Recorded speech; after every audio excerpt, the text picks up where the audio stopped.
What's up, Zara?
response, I guess.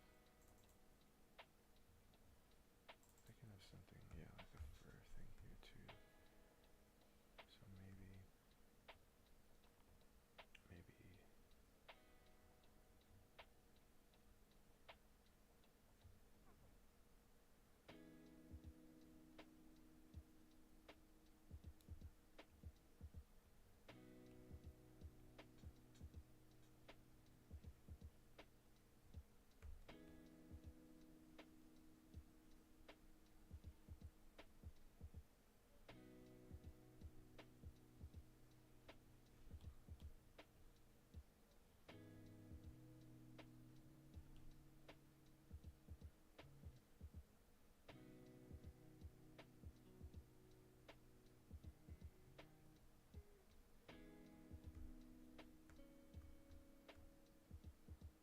Hmm. I feel like I like the build, but I think I want to change the outfit a bit. Because I want their outfits to kind of be pretty cohesive. I have to think about the cold though.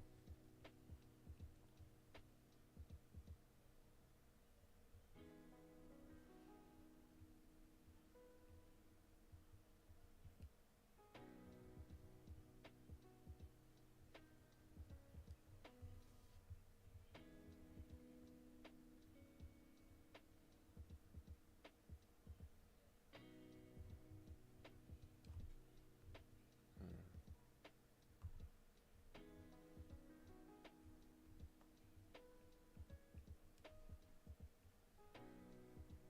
I feel like I can push the lights a little bit more too.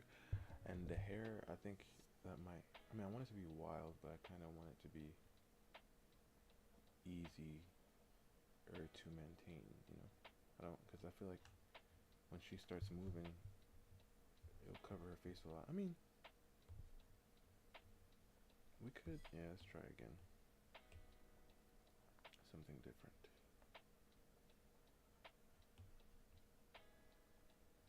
I need to make sure she seems shorter. She is the shortest after all.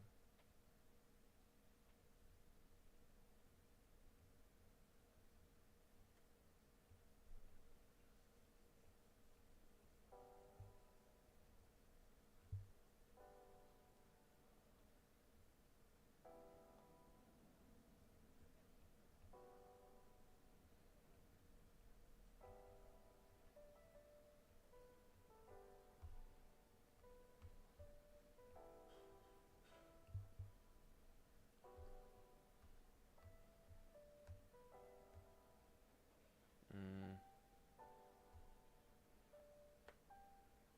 Ooh, that's probably why. And what's her name has to have even longer legs, so I think she should have the longest of legs. She's the tallest. And the model, I guess. I think we should push the hourglass even more. Go pretty crazy. Okay. And her, we can give her like more of a normal type thing. Or average. Okay. We can go. Looks like I'm going. I mean, I'm going pretty. Yeah. Yeah.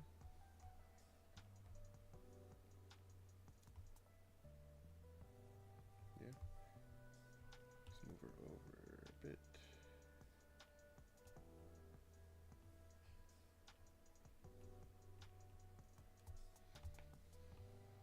Okay.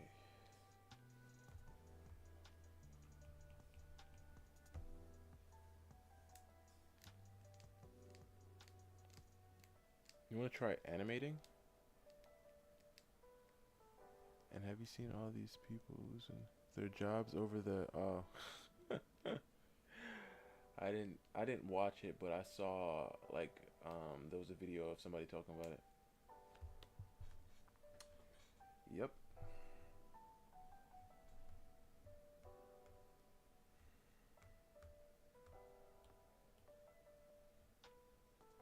I think this will be our first little draft of her pose, because like I said, I want to do, I don't know, I feel like the silhouette is a little boring if I were to blacken her out. But let's try again. I'm just I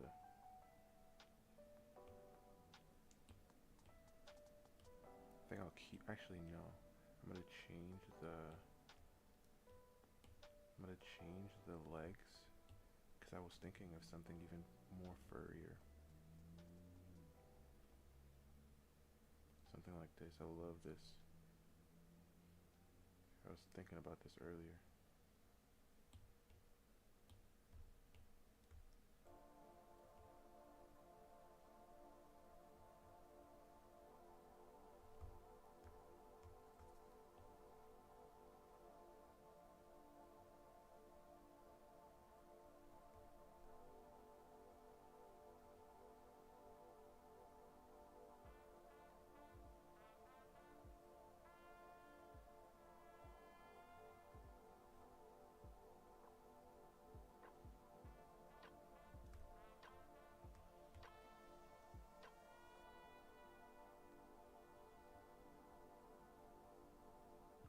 Okay.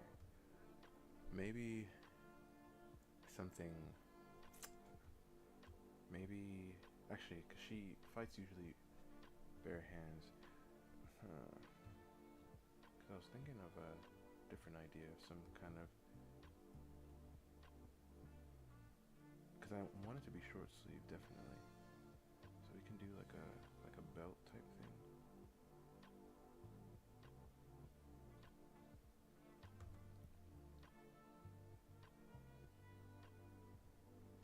And we can do like a little thing like this, maybe.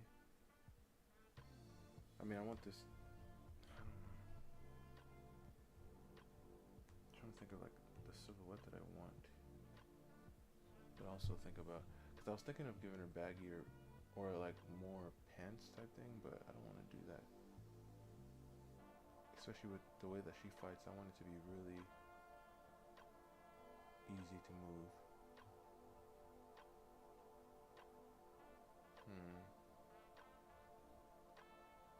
I could go with something like this, but different. If I did something like this. Alright. And then add the fur on the edge.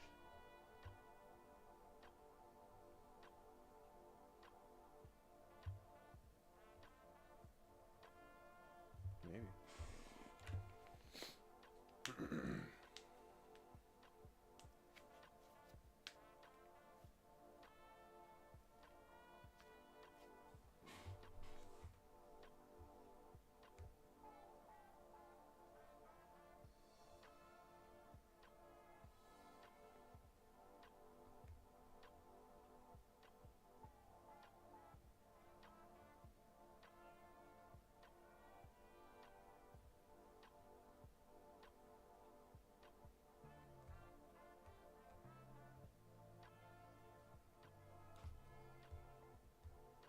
Okay, yeah, I don't know if I like that either.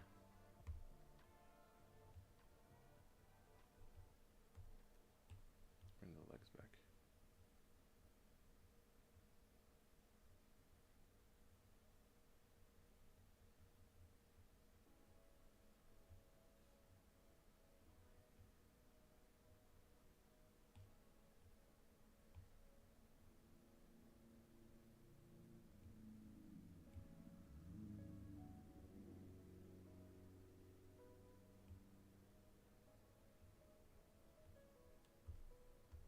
Okay.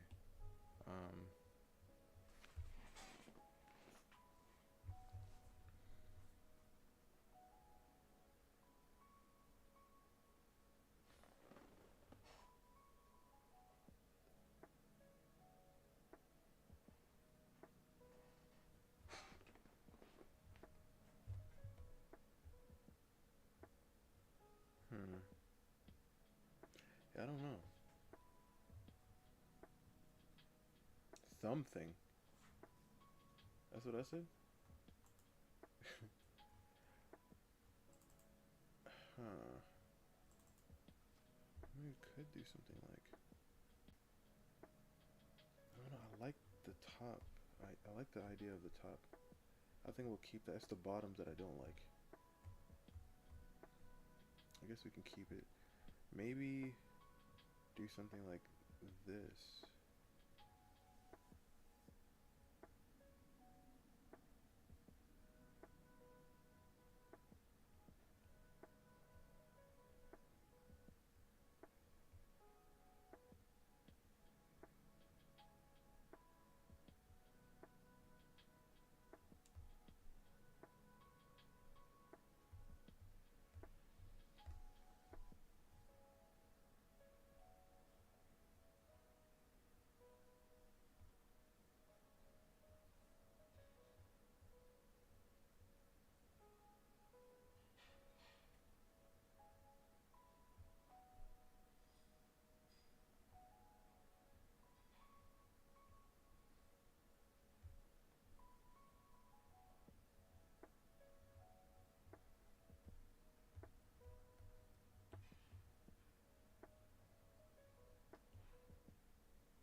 Yeah, I have no idea. What's up, bro? How's it going, man?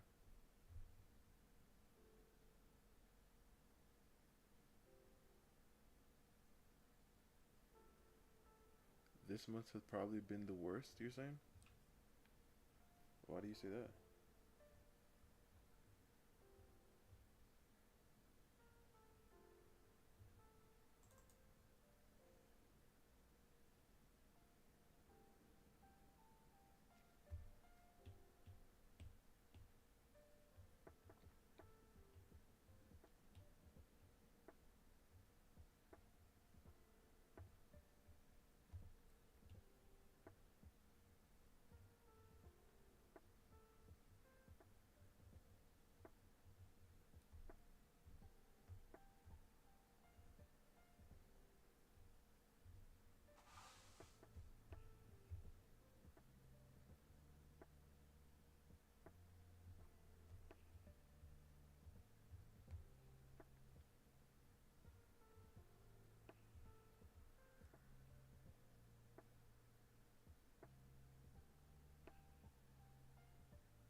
You know, I have an idea. What if I did like that Broly fur, like from Super? Let me see if I can find it.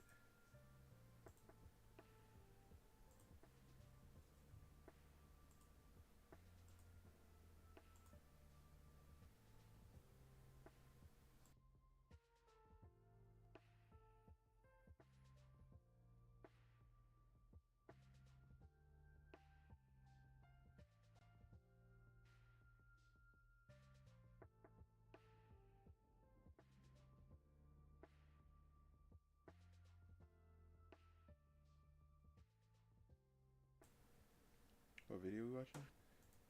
I have no idea, my guy.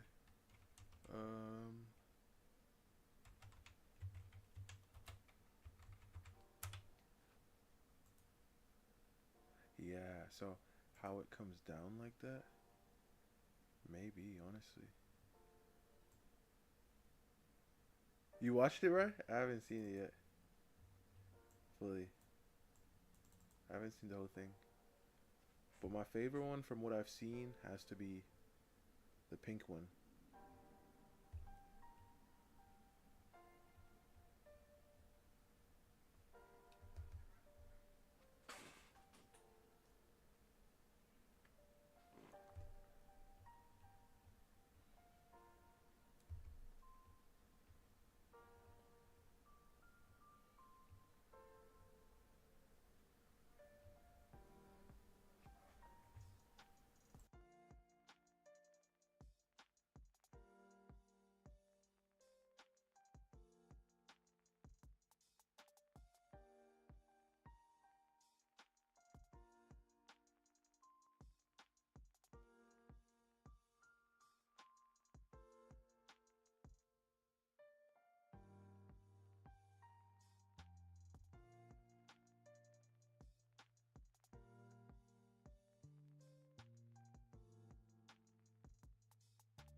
A top whatever. I mean, I don't know, bro. Honestly, it's been happening a lot lately for some reason. Oh, there's this new romance anime that I recently saw, right? And there's these three sisters, right? There's a purple one, a orange one, and a green one, right? And to be honest, the orange one, she might have to be my favorite, and she's also, you know what I'm saying? So I don't know, man. Let me see. What is it called? You probably know what I'm talking about, though, right? So I don't have to explain. Give me 1 second. I'll be right back.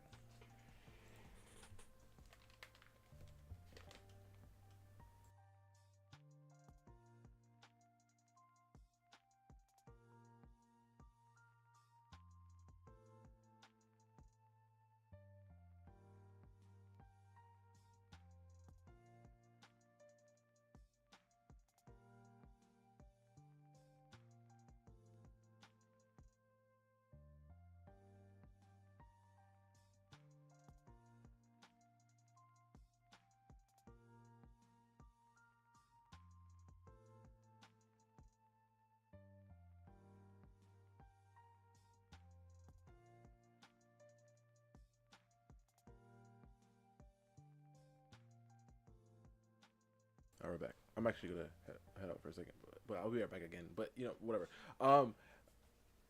Brad, has there been any new VTuber drama that you've been keeping up with? I just remembered. Let's do the fur on the bottom.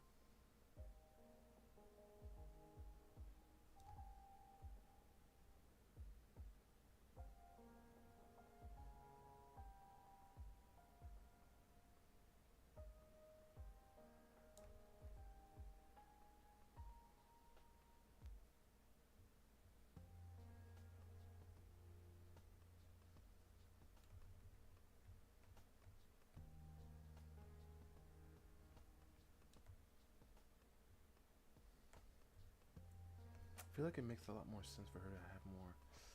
Let me actually see, because I actually had some stuff here.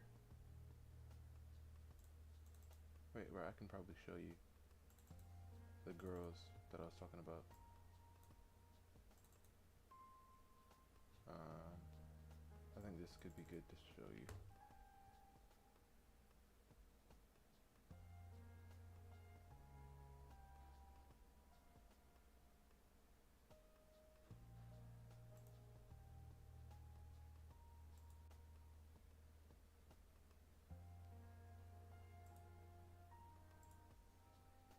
This is the manga or the anime.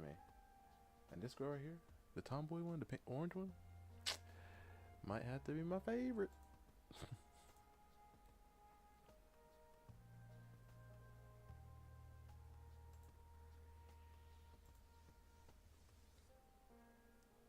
Um, nope, just a lot of her. Yeah, I've seen a lot of that going around as well. Um, yep, you see, literally as soon as the first thing that I see, you know what, might as well watch it, why not? It's the first thing, the very first thing, bro, that popped up. As soon as I refreshed my page. Yeah, bro, you seen that anime? It's actually not bad, bro. From what I've seen so far, not bad.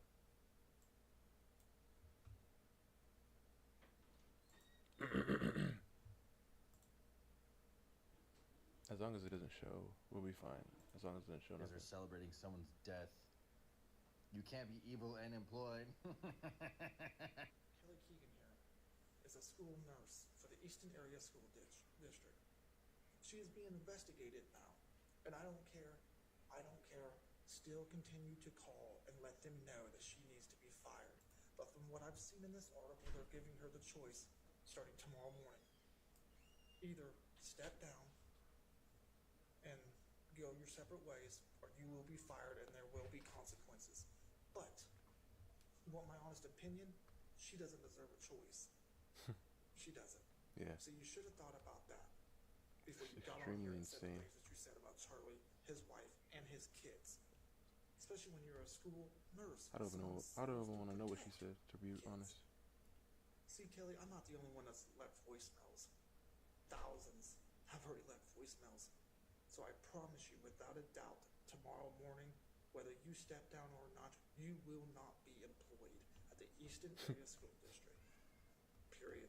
He was a monster, and his wife and kids are better off without him, Oh as my is the rest gosh. of the world.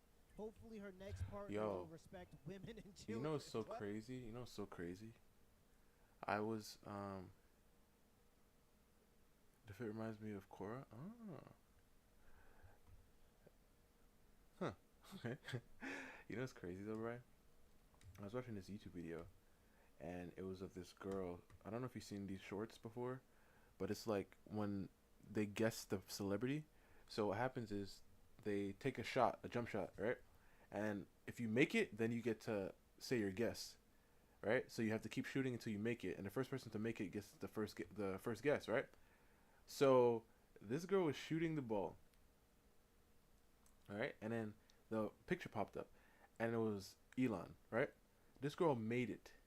She turned around, looked at the camera, and said, "Oh, I don't know him. Like, I don't remember like his name, but isn't he like evil? Doesn't he do like Weinstein stuff?" And I was just like, "Oh my gosh!"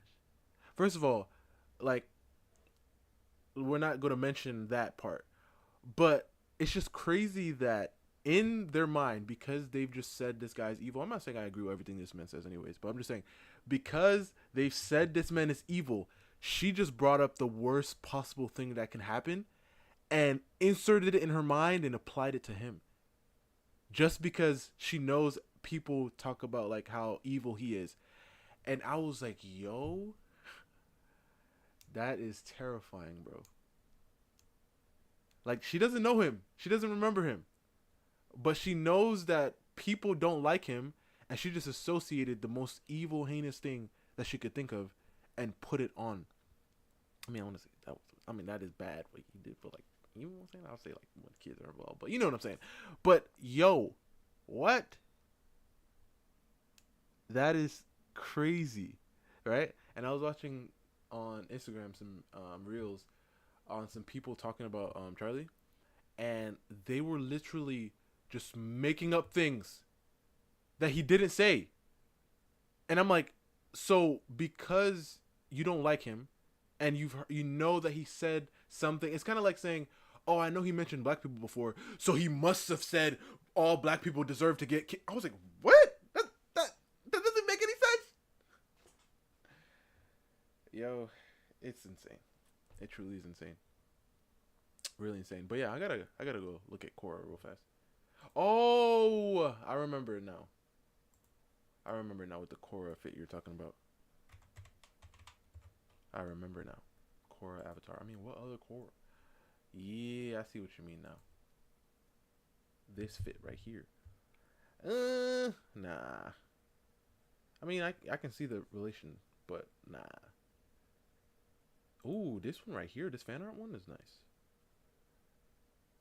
But nah. Nah. But yeah, she's been fired. There ain't no person one person worth losing. Your job for and having some like this. Yeah, it's crazy. Wait, what?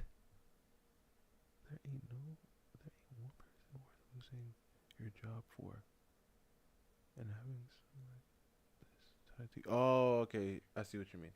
I understand what you're saying.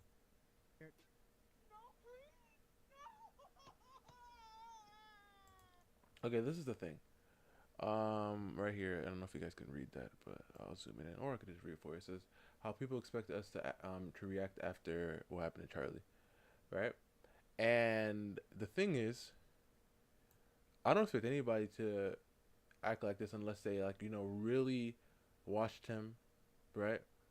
Looked up to him, and or know him personally, right? So what? Okay, Titan, you're cutting the line here, Titan, or you threading the line, threading the line. I don't know what I'm trying to say, but understanding that somebody period is gone, right? And kids are gonna grow up without their father, and a wife without her husband. That is something that we can all just agree is bad. You know what I mean? So like even like when they mention like billions of yards, I was gonna say miles, but I don't know, yards away, some person sadly passed. Right? If I have a picture to it, this is why I usually don't like when somebody tells me this, like they can tell me the craziest thing and I'll obviously feel bad, but once I see a picture of the person and like their family, I'm like, it hurts even, it hits even deeper, right? That's just a natural instinct, I feel, right? But this is insane, especially when you don't really know what he said besides the clips that you see on the internet. That is wild work for me, for you to just believe that you know everything from clips that you've seen, you know it is wild, truly wild to me. Like when I see these things, honestly, it's crazy. But in my mind, I always think of like playing an experiment, right? Like let's say I was able to hook them up to like a VR machine, right? Without them knowing, they just open their eyes and they're in like a VR, right? And then we play out everything that just happened, but now like it's the same exact person, same exact thing, but you know this person personally, right? And I would like to see how they react to it or how they feel about it. Very interesting.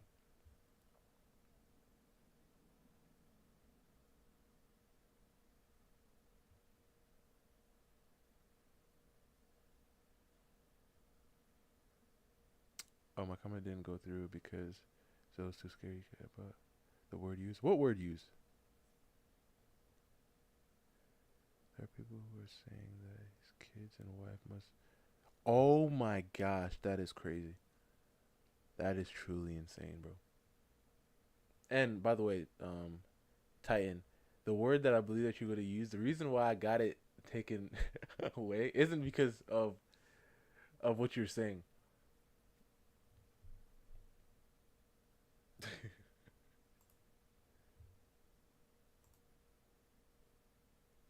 No, I know, but the ones that I've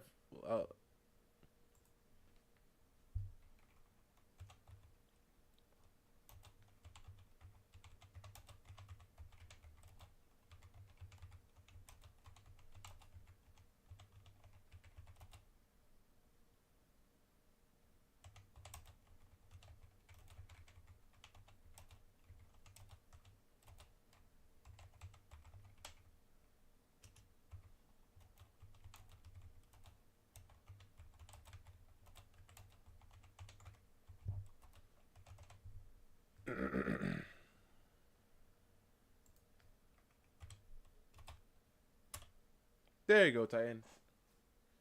That is the reason. Hey, dumbass. If you're gonna make a video making fun of Charlie Kirk after being murdered and then post it, being stupid enough to film it in your own classroom, maybe edit out the lanyard with your school's name on it. It's so funny when people do that. That isn't.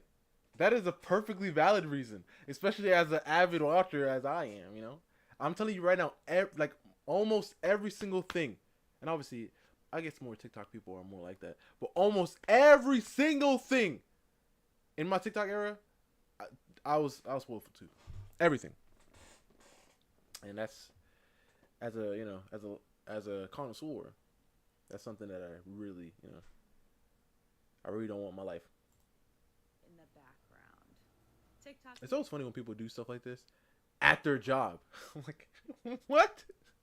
Like if you're at home, I mean, you can still probably get fired because you're, especially if your face is on the thing, right? But if if you do it, especially at work, what the heck are you expecting to happen? I want a pink slip on this host desk by Monday. Oh This is dang! not a Oh dang, miss. Okay, all right. teacher at our school. She is a substitute and she has been banned from returning. She's in Jacksonville, Florida, where the governor said teachers who do what she did will not teach in Florida. She's already had her license pulled for the entire state. Dang, lost it, and she can't work. So that What? that lady, she wanted to be a teacher. She was working as a substitute. She probably went to school for 4 or 2 years, whatever it may be. Probably has some student loan debt that she now has to pay back and was relying on her job of potentially being a teacher to pay back those student loans. And that will never happen for her, especially in the state of Florida, because she thought that it would be a good idea to mock her political opponent's death on social media, which to me it Crazy. just doesn't make sense. If you want to combat your political opponent, then maybe you should put forth a debate or an argument against some of the things that they're saying to sway or convey people to your side. But for some reason, there are a lot of people who maybe lack the IQ to put together an argument, or they don't even understand the things they believe or why they believe them. And they thought that it would be better to just mock this man's death and sometimes point out the irony. But to me, it just doesn't make sense. It seems extremely brutal to mock somebody, especially in the way that he died in front of his wife and kids. Exactly. It just, as a man who has a family. Wait, his wife and his kids were there? They were at the. Oh my gosh. Oh nah. They were at the event? Oh man, bro.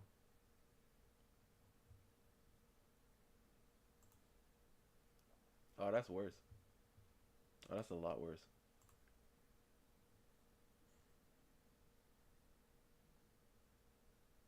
Oh man.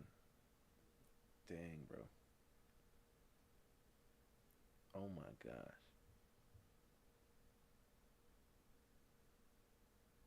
Oh my gosh.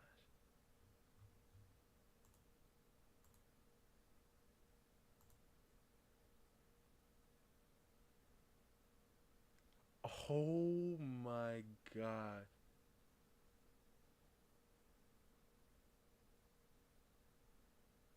Oh wow, Titan.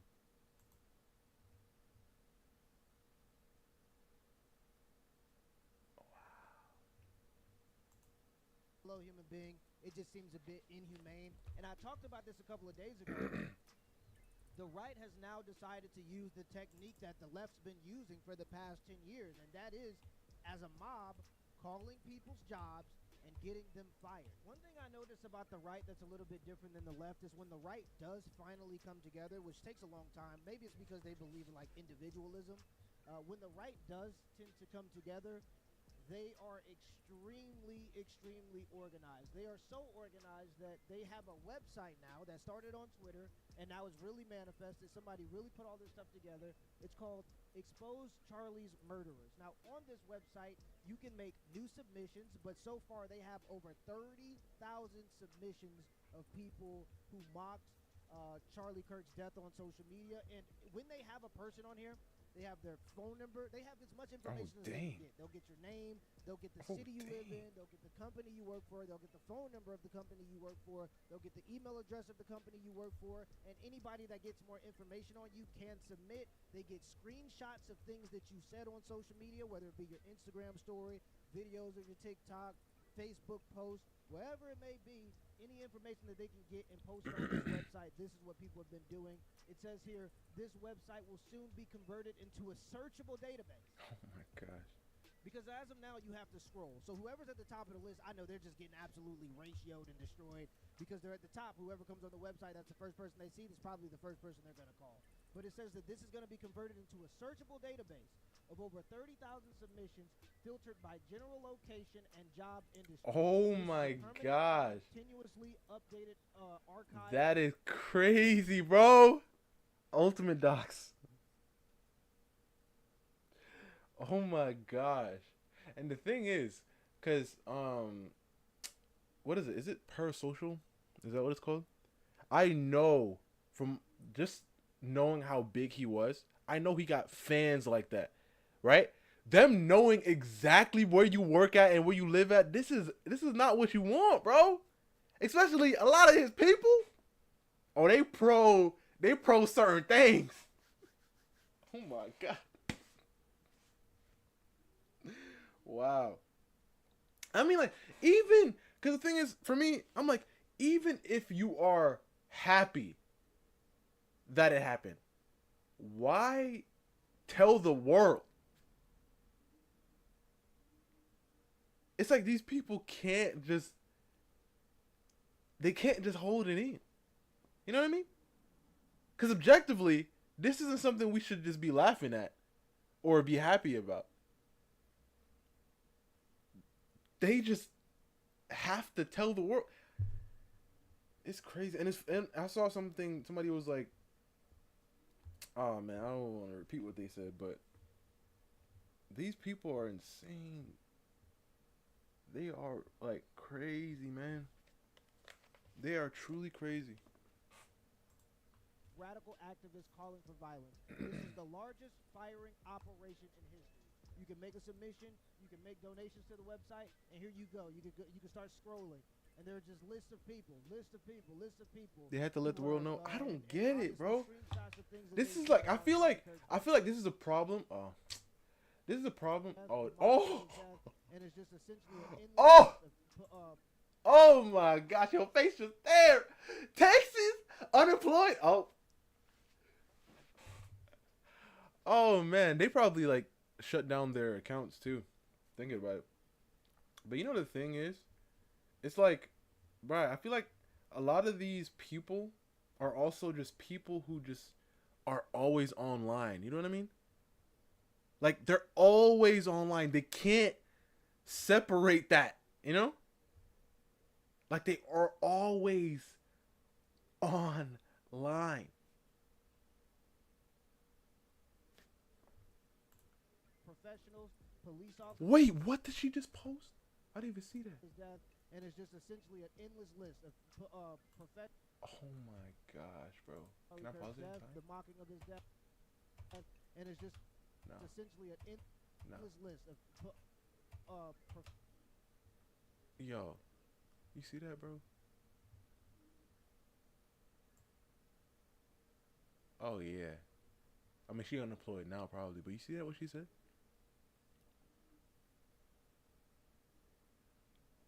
At the top right? That is insane, bro. That is insane. That is truly insane. Oh my.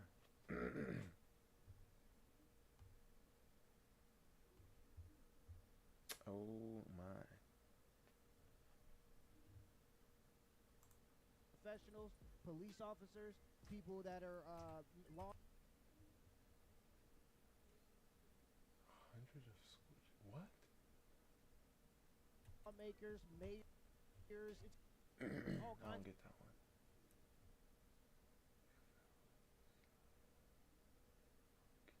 one. What? Karma's a what?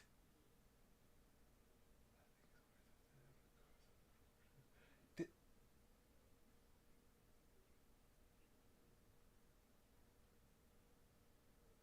so that means it's okay that I see. You know, I'm not even gonna say what I was to say. And not only do they have this website, but people are actually involving themselves on this. If you go on TikTok, there are new influencers. There are people that are creating new accounts, growing fast, where they update on how many people they.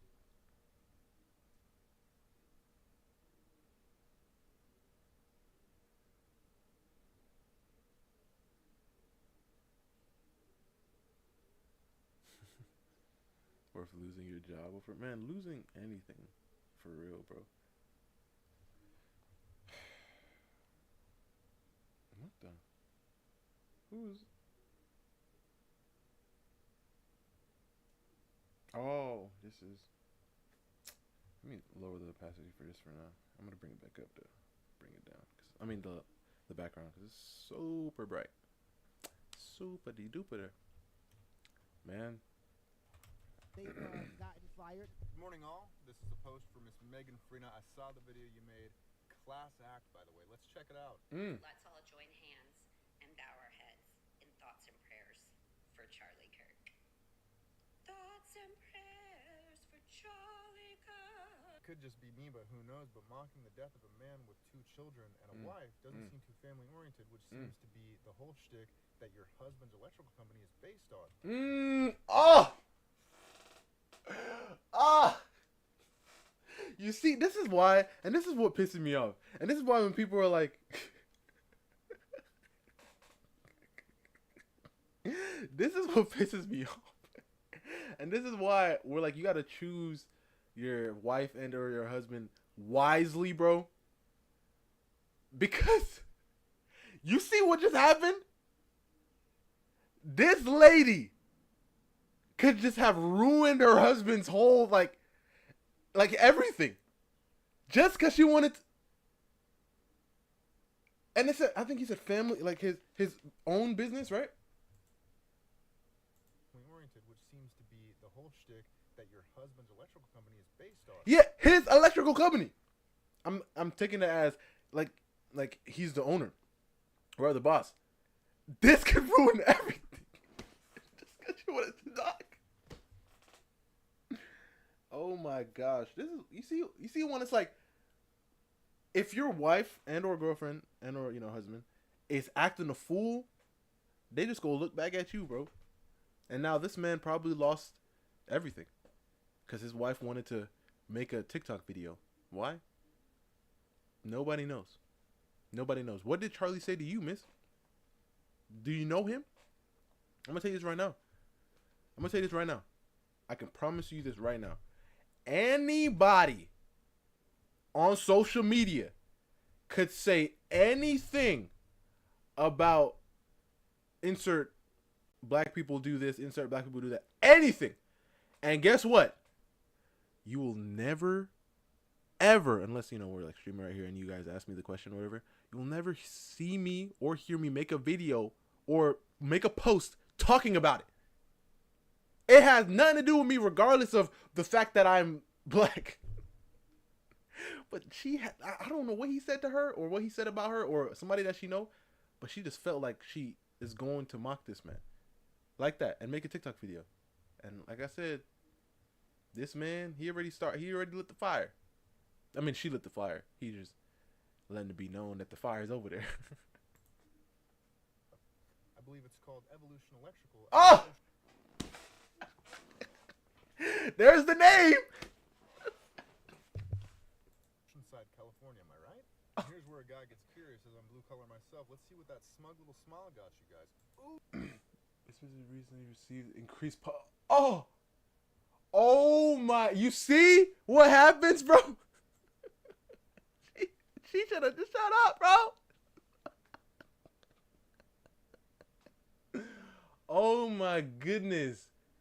And all these 1 stars, 1,006 views. Oh man, I could just imagine because I'm pretty sure her husband's not on TikTok. He's just sitting there on the table, right? At the dinner table. She come home from wherever she at. I don't know what she do, right? And she's like, what's going on? He just slide his phone over across the table. He just, you know, taking his seat.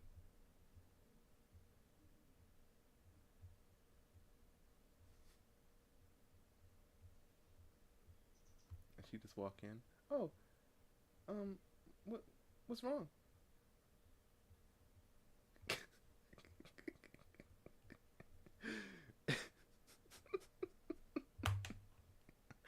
What have you done?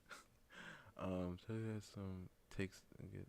I mean, of course, a lot of takes that take out of context. I literally saw a clip of somebody make like had a soundbite of something he said, and they just played it and continued it, and it explained everything. They do that all the time, and it's crazy. It's crazy, but that's how the world is. It's like saying, "Oh, they should die," and then now they just cut that right there, snip, and you're not saying because no that stuff don't matter to me. You said this, so now we cancel you. It takes a straight up yeah, of course. Like literally when there's somebody made a video that I 100% agree with, right?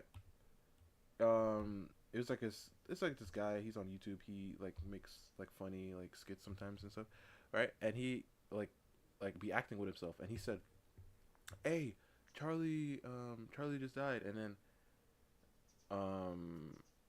like I said, he's acting with himself. And then he was like, "Oh man," and he got mad. And he said, "Oh, that sucks." And then they were like, "What? I thought you hated him." He said, "Yeah, I disagree with things that he said, but that doesn't mean he deserves to get exactly." I disagree with certain things he said. I agree with a lot of things he said. I disagree with a lot of things he said. You know what I mean? That doesn't mean he deserves to get. And it's so crazy because we've pushed so far away. Like in this world, we've pushed so far from like what quote unquote is normal. Don't mean I want the dude to get deleted. I just disagree. There's so many people in this world I disagree with. So many. It's not even funny. Like, I disagree with most people who say anime is trash. What? I disagree with Titan when he say One Piece is mid or trash. What? What does that mean? We pushed, like, we went so far. Not we. Some people. I'm going to say, like, a world. Right? Let's say this is normal. And this is not normal. Right? I feel like we've pushed so far, right, that it's not even funny. Because people right here now, they are like over here. They're like, yo, where the heck are y'all going? Where the heck? What? What are you talking about over here? I don't know what this. What? All right. What? I don't care. I don't know what y'all talking about over here, but that ain't nah. And they just keep moving. They just keep moving and moving and moving.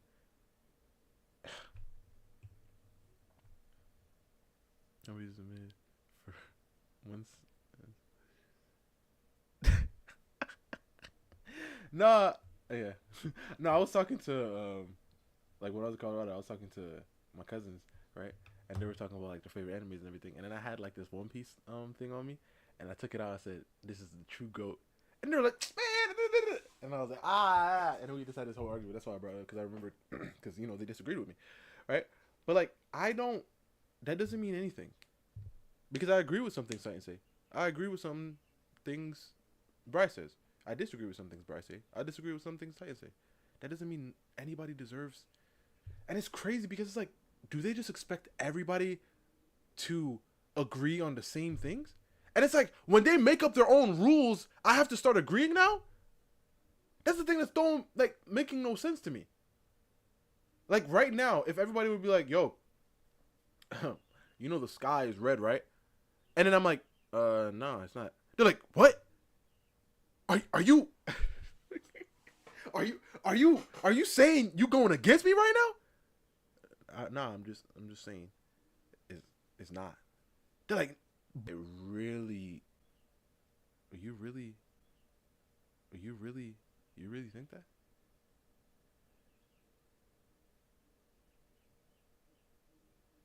Are you skyphobic? Exactly. I forgot about you. Gotta add a phobic to it, cause I must be. Oh man, it's wild, bro. It really is. Ooh. Oh. Thoughts and prayers for your everlasting slow season. Good job. This is Justice for Charlie Kirk. Say hello to Marissa Rodriguez from Deer Park, Texas. And just in case Somebody said it was somebody, I forgot, it was some guy. He said, like, you're like, sometimes you get at a certain age where you shouldn't be on social media, and I feel like that is true. you're wondering what wise words she had to I mean, you could be on it, but just don't post on it, please. Will be made the fact these 3K episodes for a story. All right, Zero doesn't know what he's talking about. Let's just continue. Watch this. And may you have the day you deserve. Some of us already have. So sick. Wow. If only I could find information as to who you are, because one of the individuals that commented on that post thought you were Melissa Rodriguez. Until I seen this on Twitter. Marissa Rodriguez. Oh my. Same tag, same everything. Just a lot younger in 2015. And the reason why I know that is you, because you obviously don't look the same, is because you're wearing those exact glasses one video earlier Oh my god. than the demonic laugh Oh my. I'm telling you, people become like detectives when they want to. video that I'm referring to. Because now, even after you and your husband's business, which I had to verify if that was really your husband, and it was, because you also had a picture of him on your TikTok. What would we do? I mean, if I could just find the address to where you were. Oh my gosh, bro. Oh my gosh. 625,000 and you ruined all that? At least for the time being. If only there was a number available for us to make calls and to demand your So crazy. It is so crazy, bro. Oh my gosh, bro. I was I remember 50 Cent.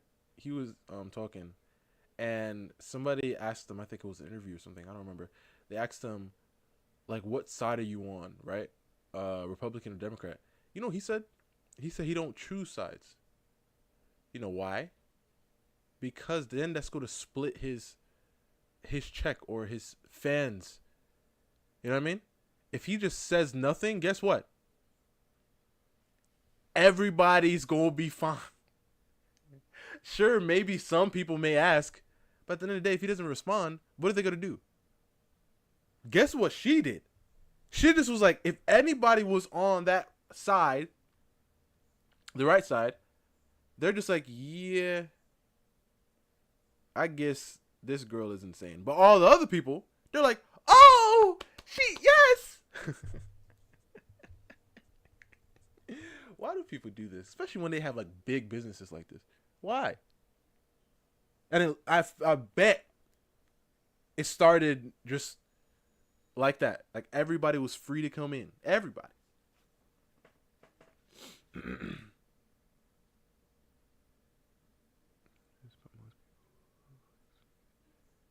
it comes to products. Employment be terminated.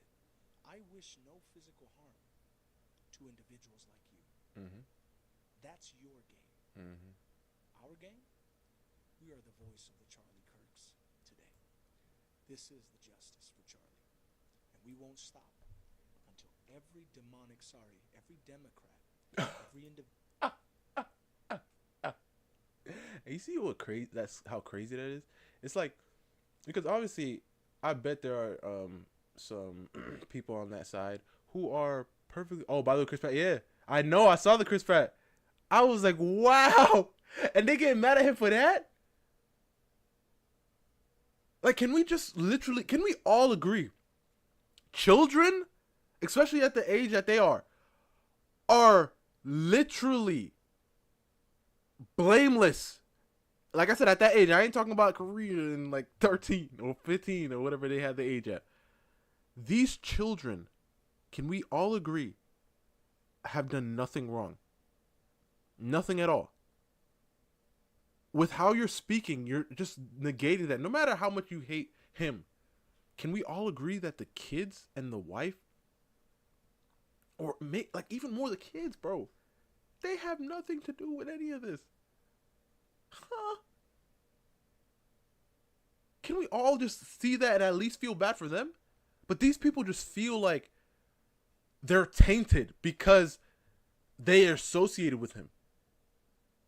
That is truly insane, bro. Like, if I were just walking in a crowd or something, or I opened the door and Charlie walked in, I'm like, oh, hey, there you go, man. And he said, oh, thank you, man. Shakes my hand. Oh, now I'm a villain. Everybody hate me. Oh, my God. individual that spews what you spew meets the consequences that you deserve. But don't worry. We'll send you our thoughts and prayers. Mm. And if you haven't smashed that follow button already, make sure you do, because there's going to be a long, well-deserved ride. Okay, I thought he was going to say, if you don't smash that like button, you on their side. I'm about to say, I hate when people do that. I truly hate when people do that. I'm like, come on, man.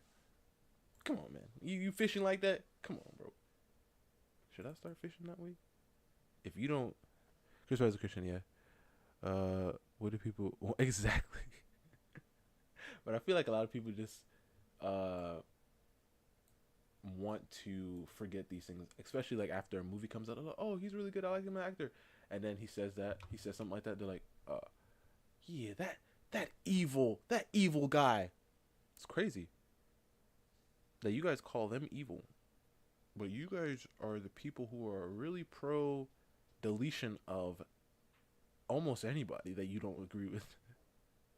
It's crazy. And it's crazy because they hate freedom of speech, but they abuse it. You know what I mean? Can I? Yeah.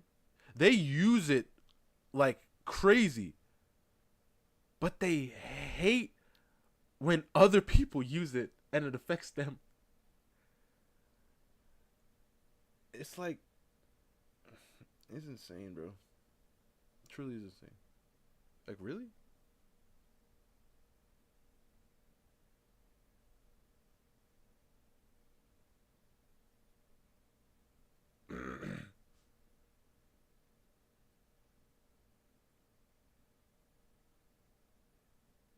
Okay, Titan, calm down, relax, my guy. But yeah, bro. Crazy. People like this.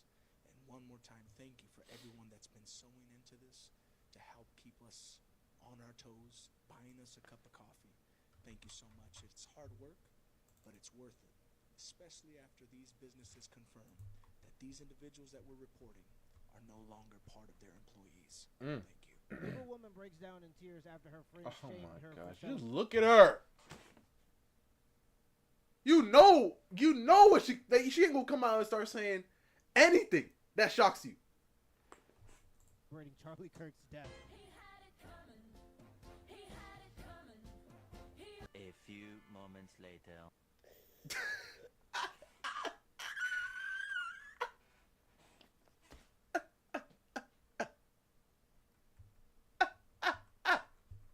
Friends shamed her for celebrating Charlie Kirk's death. A few moments later.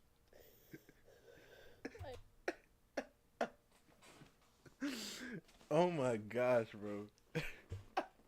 And that's the thing. Why do people like? How long have you been on the earth, bro? Or around social media? Because she looks pretty young, so I bet she's like grew up with social media. How can you just think that that's fine? Because I truly believe, regardless of who it was, right? To an extent. I mean, actually, maybe not regardless. But like, doing that or saying somebody deserves to is, you might still get fired regardless. I don't understand why people do this. Look at the 1, 2, 3. I just had to block all of my friends. Why? They just have such different political beliefs. You see this, bro? Probably around our age. Yeah, that's what I was saying. I feel like maybe a little younger. Because I don't know anybody in our age. I mean, probably still out there, but like this far, I don't know. Maybe a little bit younger. Maybe a few years younger.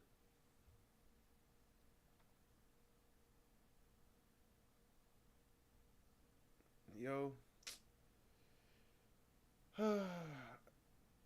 It's insane. It truly is insane to me. It truly is insane. Because I don't understand. I really don't understand.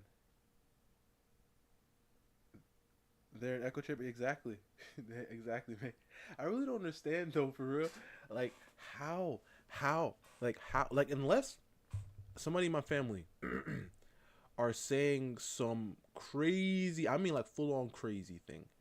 Like, I mean, like, something, like what these people are saying. There is not one thing that they can tell me that's going to make me, like, throw them away, if that makes sense. Unless they're literally saying, oh, this man deserved to get deleted. Or just anybody. And if their mind is, like, this corrupt, I'm not going to say I'll never speak to them again. I'll never cry talking about, I don't have it. No, we're just not going to be able to hang out as much as we usually do. But I'll still love them and they'll still be in my life. But these type of people, like, she literally said she had to cut off all her friends because they have different views, bro. They probably were just like, yo, he got kids. Can we at least acknowledge that? And she was like, are you saying that he should have lived? That's probably the whole thing. That's truly the whole thing. And it's scary, like, how, like, their minds have gone, you know?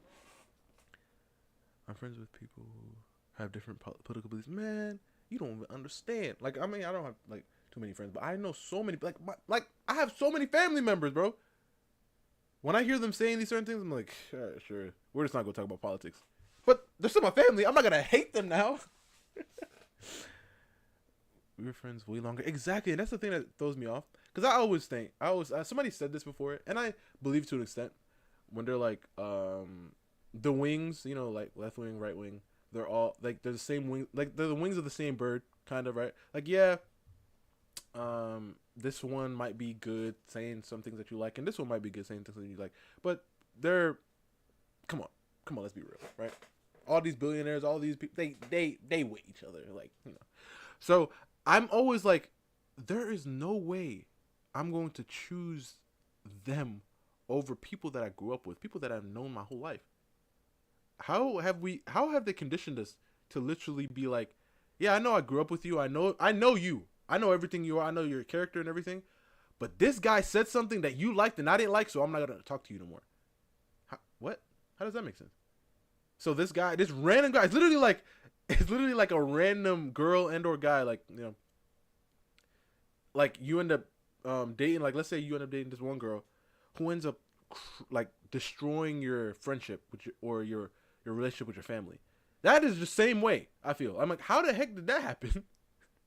How did this random person radicalization? Yeah. How did this random person come in and do that and ruin this 8-year friendship?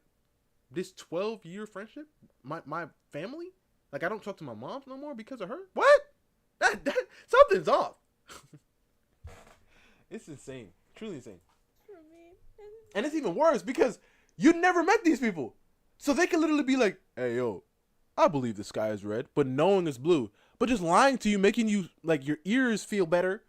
And now you just want to, like, you would do anything for that person. What? Get off the internet, bro.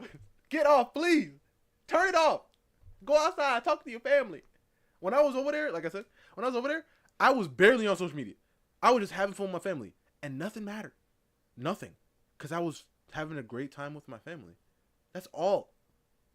I thought that we were the type of friends who would live together someday after. Really? You thought you'd live together someday with those people. So they were that close. But then I said this about this guy and they said something else. So now we can't live together. Oh, that would have never worked. College and Oh. like stay in touch. Oh, you see, she's younger, bruh. No matter what. A lot younger. I feel. these were the people that I would spend my life Like, she's with. fresh in. Grow old next to. Grow old next to, huh? These were the people who saved my life. The face piercings and specifically the septum piercing theory is just completely undefeated. Yeah, people keep saying that. People keep saying that. And I've seen a lot. That's making me think. It's every time. I don't know if I can continue being friends with them because of this. How does that make sense? I just don't know. I dropped out of school for these people. This is insane. She dropped out of school for these people. And because she said he deserved to get got, and her friends probably said, I don't think he did, we're not friends anymore.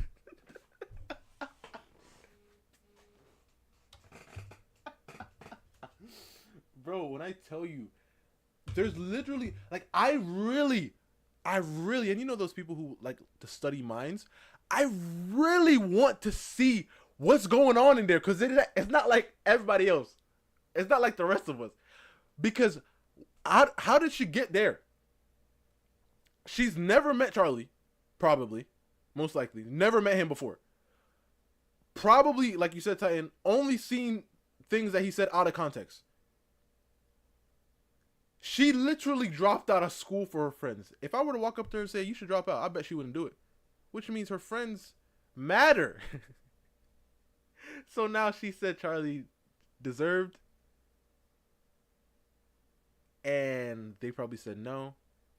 So now they're not friends. And she's crying online, telling the world, I don't think I could be friends with them anymore.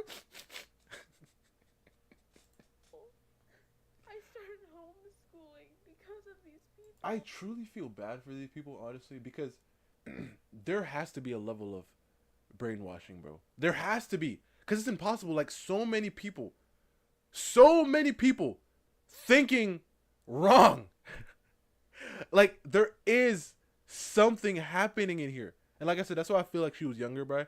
Because I'm like, these new kids growing up, like, these, like, fresh in the world. Like, I mean, when I say fresh in the world, I mean, like, they're now adults, practically. They are thinking like this. Like, a lot of them are thinking this way. And there has to be something going on in there. Something that they're putting in there. Because I don't understand. And I believe most of us here don't understand. Right? But that just means we were just raised right. Is that all to say? We were just raised right. We were just raised differently. And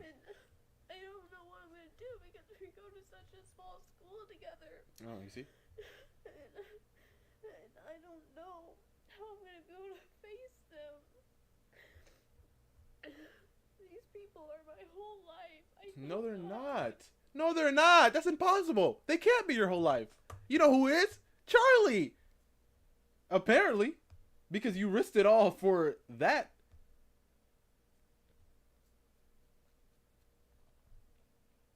Insane. To be able to avoid them. I can tell you this right now. I can tell you this right now. I can tell you this right now. My aunt.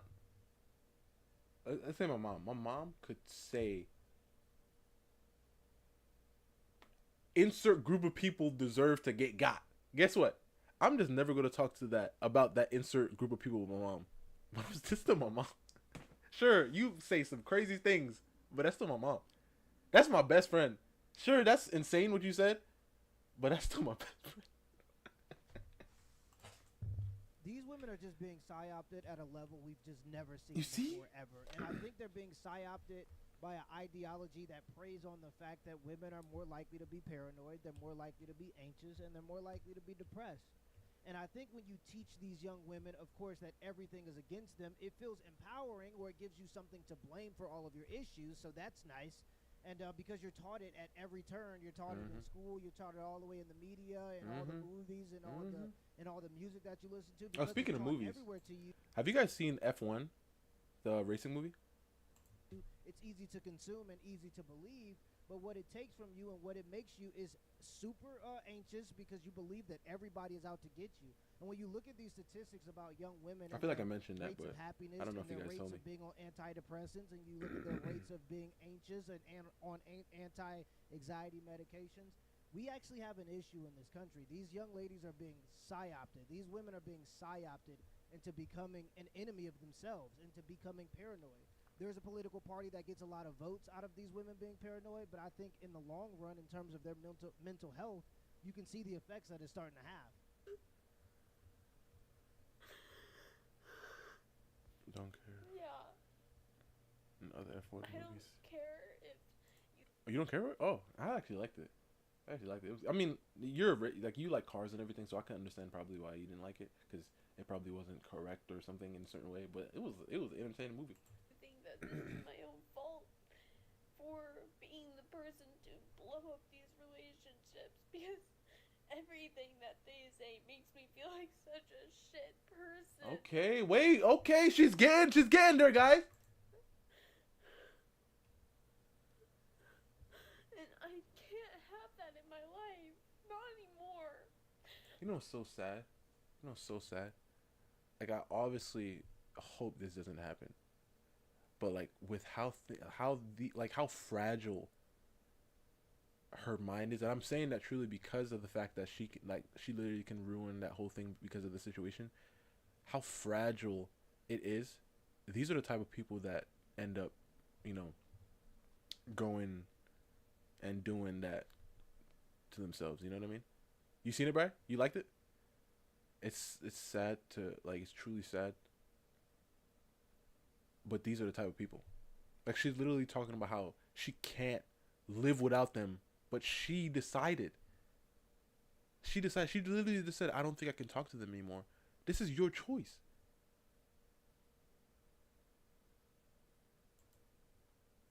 Okay, I used to not respect myself to cut people out of my life for things like this, but now I do. Now you respect yourself? Now I respect myself enough She's lost it, guys. to not want to feel like this. You don't have to cut them off. Maybe you could reflect on their criticism. If you've gotten along with them up until now, and because of their criticism you feel like you have to cut them off, you could just reflect on their criticism and try to be a better person in that way, and then maybe you don't have to cut them off. Maybe they're not all wrong in this instance. God, I'm probably gonna delete this because it's so fucking embarrassing. You shouldn't have crying posted on it. Camera. You shouldn't have posted it. But God. She indeed did not delete it. In fact, she posted it. Oh, yo, I thought he was gonna say she indeed has. I was about to say she did, but good.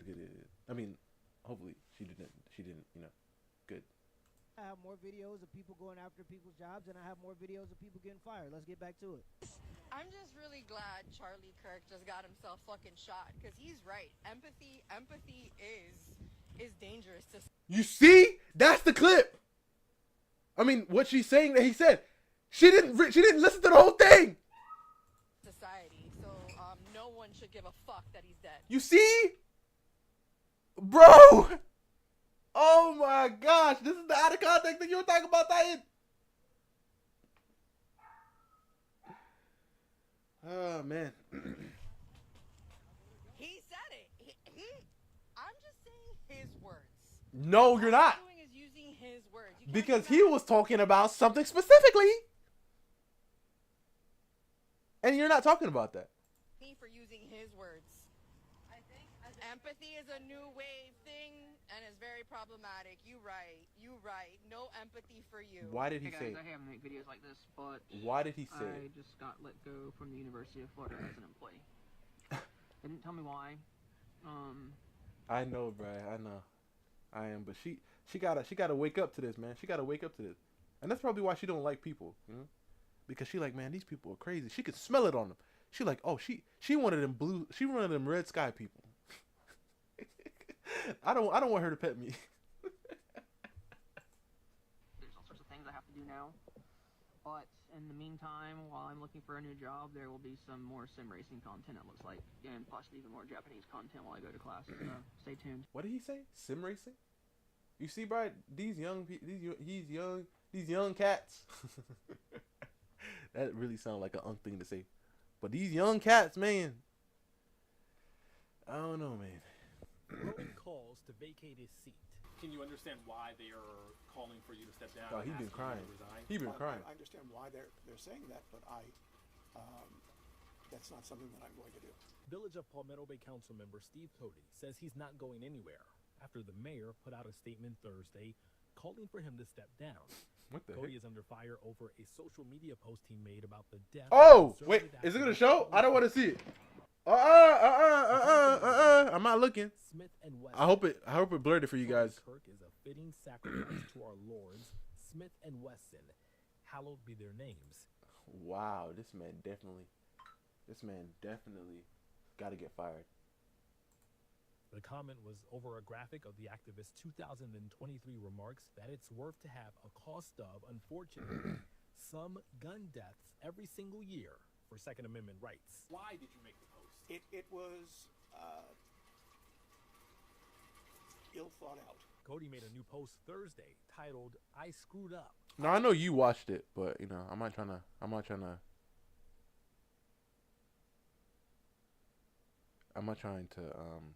you know, have anybody else see it like that, you know.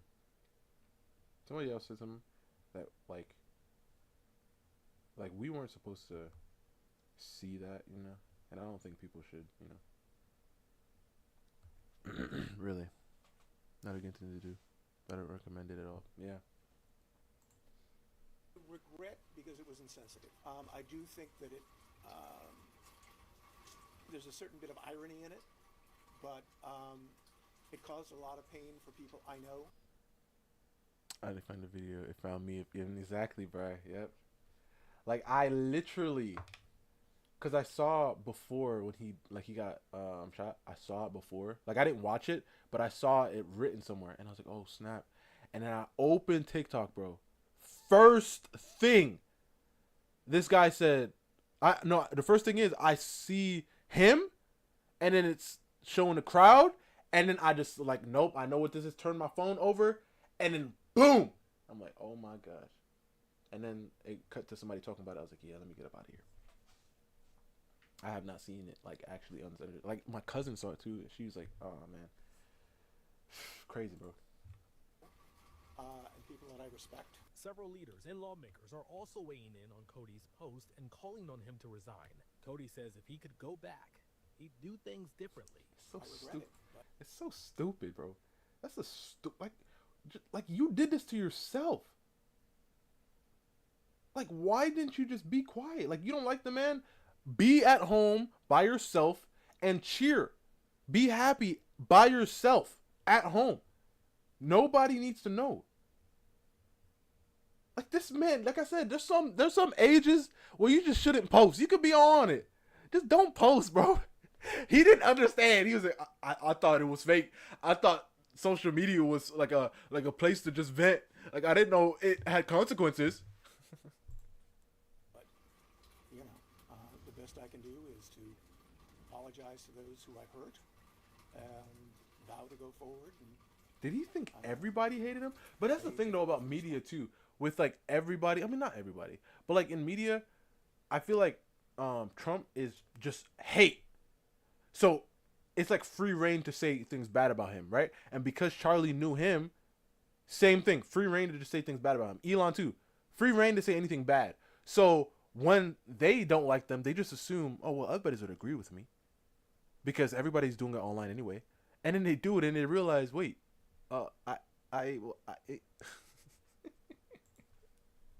Episode 2 of Let's Make These People Famous for the vile comments they have made about Charlie Kirk's unaliving. Oh, okay. I don't care what political party you are a part of, this is never okay. We have a lot of these, so buckle up.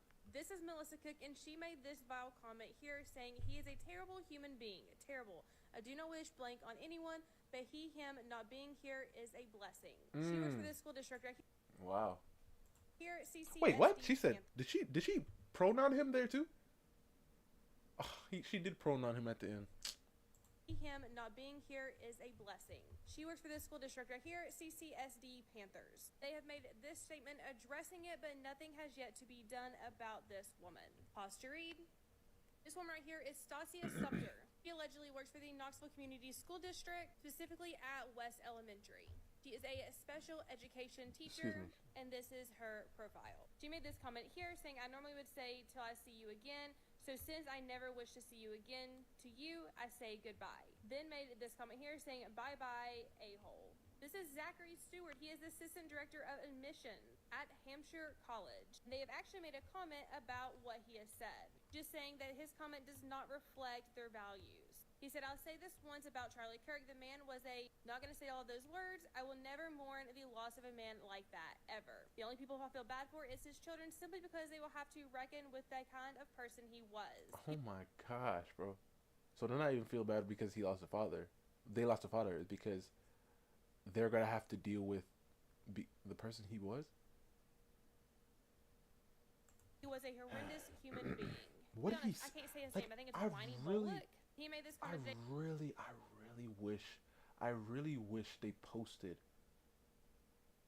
exactly what he did and said like a clip of what he said that made them, like the reason why they're saying the things that they're saying. Because right now it's really dumb. I mean, it's been dumb, but right now I'm just like, you guys are insane. I wish they would have posted like a clip of the exact thing that he said that makes them hate him so much.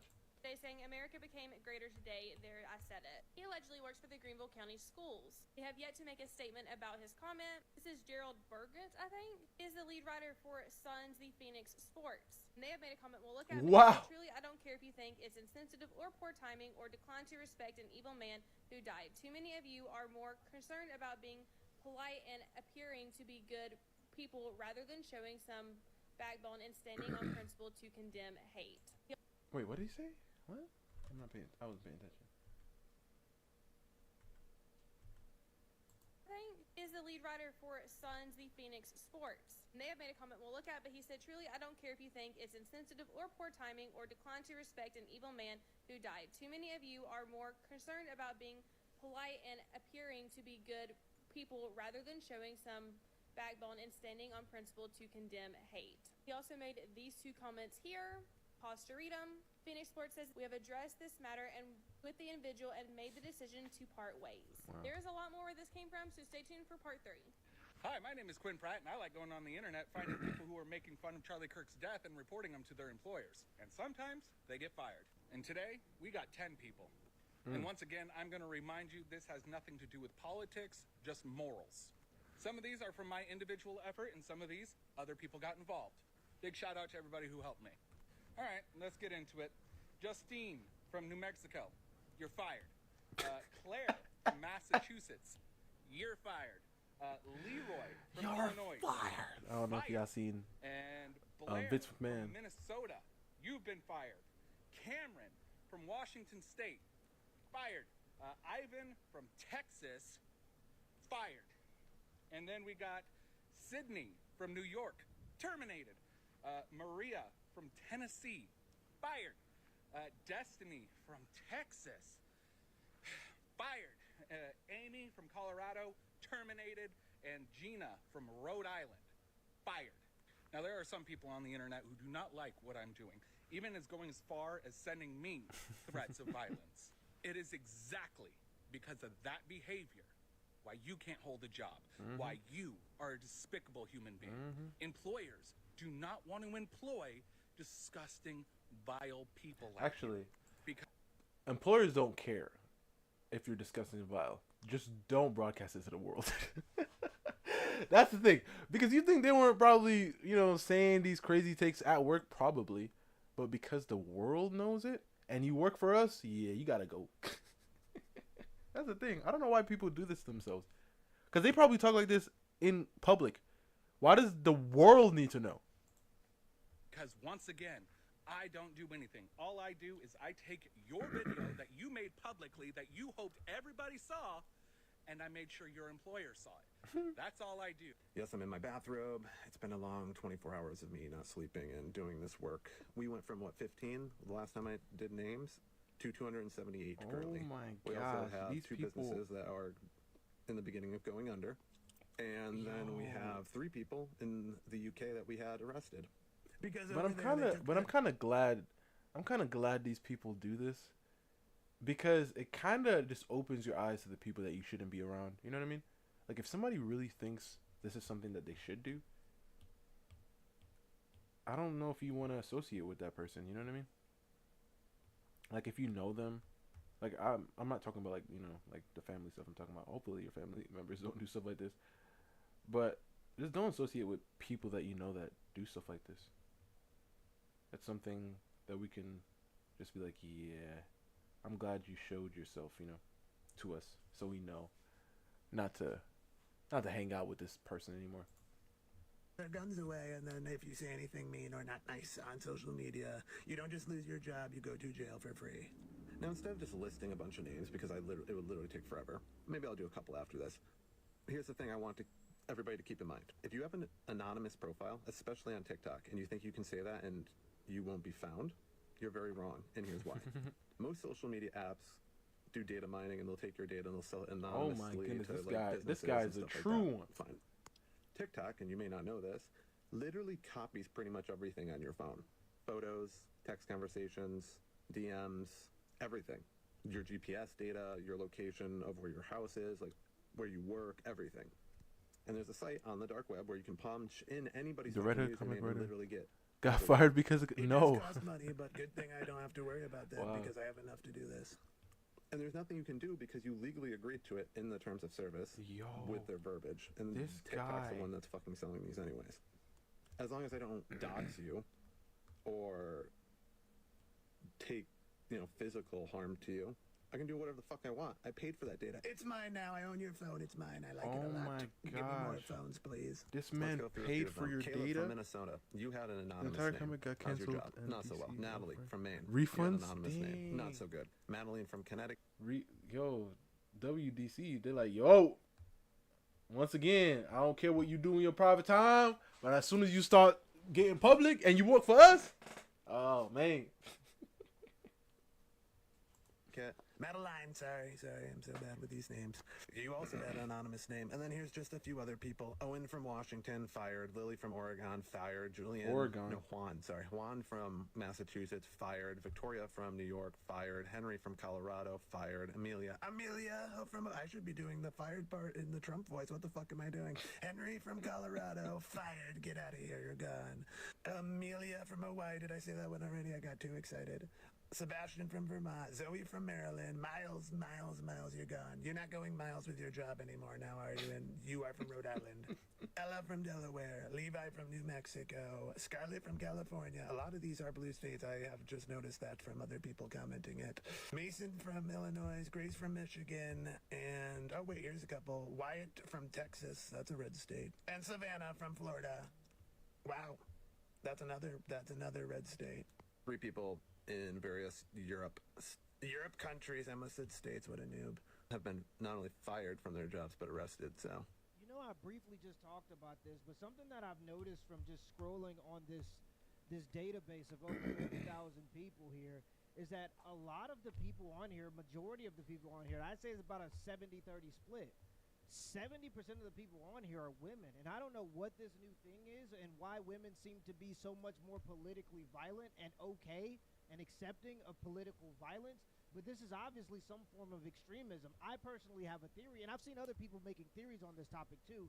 Please don't shoot me for saying this, but it has become impossible to deny that the vast majority of people screaming, "Yay, murder," at the news of the assassination of Charlie Kirk have been women. As a society, it's and I time we truly address believe a lot, obviously many of the men could be, you know, also agreeing with it, but a lot of men, and this is just how it is, and it's been like that forever actually, they just wait, okay, yeah, I need to find this. They just follow along because it just might make them look better to women. And people are like, man, no, people. I see people do it all the time, bro. People do it all the time, and it's crazy. It truly is. But that's the world we live in, you know. That's the world we live in.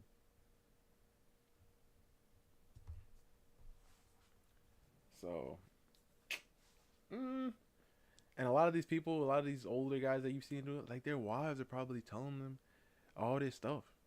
They don't know. Their wives are most likely the most on social media. So they just tell them this guy's a bad person. So now they're like, you know, yeah, he's a bad person, I guess. Crazy. the growing radicalization of young women into dangerous far-left ideology. While for the majority of us it might be easy to dismiss these people as run-of-the-mill terrorist sympathizers, please remember that these are still our mothers, our sisters, our daughters, our friends. These far-left zealots have been preying on our most vulnerable for far too long. So if any of you are actually able to de-radicalize one of these people, please share your story. I'm having a tough time doing it. Also, what were some of the far-left radicalization pipelines that you were able to observe?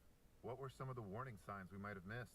By the time you talk to some of them, they seem way too far gone to be helped. I personally have a theory. It's so exact. It hurts too, especially because like there's people, especially like younger people in my family, bro. Oh man, I feel like I still have hope, you know, but I can hear the stirring. I'm just like, yo, honestly, it sucks, but we gotta keep trying.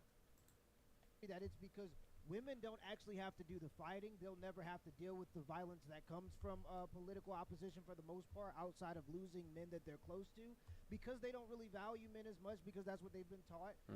They're weaponizing weak men to go do their bidding for them, and they're cheering these weak men on and killing people, political opponents, from their political ideology. As long as these weak men support their political ideology, they're cheering them on. Your little brother's fine for now. So you're just seeing that's good. You gotta keep him. You gotta keep him right, man. More women than men, and it's about a 70-30 split, and I think that that's very troubling. The fact that there are so many women that are okay with promoting political violence, and I think it's because they are not the ones that have to fight the war or have to deal with the violence. And I truly believe too, it's also like they're unable to they're unable to look from the outside, if that makes sense. You know what I mean? Like, look outside of yourself. Just look at the scene, like bird's eye view it for a second. And I truly believe if everybody was able to do that, we'd have so much more empathy in this world, you know? Right now, he just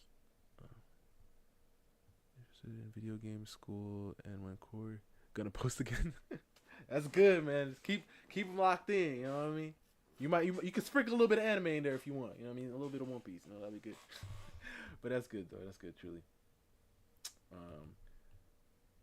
And just make sure he's not like on social media too much. But you still gotta lock in on that school because, like with him in school and stuff, like because these schools be, I'm telling you, they be learning it somewhere. They be learning it somewhere, man. You tried? He doesn't like anime. I feel like I truly believe, and I understand like some people might just end up not liking it, but I honestly believe it's not that they don't like it. It's just that they haven't found the right thing yet. That's what I think. But you know, it could also be like they just don't like seeing like seeing animations. But you know, like if you were to hit him with something crazy, like something like up his alley. Like I've tried to get my cousin into it, and she isn't really a big fan of, like, she didn't grow up with it like we did. So she's my older cousin. So I'm thinking of putting her on to like just some more less sci-fi, more grounded in reality. Maybe some like detective style thing, like some Moriarty or something, you know, something like that. I made a mistake on going to our school. Those are Hey, May. Glad to have you. I tried so many genres. Oh, really? Don't think he was One Punch Man because Saitama looked like. Dang. For real? All right. So he likes bald characters, huh? What else do we got, guys? Bald anime character. Why can't I think of any right now? Bald anime character. Yeah, I can't think of any right now.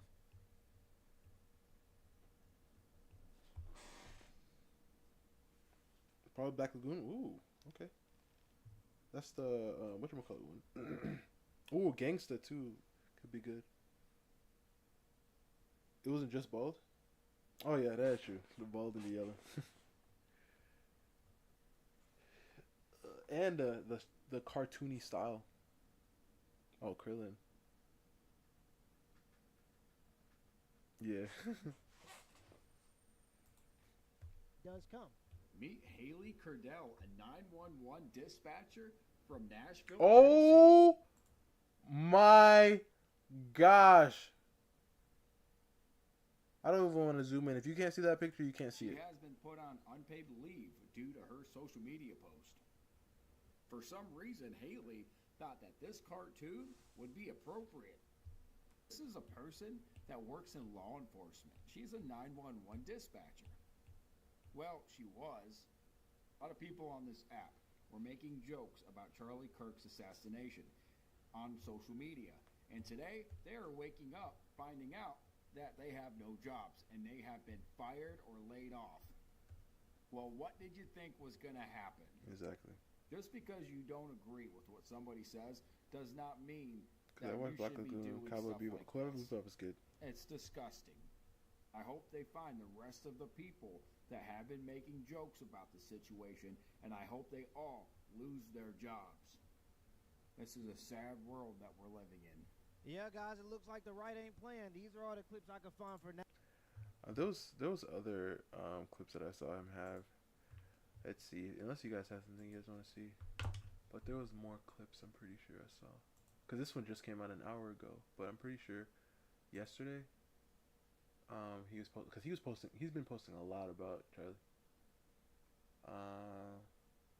Yeah, more right here. Dang, he posted a lot. Okay, what is this one? He died? Charlie Kirk died. Oh. It's sad.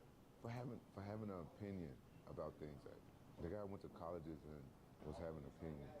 Sick world we live in. That's the true animal. He need to be locked up in a cage. He don't have a frontal lobe. Charlie Kirk is dead. If you're not familiar with Charlie Kirk, he's a very prominent figure in conservative politics and has been for the last 10 years or so. First, I'm going to say, praying for his family, and praying for his wife, By his the way, children, didn't everyone ask around him about One The Piece. second thing I'm going to say, these are really He politically didn't want to watch it radicalizing because times. he heard it was too Politically long. polarizing times. I mean, yeah. Watching someone like Charlie Kirk, a From prominent beginning, figure I don't in think politics, somebody could do conservative that. politics, left 'Cause or it's right, really doesn't long. matter. Getting assassinated in the modern day is something that is very, very disturbing. If you think our society is going to return to this, we're going to get along and we can have a debate, the debate is over. The conversation is ended. And it's clear from an assassination like this that there is no more room for conversations anymore. The other side does not want to have a conversation with you. They want you dead. And this is something that they have written out a long time when they tried to kill the fucking president. I'm going to say this. We do not live in times of peace. We live in times of uncertainty. But the one thing we must be certain of, we will not allow people to wipe us away because of what we believe in, because what we know to be true. We need to hold true to ourselves and not hold back in saying what we believe in, to go forward and continuously push against those who want to wipe us away just because we believe in something different or something greater beyond ourselves. And I'm not saying Donald motherfucking Trump deserve anything he going through right now, but God's timing is always motherfucking right. Can I get an amen some motherfucking body? There should be no motherfucking peace for the wicked. None. Oh my gosh. Listen. Fucking body. Listen, bro. God's timing is Like, look it, bro. always mother. Like, look it. Remember when you were talking about the piercing, bro? Come on now. Come on now. Come on, guys. Fucking right. Look it. Can I get a And the neck tat. some Oh my gosh, she got 1, 2, 3, 4, 5, 6, 7.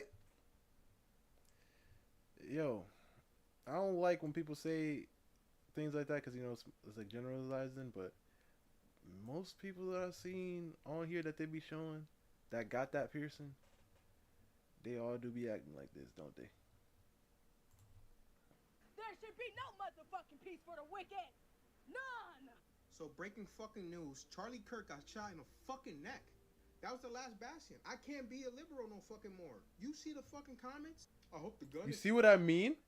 You see what I mean? What I said? It's like people who are normal and people who are not normal.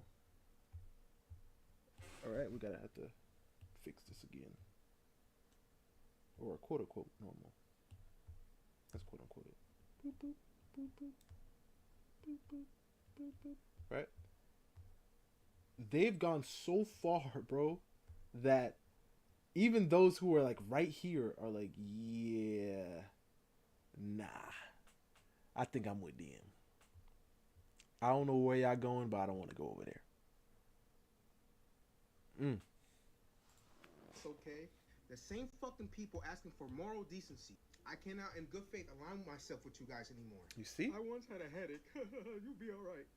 Because you don't agree with him politically? Okay. Whatever happens next, in retaliation, whoever did that shit, I hope they throw the whole fucking book at you.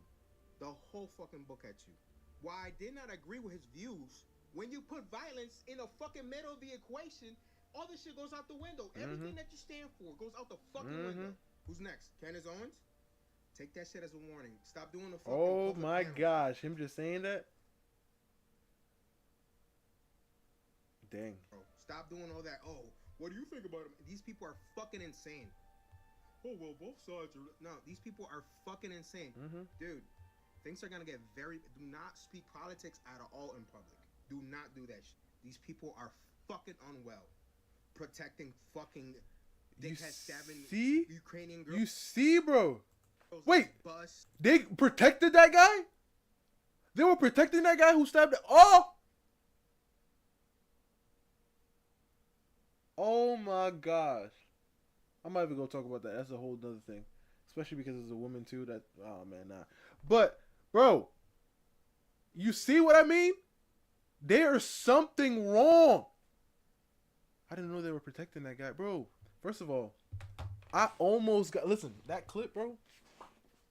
That clip was going on when he did it, bro. Listen, I'm gonna tell you this right now. That thing popped up in front of me. Randomly. And you know what's so crazy? Because back then, they used to show Are you sure you want to see this? Back then. I guess that don't exist no more. Bro, when I tell you, bro, I just see this girl sit down. And I just see this guy get up. And then I'm like, nope. I put my phone down. Again. It happened. I don't know why I look back at my phone. Would I like turn it off? But I looked back at my phone and I saw him walking away. And I'm like, oh my gosh. What did they say? Like, how did they defend him? What could they say? This man is done. What could they say? Like, what excuse did they have? I kind of want to know now. Like, I'm not going to look it up anymore because I don't want to get, hit with it again. But what did they say? Protecting. It was because he was black? It was because he was black? Oh my gosh. If it was, bro. Just because they think they're the other gender, you people make me fuck. That video that's on my Twitter now is absolutely just, I couldn't even believe what I was seeing. When I first saw that video, I thought it was AI. He's got a family, he's got a wife, he's got children.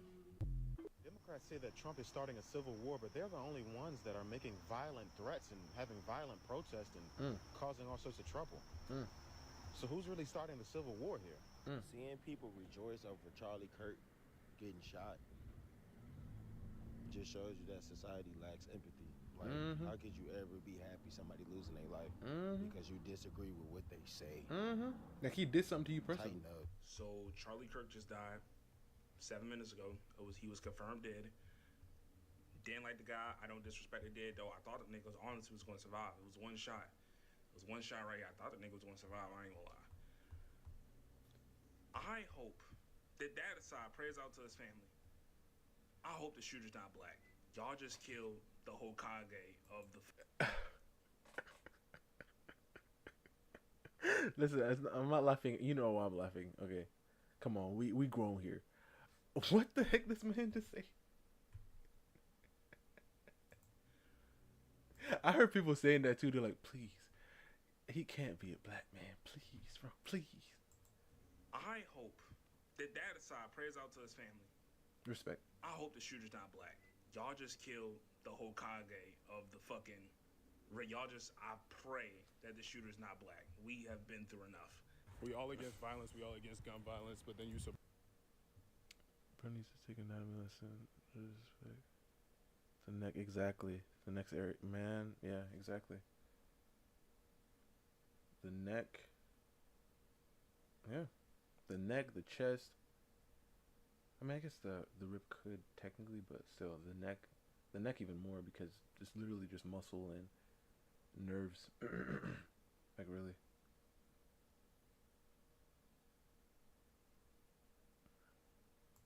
Support the same violence that just killed somebody because he had a take that you didn't agree with. I never agreed with the nigga. I'm not happy to see another man die. Y'all are weird, bro.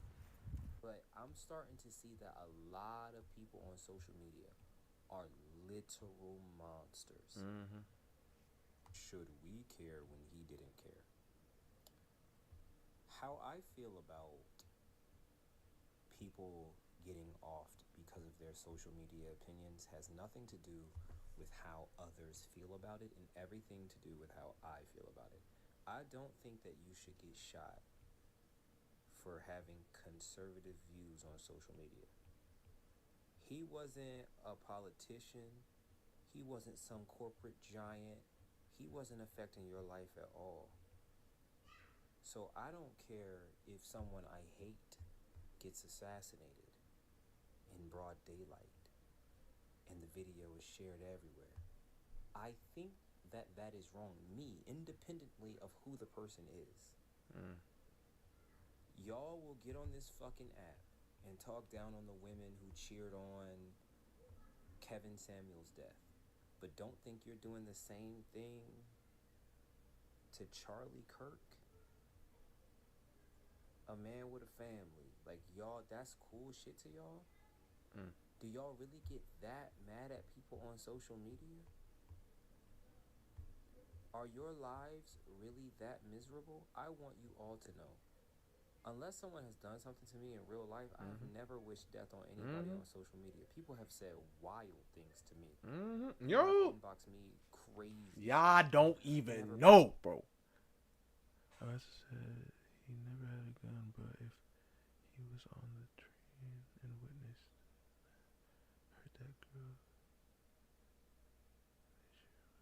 Exactly, it would 100%. What? Like literally, after hearing about everything, I'm telling you this right now, May. I've literally thought if I was in that, like obviously, like with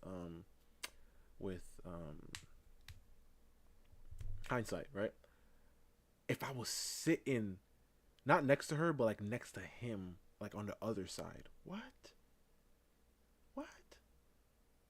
Like just waiting one side, like just the glint, like the little light reflecting off of it hit me in the face. Instantaneously, I gotta get up and what? I might get, but like I don't understand. Like I can't not. Like just seeing that there, if I was like, oh my god, oh my goodness, bro,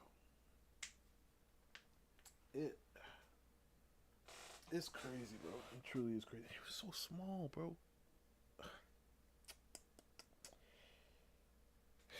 Insane. Wish them to actually die. I understand that the internet is real life. What are we doing, you guys? I'm not saying what are we doing, but I'm talking about Charlie Kirk. The person who is trying to educate a generation of people has been shot on live television.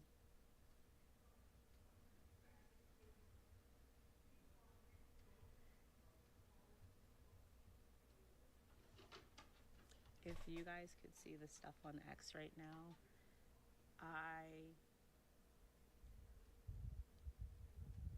at this point, what video? The Democratic. What video? You said I didn't watch it.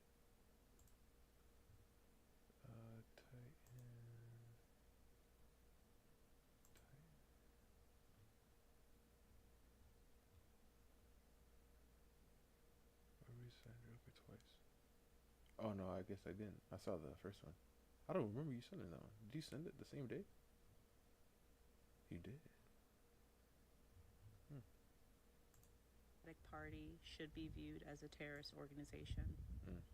The stuff that we're seeing in this country is not normal.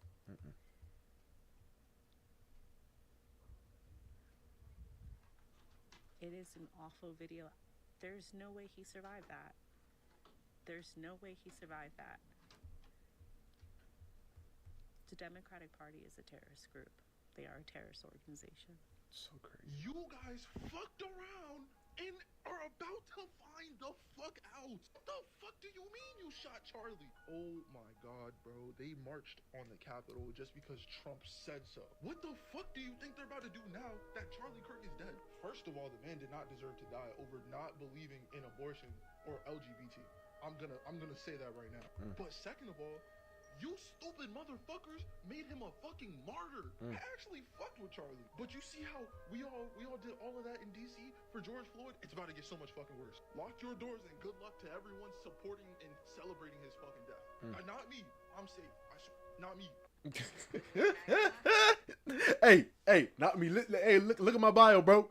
Hey, chill. And Bri, what we saw, that video we saw with the video we saw with the what? Oh, with the dachshund? Oh my gosh, they know where you at. It's crazy, bro. Truly insane.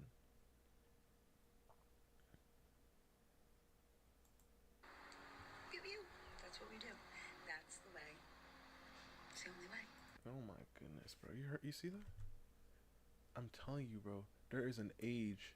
There should be an age limit to posting. You can definitely like, you know what I mean? But once you hit that age, you should stop being able to post. That's what we do. That's You get at that point where you don't make rational thoughts. Let's take this back to the beginning. Okay, guys. So I would like to start a new movement. See MAGA? MAGA. Because people like that respond to fear and terror and aggression, not logic. And Not logic.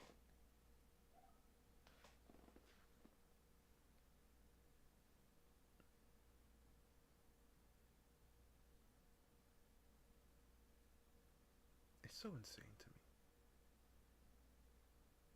Like,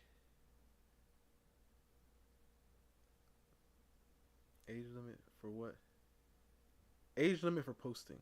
Like, you can't post at a certain age. 40? Alright. 40, I'm good with. I'm good with 40. I'm good with 40. Listen. Maybe, maybe this. If we really want them to still be able to post, maybe once you hit 40, right, you have like a test that every social media app puts you through. Like a little quiz, right? And then it determines if you're capable of being able to post, right? Like they'll show you a few videos and they say, why don't you comment on this? What would you say? what would you say with this one? Okay. I see. Ah, interesting response.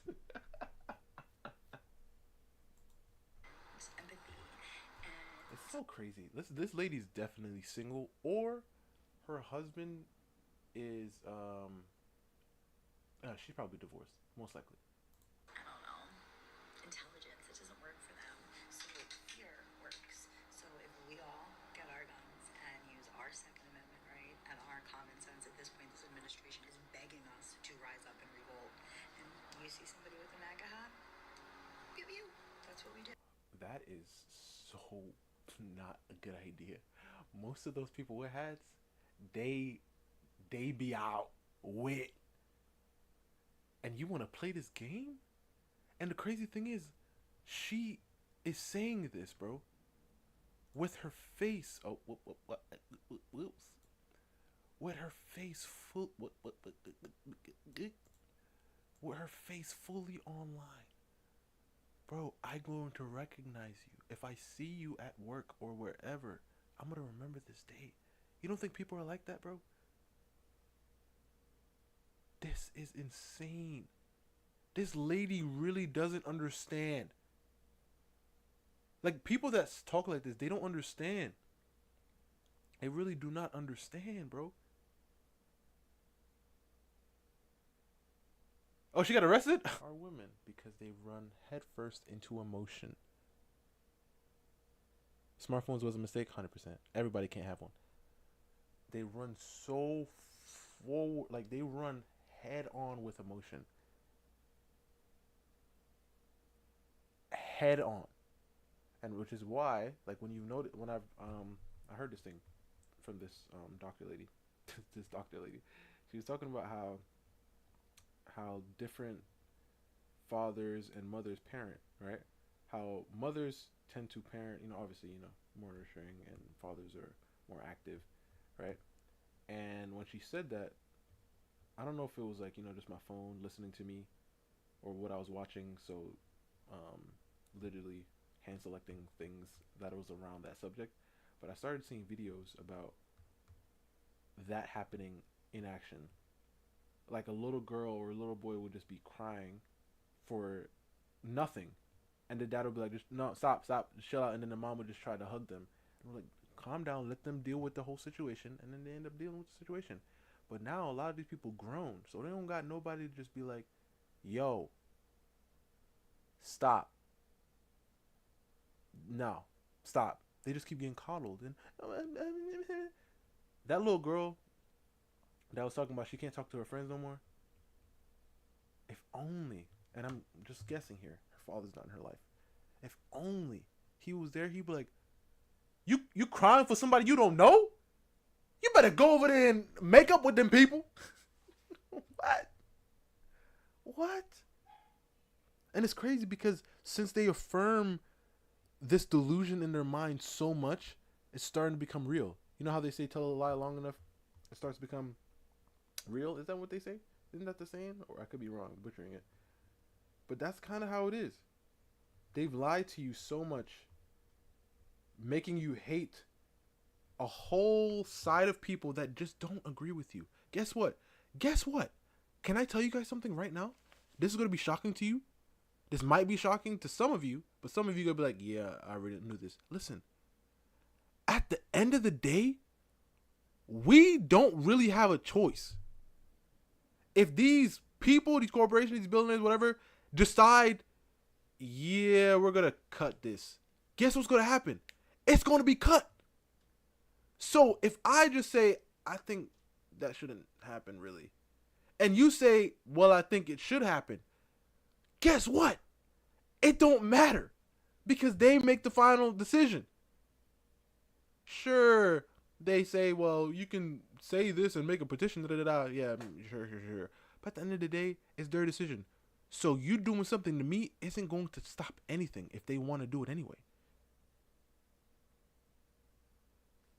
But they've made us like believe that the enemy is that person that doesn't agree with me. And first of all, who told you this stuff in the first place? Who told you these things happen? Everything just sort of keep getting worse and worse, bro. Especially with like AI ramping up too. Cause then they're gonna start pulling things out of nowhere, bro. Just well look, this is like this. Really? This was like this? Says who? Well, this video that I saw on, yeah. Is that video like for real or is that AI video? Especially these 40-year-olds, when I told you, they should probably just take it off social media. A lot of them, like, I'm telling you, my aunt showed me a video of like Trump, like he was like, I don't know, boxing or something. I'm like, listen, that's not real. But she really thought it was real. There's a certain age when you just like, yeah. I think we should hang it up. We should hang it up, bro. And this is why, bro. Listen. Let me get my plot of land. Let me get my little farm. Let me get my little place with my little family. Y'all can handle that wherever y'all handle that. But just leave me alone. Leave me alone in my place. Because apparently all of this that you guys are doing is just so freaking important for some reason. It's so freaking important what the world thinks about you. So freaking important, bro. It's crazy. Truly insane. Truly insane. Pretty sure she got charged with a federal crime. You're evil. You're racist. You're a bigot. You're a Nazi. You're like Hitler. The party and their messaging has become very extreme. Exactly, and this bro. Is one of the reasons. Did you just say the sky's red? Did you just say the sky's blue? Oh, so you like Nazis? Huh? How does that make sense? Oh, no. That's what you are now. Oh, yeah, that's what you are now. This is why they're bleeding voters. But a lot of their content is so extreme and emotionally manipulative that it gets people to think things like this. Ask yourself, why were we not seeing multiple assassination attempts on Kamala Harris? Why not? Exactly. It's not because she's good and Trump's bad. Exactly. It's because one side demonizes the other side. Exactly. So much to their own they base literally said that he is not going to leave. He's going to become a dictator. They are literally choosing what we can and can't say. And if you say that, and you know how many people in the, like when I was watching clips talking about what happened, how many people were literally like saying he said this about trans people? And I'm like, hold the freak up. Are you telling me it's okay because he was saying that about trans people? Guess what? A lot of these people who like Trump, they like having kids. And guess what? They are against removing your kids. Guess what? Kamala was pro removing your kids. What does that mean? Does that mean she has the right to get got? No. No, it doesn't. But why didn't we go after her? Why didn't we go after her, they say? Because it doesn't make no sense. Because if we did that, didn't it just make this situation? Because we have to think, use our brains, people. They don't use it, bro. It's like not. I'm telling you guys, we gotta put like 100 of them in a room, and we gotta do some experiments. That base then thinks that these people quite literally will destroy the country, put people back in chains, and do horrible things to people. The Democrats emotionally manipulate people on a regular basis in order to get their vote and in order to keep their vote. Again, again, that's why we saw such extreme measures taken against Donald Trump, but not the other way around. And this woman's also saying another thing. She likes when people were scared to come out and say they were a conservative or to support Trump because they were worried about being canceled. They were worried about losing their job. She enjoyed, all the closet conservatives back in the day. She doesn't like conservatives having a voice. She doesn't like conservatives being out here saying the things they believe in and fighting for those things. She wants conservatives in the basement quiet. I mean, when you see multiple things like this, it's just a reminder of how the Democratic Party plays the game. And again, it's far less about policy and far more about demonizing your opponent in every possible aspect that you can. And that gaslighting and emotional manipulation then incentivizes people to do crazy things and believe absolutely crazy, insane things. It's a problem because you also can't have any productive conversation. And this is one of the reasons why you'll see so many Democrats focus on simply opposing Trump no matter what. Like I said before, they currently care more about opposing Trump than they do about doing anything productive for the country. Everything is fight Trump, fight Trump, fight Trump. But they're so tangled up in their own emotional storm they created that they can't even see reality. I mean this from the bottom of my heart, in all sincerity. You was never supposed to see something like this. Yeah, this guy. In your entire life, you was never supposed to see something like this. That's not okay. That's not normal. That's not regular. You was never supposed to see something like that in your entire life. And there it is on social media. And we pretending like it's normal. When I was younger, for somebody to see something like that, they had to go to a deep store somewhere. A creepy store with a creepy guy selling them on DVD or VHS. They had to go on LimeWire, ShareBear. They had to go deep on the dark web to get a video like this.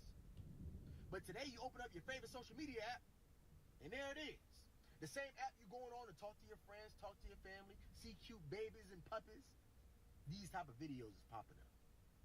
Crazy part about it is when I was younger, there used to be a triangle right there in the middle of the screen that you would press that would start the videos. You had to start the videos. These days, autoplay. You don't get to choose. Don't matter how fast you scroll through that timeline, the video's gonna play on its own. And it's gonna play loud, video to the tip top. So now you had to see it. You had to hear it. You're a couple senses off for putting trauma on your soul. I want you to think. They did a study talking about how dopamine affects the brain and how we just getting too much of it these days because of these social media apps. We got all this dopamine in the palm of my hand. It doesn't matter how much I swipe. I'm getting good stuff, bad stuff, happy stuff, sad stuff, back to back to back. It's not normal and it's not good for the brain. So what do you think this type of stuff does, huh? How many kids do you think seen this video today? How many parents do you think seen this video today? How many of his family members do you think seen this video today? People who didn't want to see this had to see this. Because it's on social media. Yeah, I remember that. Nothing.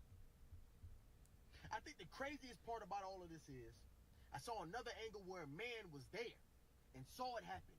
And his first reaction was to go in selfie mode.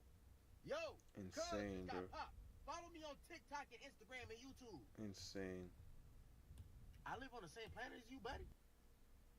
We from the same species, homie. We from the same universe. We got the same structure in our bones. We from the same species.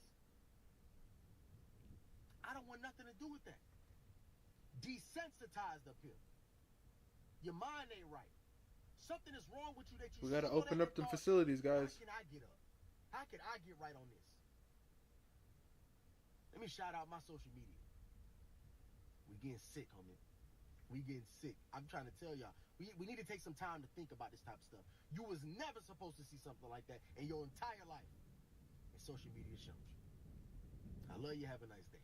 In his life, Charlie Kirk had a major influence. And I'm telling you right now, I'm looking at the culture right now, and I'm seeing that Charlie Kirk is probably going to have more influence even in his death than he did in his life. I've never seen so many people, even people that look like me, so furious and fed up about this rhetoric. And the reason why this is going to resonate so much is because the man didn't do anything wrong. He was just talking. He was just speaking his opinion, something that we are all entitled to, something that we all should be able to do. And the things that he said and the influence over the people that are about to start coming into power, I'm talking about young people. I'm talking about when he was going to these colleges and giving people a different opinion that they weren't getting anywhere else. They were paying $40, $50,000 to these colleges and weren't hearing these opinions, and now it's being articulated by this guy at a level they never seen before. And that's how he affected people in life. But even the people whose minds he didn't change with his words, in death, it seems like he's changing some of their minds. And that's what we all hope to live for. That's what we all hope to do in our lives. That's a life worth living.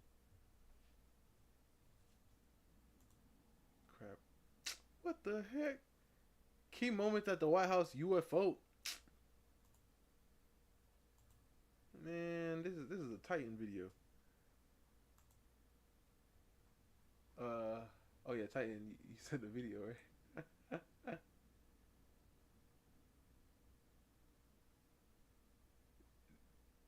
Disney finally admits why Acolyte got canceled. Wait, hold up, Titan. Before I watch your video, wait, how long is your video? Because there's one more video here about the people who got fired. How long is this video?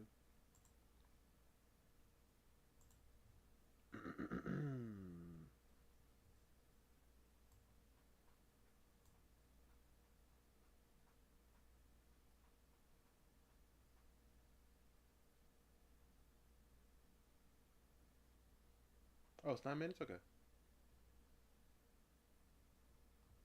Let me get this off my chest. I do not like the Joker's redesign from the new Batman Adventures. There, I said it. Now I know that's not exactly a hot take because I remember the Joker's redesign was fairly controversial back in the day. There's a reason why his look was changed up again for Batman Beyond and Justice League. Having said that, what I want to do today is to try to analyse the thought process behind the design. Essentially, playing devil's advocate for the TNBA Joker. The fact that the Joker had 3 separate designs across the DCAU, maybe 3.5, because Justice League Joker is slightly different to the Batman Beyond Joker, indicates to me that the art team on BTAS were never fully satisfied with their Joker design. In fact, if we look back at the very earliest character designs by artist Kevin Nolan, you can see that his original design for the Joker featured those same dark, soulless eyes with white pupils. And I get what he's trying to achieve here. These eyes are inhuman, more menacing, almost like the cold, dead eyes of a shark. Now, if we compare this with Bruce Timm's early Joker sketches, you can see that they're all very different. Note the dimpled chin, and he has eyebrows, without BTAS's trademark shadowing around the eyes. Some of the sketches I found go completely left field, giving the Joker even more exaggerated facial proportions. I'd never seen these sketches before, and I found them on a random Bruce Timm Tumblr blog, so there is a chance they aren't even by him, but for now I'm going to say they are. I can tell those original Kevin Nolan designs never left Bruce Timm's mind, because he repeatedly played around with that image in the BTAS comic book work that he did. The earliest example I've been able to find is the cover for the prestige format Batman Mask of the Phantasm comic adaptation from early 1994. We can see that one of the Joker's eyes is completely in shadow with a singular piercing white pupil visible. And I agree that right here that looks really menacing. Similarly, there are multiple instances of this in Bruce Timm and Paul Dini's award-winning graphic novel Mad Love, also from 1994. In fact, in the deluxe hardcover edition of Mad Love, it comes complete with color guides written by Bruce Timm for colorist Rick Taylor, and you can see that he gives a name to this style of eyes: dot eyes. While they were used sparingly throughout the 64-page comic, these dot eyes are effective at making the Joker look absolutely unhinged. So I can completely see why it was something that Bruce Timm and co. wanted to explore. One of the primary purposes of the new Batman Adventures redesigns was to simplify them, making it easier for the various animation studios to be consistent. Just look at the work of Acom and how they butchered the Joker's appearance in episodes like Be a Clown and The Strange Secret of Bruce Wayne. But at the same time, sometimes they be doing it. The Joker's eyes in particular was a problematic area for some studios. Even good studios struggled to make the Joker look right. Let's take, for instance, how the Joker looks in the episode Harley and Ivy. Now, the animation was done by Dong Yang, animators of wonderful episodes like His Silicon Soul, Bane, and Batgirl Returns. And the layouts were provided by TMS, arguably the best studio to work on BTAS. They were responsible for amazing episodes like Two-Face Part 1, Feet of Clay Part 2, and Read My Lips. But in Harley and Ivy, they just went completely off model. And I'm not saying that their version of the Joker looks bad in this episode, but he just looks wrong. And I could see how that might be a source of frustration for the BTAS team. When BTAS ended and the team started working on Superman the Animated Series, they re-evaluated their art style, opting to be a bit more streamlined and simple. And I would say that they were quite successful on that front. But when Warner Brothers executives felt like it was time to revive Batman, Initially, there was some reluctance. Bruce Timm elaborated on this a bit in his Modern Masters book. At that point, I was really into doing Superman, and Batman felt like old news to me. I didn't want to go back and do more episodes of Batman, but we had tweaked our in-house design theories on Superman a bit. Superman was a bit more angular than the original Batman show was, and I was pretty pleased with the results. I thought the animation was much more consistent. I really like this design for So I Superman. thought if we took that idea and went even further with it, what would be the results? This ideal One night Superman, I I was think. doodling and I did a couple of really designy drawings of Batman and the Joker, and I went, wow, that's kind of neat. That could get me excited about doing more Batman. So, okay, I begrudgingly accept that the original Joker design needed to be adjusted to ensure that the animation would be more consistent. Fine, I get it. The problem I have with the redesign is that I think they went too far in the other direction, and it was too simplistic. Yeah, that's If you what I look feel at like. his face, it's essentially just I was made up gonna of say, triangles actually. with a sharp chin, pointy hair, It's and usually a cute grin, what and they a do to cutting simplify, brow. but Thematically, sometimes they can I get too far. it, and on an intellectual level, I can appreciate it. Most of the other characters are more rectangular, so having this pointy triangular man running around immediately makes him stand out. I just feel like it's a bit too much. And his eyes, again, I get what they're going for. They wanted the Joker's eyes to be cold, dark, and blank with no humanity in them. And yeah, to a certain extent they succeeded, but I feel that it limits how expressive their Joker can be. A great way to compare the two designs in the same situation is to look at the original comic book version of Mad Love, which was drawn in the original BTAS style, and compare it to the new Batman Adventures adaptation. Let's just pick this scene here, where Harley calls the Joker to let him know that she's about to kill Batman. Look at the two images side by side, and the differences are abundantly clear. TNBA Joker's expression, although clearly angry, isn't anyway near as expressive as the original design. There are a handful of shots throughout TNBA where I think the Joker's design looks decent, primarily in Joker's Millions. But the real standout, in my opinion, is the Superman the Animated Series 3-parter, World's Finest. These episodes were produced by Japanese studio TMS, who I mentioned earlier were responsible for some of BTAS's best episodes. The difference between World's Finest and the earlier episodes of BTAS is that TMS were responsible for the entire production of the episodes. The storyboards, the layouts, and the final animation. Hold on, let me go back. I like that. The composition, so good.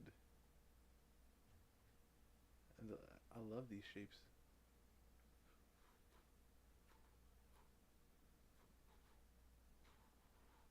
I feel like this one right here could be a little darker, but obviously it's just a storyboard. But it's a little nice. Storyboards, the layouts, and the final animation itself. Traditionally, the storyboards and the layouts were handled by the Warner Brothers team, but in this case, the workload was shared with TMS. One really interesting fact about these episodes was recently unearthed by YouTuber Steven. TMS outsourced some of the work to animators at Studio Ghibli. If you've not seen it, this is what you're talking about. I'll put a link to it in the description as well as that little pop-up box in the top right corner. Steven outlines how the two studios had an agreement to support each other. TMS helped Ghibli get their film Princess Mononoke over the finish line in exchange for Ghibli helping them out with their own projects at a later date. The two projects that Ghibli helped with were parts 2 and 3 of World's Finest and the TNBA episode Growing Pains, which, by the way, officially makes Annie a Ghibli princess. I don't make the rules. Having two animation studios of such high caliber working on World's Finest meant that they were able to take the fairly simplistic Joker design and really run wild with it. And it's ironic how this new look Joker was created to ensure that I did not know would be that. more consistent, but he looks his absolute best when the studio adds some flourishes of their own. I won't go as far as saying they've gone off model, but just look at those facial expressions. It's those bulging, rounded eyeballs and how comparatively massive his pupils are in the shot. They absolutely took some liberties with the design, but their Joker looks genuinely evil in this episode. Completely and utterly insane. There's such a wide array of expressions on display. He just looks great. Other episodes, not so much. The episode Joker's Millions perfectly demonstrates why the black pinpoint eyes were essential. There's a scene where one of the Joker's henchmen is sent to the Iceberg Lounge dressed as the Joker to provide him with an alibi while he robs a security van. We can immediately tell that it isn't the Joker because his eyes are normal. And I have to say the pointy angular face just doesn't work as well with the white eyes. I'm increasingly coming of the opinion that for this design, the black eyes are essential, otherwise the whole thing just sort of falls apart. This is also illustrated by fan efforts to recolor the Joker's eyes. A noble mission that I don't want to disparage, but I just don't think it works. These fan-made videos are interesting though, and I appreciate the efforts they've gone to in order to highlight how different the show could have been. I don't think it's controversial to say that the TNBA Joker design had issues, but I view it as an essential stepping stone to the final Joker design, as seen in Batman Beyond Return of the Joker and Justice League. This Joker seems like an amalgamation of the first two designs. Yeah. The shading around his eyes is back. That looks good Instead of too. black eyes with white pupils, Better, we I have think. yellow eyes with red pupils. The Joker's face retains some of the more triangular elements, such And as the the chin gums and and his everything. ears, which sets him apart from the other characters in the universe. But he's more detailed, which allows him to be more expressive. And of course, he's got his lips back. It really is the best of both worlds, and I think it's fantastic. But at the end of the day, my go-to Joker will always be the original design, especially the way he appears in Batman Mask of the Phantasm. To me, that is the Joker, and it won't ever get better than that. Okay. I think I like. I mean, I might like It's in back to the day, lips back. this More one better. detailed I mean, will no, always this be one's the more best of both expressive. I worlds, feel. and I think it's fantastic. But at the end of the day, my go-to Joker will always be the original design, especially the way he appears in Batman Mask of the Phantasm. To me, that Yeah.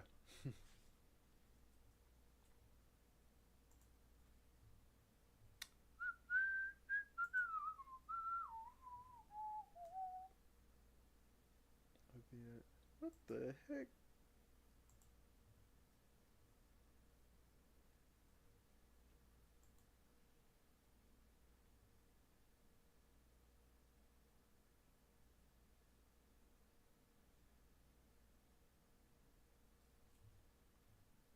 We need to talk about the tragedy that is the downfall of Red Hood's base character design in mainline DC Comics. This incessant need to change his suit is emblematic of DC not really knowing what to do with his character post Under the Red Hood, or at least not having a clear direction that lasts a while. His base suit designs have been on the decline since the debut of Red Hood in the Outlaws Rebirth. Jason Todd's character arc, or practically lack thereof, has solidified him as the potential man of the Bat family, learning new lessons and attributes just for the next writer to come in and have him unlearn those same exact lessons. But hey, I know Jason Todd fans are going to be feasting for the next couple of years. DC's pumping out a brand new ongoing comic series written by an author who's never read a single comic with Jason Todd in it and is interpreting the character based on a friend who claims to be very familiar with the character.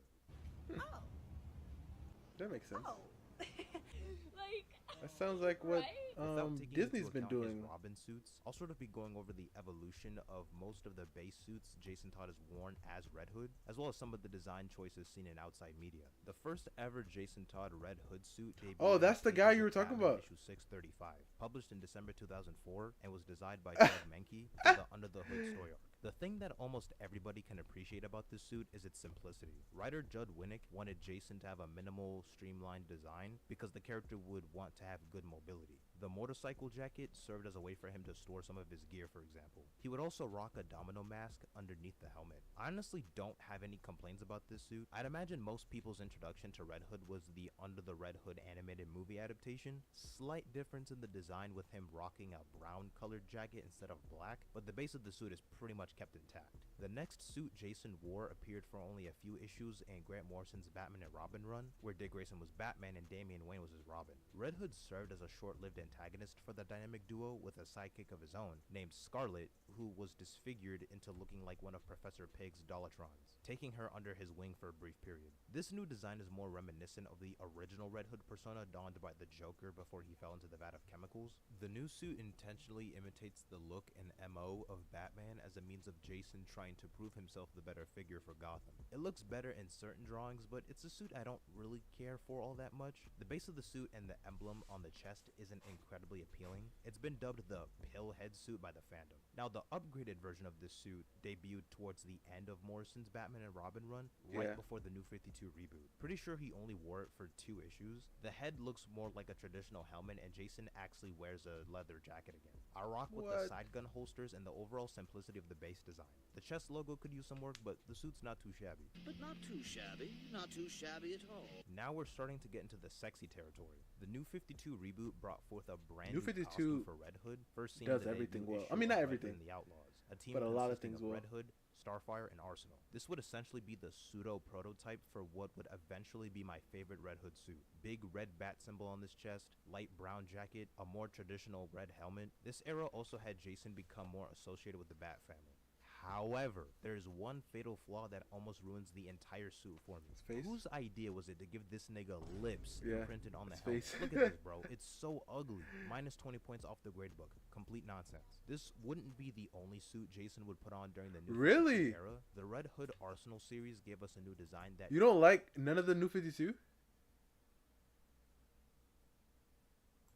didn't last long. I honestly don't even know why this suit exists. It's literally just a downgraded version of the standard New 52 look. At least the helmet got rid of the stupid imprinted lips, so that's a plus. I honestly think green was a horrendous color choice for the pants. Yeah. It kind of brings the suit down in my opinion. Don't really care too much for the design concept of having a sleeveless hoodie on top of the suit. Not my cup of tea. Thankfully, he didn't wear the suit for that long, as he would revert back to his original New 52 look before DC Rebirth, and only wore the Red Hood Arsenal outfit for the first 6 issues of that series, and for the first 6 issues of Batman and Robin Eternal. The DC Rebirth relaunch initiative not only published a second ongoing Red Hood and the Outlaw series, this time featuring I'm a talking lineup of strictly partners about like Zorro designs here. instead of Arsenal and Starfire, but it also gave Jason a slight costume change.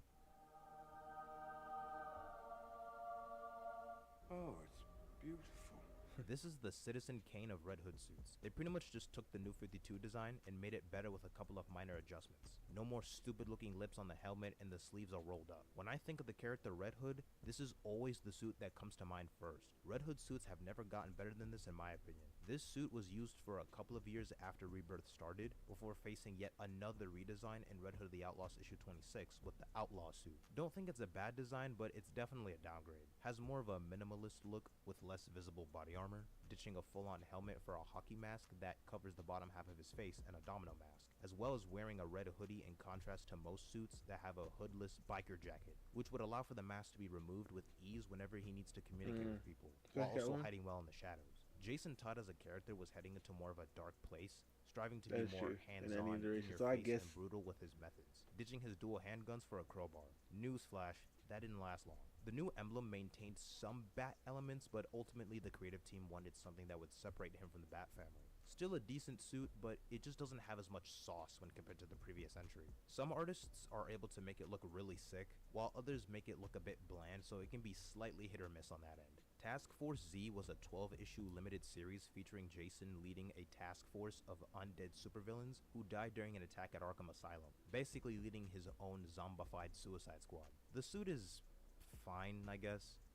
I mean, it's alright, like... There probably could have been more elements added to help break up the gray, once again rocking the bat symbol on his chest since the suit was given to him by Batman after they reconciled. To nobody's surprise, Batman and Red Hood would butt heads almost immediately after. I prefer somewhat of a happy medium when it comes to a Red Hood design, bits and pieces of slimmed down armor mixed with streetwear rather than full-on bulky body armor. But surely by this point, DC can't mess up any more Red Hood design concepts, right? They've gone down so many directions in both his characterization and appearance, so with his latest suit, they must have done a stellar job.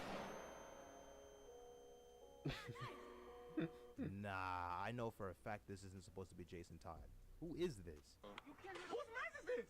You put him on the TV. Go home! Bro, don't... Go home! I'm not even gonna sugarcoat it.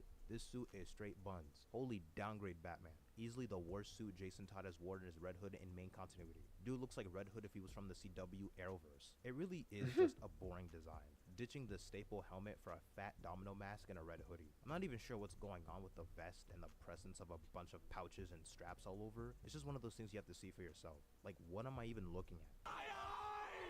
Unfortunately, this is his current design, so Red Hood comic fans I are got a stuck with his fade. monstrosity for the foreseeable future. He looks even more like a bum when compared to the upgrades some of the other Bat family members have gotten recently. Batman and Tim Drake Robin got some dope new looking suits in the Matt Fraction Batman run. Now that's all of the main suits Red Hood has worn in main comic continuity, but how do some of the designs seen in certain adaptations hold up? The suit seen in the Red Hood story DLC in Batman Arkham Knight is kinda tough. I think it incorporates white in a way that I actually like. I've always had sort of a soft spot for this look. The jacket especially with the insignia on the back. Come on now, dawg.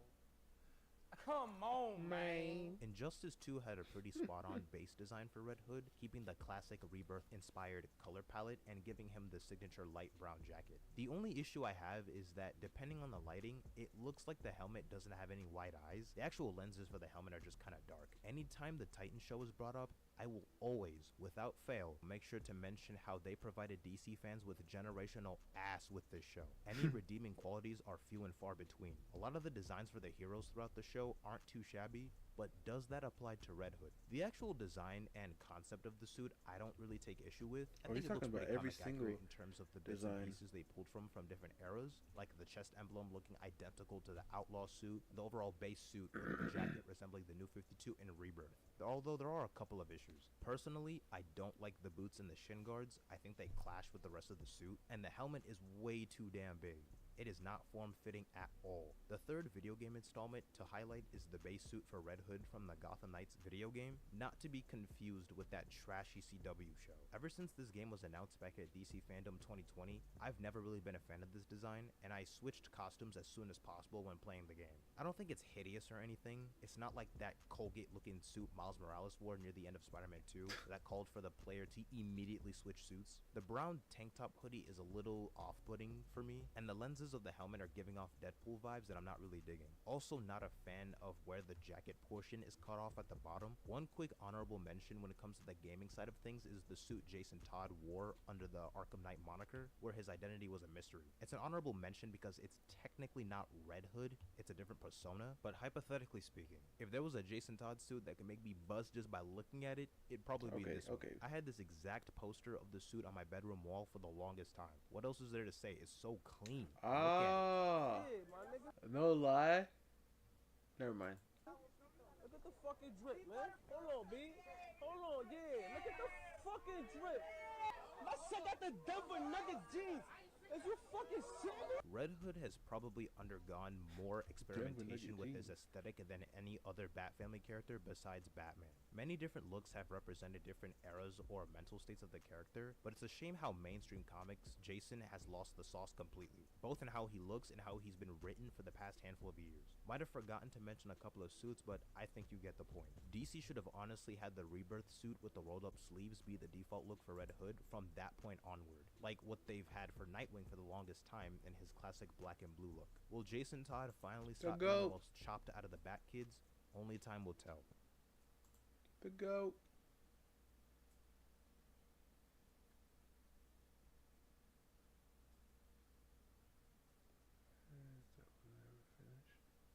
Oh, I kind of want to see this. There have been a number of movie franchises that ended in a satisfying way, or at the very least, had a conclusion. But there are also a number of movie franchises that started and never finished their story. So I said two. You sent me two more. Why they were cancelled, and what the future of that franchise would have been about. Narnia. Harry Potter is one of the biggest franchises of all time, so it made sense from a financial point of view to expand the universe. But after 3 Fantastic Beasts films, Warner Brothers decided not to carry on with the planned 5 movies. The reason for this is that the financial and critical reception was heading in the wrong direction. So instead of having a crack at a different spin-off, they just went back to readapting something that had already been perfectly adapted. I've read all the Harry Potter books. Well, I listened to all the audiobooks. But either way, I understand there are things in the novel that weren't brought into the movies. Though what I think the films did perfectly was omitting the unnecessary material. I think that's part of the reason why the Fantastic Beasts movies didn't really work for me, because Joe Rowling wrote the screenplays. I feel like writing a novel and writing a script is like driving a car and driving a bus. There are a lot of similarities, but there are also a lot of differences. Just because you can do one doesn't mean you can do the other. Yeah. If they had written them into novels first, then have you guys someone else ever write the scripts, driven Harry like a Potter, big the spin-off car, bro? franchise could have worked. Like a big van. Have you ever driven a van, bro? It ain't the same, my boy. It ain't the same. I remember driving when I drove a van for the first time. This is what happened, bro. Almost got in an accident. Thanks to you, I was safe. I was making this turn, right? So, like, let's say there's this. I'm supposed to get into here, right? So there's this section like these, and I'm right here, right? I gotta make this turn right here, right? Right? Usually, like if it was a smaller car, you know, ain't nothing but a thing, right? Cars are moving. Hey, I can make it, right? But this van, that thing had some give to it. So I turned, and then once I got like right here, right, this car was like, boom. I was like, oh, so, oh my gosh. You know what I mean? you gotta like you gotta account for all that back there. You know what I'm saying? Now, this is a reboot that confuses me the most. You gotta do so much with you gotta the Disney account for world, that. expanding on the story with different characters. Marvel and Star Wars have had some hiccups, but the spin-offs that work is what keeps those franchises alive. Yeah, What spin-off Fantastic works Beasts might not for have Marvel? worked, but that was just one spin-off idea. They could have thought of something else. Though I guess coming up with new ideas is harder than just doing something that already has all the answers. True.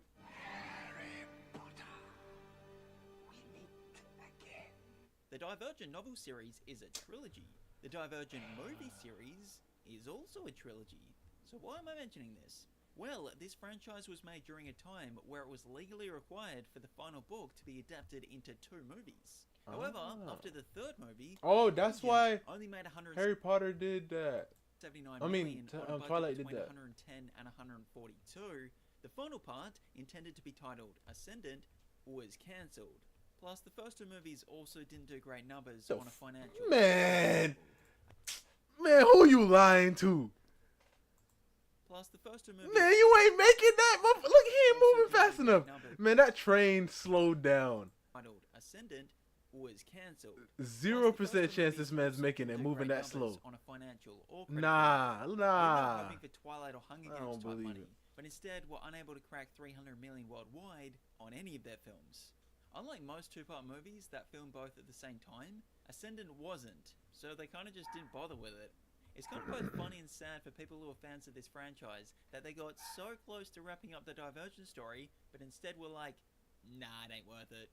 Despite all this, Lionsgate did intend on making and releasing Ascendant as a TV film, which would then lead into a spin-off TV show with original ideas. But because it was going to be a TV movie instead of theatrically released, the high-profile actors weren't interested in returning.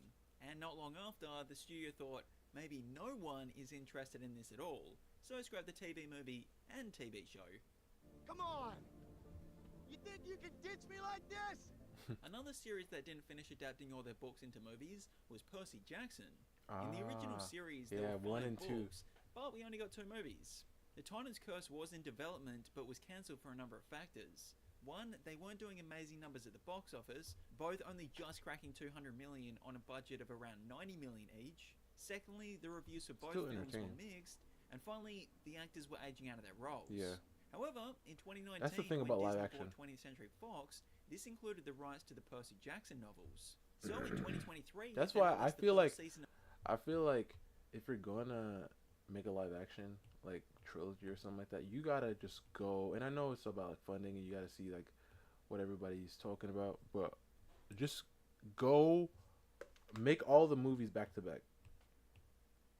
You know what I mean? Or the show back to back, because like I don't know, you have to go all in, or else this would end up happening like that. That's what happened with Diary of a Wimpy Kid. Like they didn't keep going. Like the people started aging out. Like even, and that's going to definitely happen with One Piece if they continue. Like I'm not watching it, but it's what happened. Cause like it took 5 years, right, or something like that, to make the next season. How long is it going to take for the next season if they even go for that far?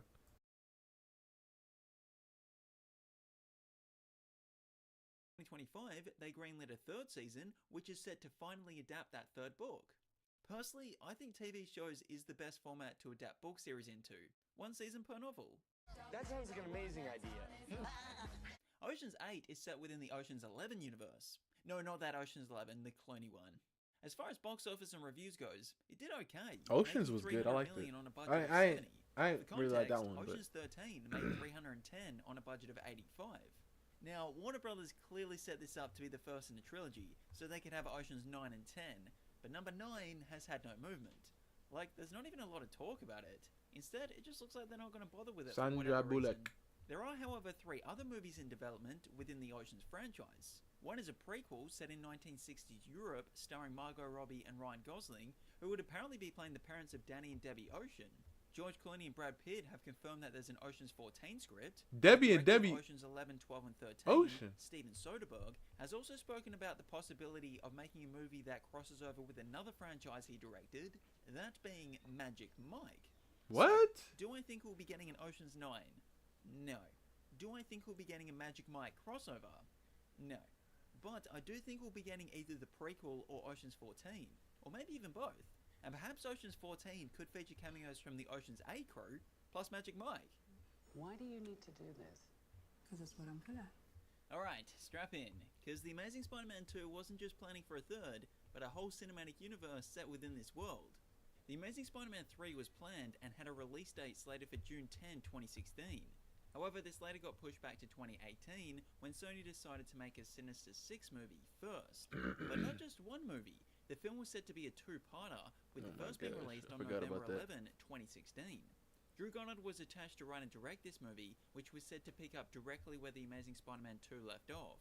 However, there are conflicting reports as to whether Andrew Garfield would be in one part, both parts, or neither. The end credits to The Amazing Spider-Man 2 hinted at the lineup, which would include Vulture, Green Goblin, Doc Ock, Mysterio, Kraven, and Rhino, but apparently this wasn't necessarily going to be the final team. While plot details haven't been confirmed, did you guys watch the Kraven movie? Where Harry Osborn would be Did you guys watch the Kraven movie? If y'all did, what y'all think about it, bro? I'll tell you guys my thoughts after. Oh my.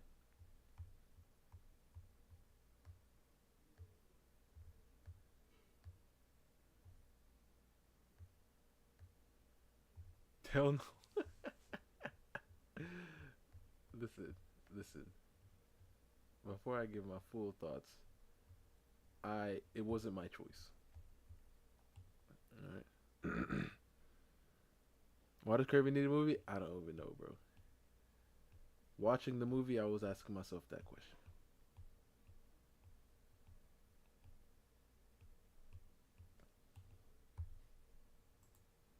Leading the team with the goal of destroying humanity and going on a mission to recover an alien meteor, which would later be revealed to be Venom. Osborn wanted the symbiote, but Spider-Man would be the one who unintentionally bonds with it before finding the Sinister Six. Other ideas included Doc Ock betraying the group and going rogue, leading to the remaining five battling against him with Spider-Man's assistance. There was also the possibility of having the Sinister Six team being controlled by the government, determining when and where to enlist their services. This is a similar idea to what would end up being used in another 2016 movie. It was even said that the story would have a redemption arc for the characters. Despite this film being set in Andrew Garfield's Spider-Man universe, Drew Goddard has said that the script could be tweaked to work in any universe, whether it be Andrew's, Tom's, or a separate world altogether. So following the Sinister Six two-parter would be The Amazing Spider-Man 3. Not much is known about the plot, other than some surface-level ideas, which would focus on Peter coming to terms with Gwen's death. George Stacy actor Dennis Leary said in 2015 that Peter would have developed a formula to bring back people in his life who have died, including Gwen Stacy and Captain Stacy. Amazing Spider-Man 1 and 2 director Mark Webb also confirmed that he wanted Chris Cooper to return to be the film's main villain. What? So basically anyone who died in the previous movies would come back to life, except Uncle Ben. There was also talks about having The Amazing Spider-Man 3 be released before the two-part Sinister Six films. Peter would get the black symbiote costume in The Amazing Spider-Man 3, be wearing it in part 1 of Sinister Six, before being separated from it and latching onto Eddie, becoming Venom in part 2. This would then lead to a Venom spin-off film, so even the spin-offs would be spinning off spin-offs. What's that 5 times fast? The spin-offs would spin-off, not failed immediately. Black Cat, Silver Sable, Stunner, Firestar, and Spider-Woman were some other characters considered to either lead or team up in a movie set in the Amazing Spider-Man universe. Black Cat makes the most Spidey sense, seeing as though she was introduced in The Amazing Spider-Man 2, played by Felicity Jones. Spider-Man 2099 was planned to be released in late 2017, which was said to be set in 2099 New York, following Miguel O'Hara as Spider-Man going up against the corporation Alchemax. Setting a movie in 2099 would have made it difficult to connect to the Amazing Spider-Man universe, except the idea was to have Morlun as the villain, who travels across the multiverse, killing spider variants, so this could be that link to Andrew's world. Now, I'm not sure if this next idea would be the same movie or a different film, but eventually Miguel and Peter's Spider-Man would team up and battle Cletus Cassidy. And finally, back in 2014, there was also talks of a Tobey Maguire and Andrew Garfield crossover Spider-Man film. It was initially going to have the two characters fighting against each other before teaming up to battle a greater threat. But that's pretty much all the information we have on that. However, if you've seen Spider-Man No Way Home, you'll know that they eventually put the pair together on the big screen, plus another Spider-Man actor named Tom Holland. The underwhelming box office and mixed reviews for I'm The Amazing starving. Spider-Man 2 and the partnership deal with Marvel Studios led to all these cancellations and Tom Holland's reboot. Yes, the film made $700 million, but with a budget of around $400 to $500 million, including marketing, it probably only just broke even, because studios don't get all that money from the box office. A significant percentage goes to the movie theaters. Personally, I would love to see the continuation of both Andrew Garfield and Tobey Maguire's Spider-Man universes. People love these versions, and a continuation of either of these would make money at the box office. I think you can have multiple Peter Parker Spider-Man movies running at the same time. DC seems to be doing the same with Batman, so why not Spidey? Peter 1, Peter 2, Peter 2, Peter 3. I would have loved a third Kick-Ass movie to conclude the trilogy. Unfortunately, the box office is once again the And he reason for old that now, not and he's happening. playing Craven for some However, reason. in 2023, the rights to the film went back to director Matthew Vaughn, who intended to continue this franchise, but not with Kick-Ass in the lead, instead focusing on new characters before bringing Kick-Ass and Hit Girl back into the frame once the newbies have been established. This new film is called Stunt Nuts the Movie and is already filmed back in 2023, which is said to be about a group of athletes trying to raise money so their training gym can stay open. The second film, Stunt Nuts Does School Fight, has also filmed, and the third film, Stunt Nuts Does Shiva, which is said to be Jaws meets Groundhog Day, has also been announced. along Jaws with a meets fourth Groundhog's movie. Day. So just to recap, I mean, I guess I can see. 4 films have been confirmed. 2 of them have already filmed, and 0 have been released, nor do we have any details about when that will be. Director Damien Walters was quoted as saying that the movies were trying to give a true representation of the stunt world and the movie world. How this all connects to Kick-Ass, that's unclear. My theory is that it will be similar to how Argyle connected itself to the Kingsman franchise. Speaking of which, Kingsman The Golden Circle sees Channing Tatum join the London branch at the end of the movie, and the third film was set to be the final chapter for Hard and Eggsy. Since then, not only have we gotten a prequel that also teased a future, but Argyle also confirmed to take place in that same universe. On top of all of this, Kingsman co-creator Mark Kingsman is Miller really good, I said a liked it. crossover with Hit Girl was also being considered. Financially, the first 2 Kingsman movies did well, but the prequel and Argyle were box office bombs. And unfortunately, the only film out of those that seemed to be positively reviewed was The Secret Service. So when asked about the future of this franchise in October of 2024, 20th Century Studios executive Steve Aspel said that there were no plans on doing any prequels or sequels anytime soon. There was even a TV show in development after The Golden Circle, said to focus on The Statesman, with Channing Tatum, Jeff Bridges and Halle Berry returning, but that too has taken a back seat. Basically what we've learned from this is that eventually everything Matthew Vaughn has ever produced will be set within one cinematic universe. So I look forward to seeing how Tristan Thorne from Stardust, XXXX from Layer Cake, Rachel Singer from The Depth, and Charles Xavier from X-Men First Class will fit into it.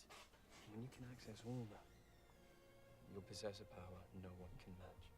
Speaking of X-Men, while the main movies, Wolverine and Deadpool, all seem to have wrapped up their stories, one pocket of the universe that still had more story to tell was the New Mutants. I mean, it doesn't blatantly end on a I never touched cliffhanger. that. Movies have ended Never this way touched it. before, but writer-director Josh Boone said this movie Oh, that's was intended to be Queensland, the first in a Queen's trilogy. Gambit. When pitching the first film, Boone That's and a Quizlet. co-writer Nate Lee pitched all 3, with plans to take inspiration from big events in the comics and include characters like Warlock, Karma, Sunspot's father Emmanuel DaCosta, and already established X-Men characters for the later movies. Boone even intended on each film being a different subgenre of horror, distinct from the first, which was described as a rubber reality supernatural. However, Disney bought 20th Century Fox just before the film's release, ending the sequel's development, and those characters were to be folded into the Marvel Cinematic Universe. I understand this movie isn't the most positively reviewed movie of all time, but I was really interested in what they were going for. I'm not a huge fan of horror, but I think it would have been cool to have something really unique and different from the other X-Men movies by going full horror. Unfortunately, I feel like it kind of went half horror, half superhero movie, and it ended up being neither. But that could have been due to the studio wanting to avoid an R rating. It also didn't get an opportunity to have reshoots. A lot of people hear reshoots and think the film is in trouble, but it's just a part of the movie making process. Sometimes it isn't until the editing stage where it's made clear what needs to be done to improve upon the movie. Every major movie has reshoots. The only time you should be worried is when they go on for longer than a month. But even then, the film could still end up being amazing. Rogue One had extensive reshoots, and it ended up being my favourite Star Wars movie of all time. Rogue One. I've got a bad feeling about it. Hellboy The Golden Army ends with Hellboy and Liz expecting twins, setting up a third movie. All involved were keen to return for this third film, and writer-director Guillermo del Toro knew what it would be about. But one of the problems was that this idea would require a budget of around 150 million, only 18 million less than what the Golden Army made at the box office. And there lies the problem. Critically, these Del Toro Hellboy films were reviewed well, though financially they were only really making their money back once it came to DVD sales. And with DVD sales no longer a thing, they don't have that to rely on. So years went by and Del Toro made Pacific Rim for Legendary Pictures, who then said that if the sequel did well, they would be willing to seriously consider funding Hellboy 3. Unfortunately, Pacific Rim Uprising was a box office disappointment. So in 2017, nearly a decade after the release of the Golden Army, Del Toro revealed that after exhausting all possibilities, Hellboy 3 would not be happening. This led to an underwhelming financial and critical reboot in 2019, and another underwhelming financial and critical reboot in 2024. Unfortunately, it just seems like the Hellboy franchise doesn't really have a large enough following. While there is definitely a cult following towards the character and Guillermo del Toro's version, I sadly don't think it's big enough for us to continue getting Hellboy movies in the future. See, I don't like that. Now, I just briefly mentioned the Pacific Rim franchise, but this also set up a third movie when Uprising ended with Newt indicating precursors will return. Not only was the idea for the next movie mapped out, but also plans for future sequels, spin-offs, and hopes to make a crossover with the Monsterverse. Financially, the numbers of Uprising didn't justify the continuation of the Pacific Rim franchise on the big screen. But it did get a 2-season anime in 2021, which acts as a continuation of the movies. In 2024, Legendary Pictures also announced that a live-action show was in development that would be a prequel to the first film, and looks likely to happen, because as recently as April of 2025, Amazon came on board to distribute the series on their streaming service. And who knows, if this does well, maybe it will lead to a live-action continuation of the Pacific Rim story back on the big screen. We're gonna keep coming! Before Fantastic Four Rise of the Silver Surfer was released, 20th Century Fox had already scheduled a 2009 release date for a third film, which was said to include The Puppet Master and Black Panther. Unfortunately, despite Rise of the Silver Surfer being profitable, the box office numbers didn't justify a third film, particularly with the first two being reviewed negatively. On top of this, Michael Chiklis was the only one interested in returning. However, while making that second movie, there was also the idea to spin off events of that film, starring the Silver Surfer, where Norrin Radd returns to his home planet Zenn-La to learn about his past and powers. Director Tim Story said the movie was going to feature a more comic-accurate looking Galactus, but was cancelled at the same time as the third Fantastic Four movie. And for those who don't think this movie blatantly set up a sequel or spin-off, you must have missed the mid-credit scene. To be fair, Rise of the Silver Surfer was released in 2007, before mid and post-credit scenes became mainstream. It's over. Go home. Independence Day resurgence of the resurgence looks unlikely to happen, even after the second film set up the building of a resistance to attack the Harvester's homeworld. After making nearly $400 million on a budget of $165, it doesn't seem out of the question that a third film could happen, movie. But seeing as though the franchise is now in the hands of Disney after the Fox merger, they may not see the value in continuing something where the last entry was reviewed poorly. Although, black guy was as supposed to be recently Will as Smith's son. 2024, director Roland Emmerich has revealed that the story has been written, which is said to be an intergalactic mission. We are gonna kick some serious alien. Alright, let's talk about the DCEU. The 2011 Green Lantern movie was intended to be the start of the DC Comics cinematic universe, but after the financial and critical disappointment, Warner Brothers decided to immediately start again with 2013's Man of Steel. Over the next decade, we got 15 movies, a different version of one of those movies, plus a TV show, which is also connected to the new universe. Unfortunately for fans of this franchise, it's pretty obvious as to why it was rebooted. Most of the films were mixed to negatively reviewed, and because of this, the box office suffered. Only 5 of the DCEU films are certified fresh on Rotten Tomatoes, which is why Aquaman was the only one to make over $1 billion at the box office. After Aquaman's box office success, the next 9 movies only made an average of $253 million on an average budget of $155 million each. Did you watch Blue Beetle? Wonder Woman 1984 and 2021's The Suicide Squad were COVID-impacted films, but I doubt either of those would have done amazing numbers due to the previous entries in the cinematic universe. Generally speaking, in order for a film to break even financially, it needs to make at least twice the budget. So those 9 movies released between 2019 and 2023 would have lost Warner Brothers in total an estimated $500 million dues. On top of this, there were about 700 movies announced that never got made, a Batgirl movie that was filmed but never released, a Batman film set in a different universe, alternate world Joker films, TV shows set in all sorts of universes, second, I'll be back. and controversies surrounding actors. Therefore, starting Did he fresh like seemed headbutt the a best chick or something? Give me a second, I'll be back.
Option. And how did they do this? Back. With new management. Okay. When Warner Brothers and Discovery merged together in April of 2022, CEO David Zaslav was looking for someone to oversee the DC universe in the same way Kevin Feige oversees the Marvel universe.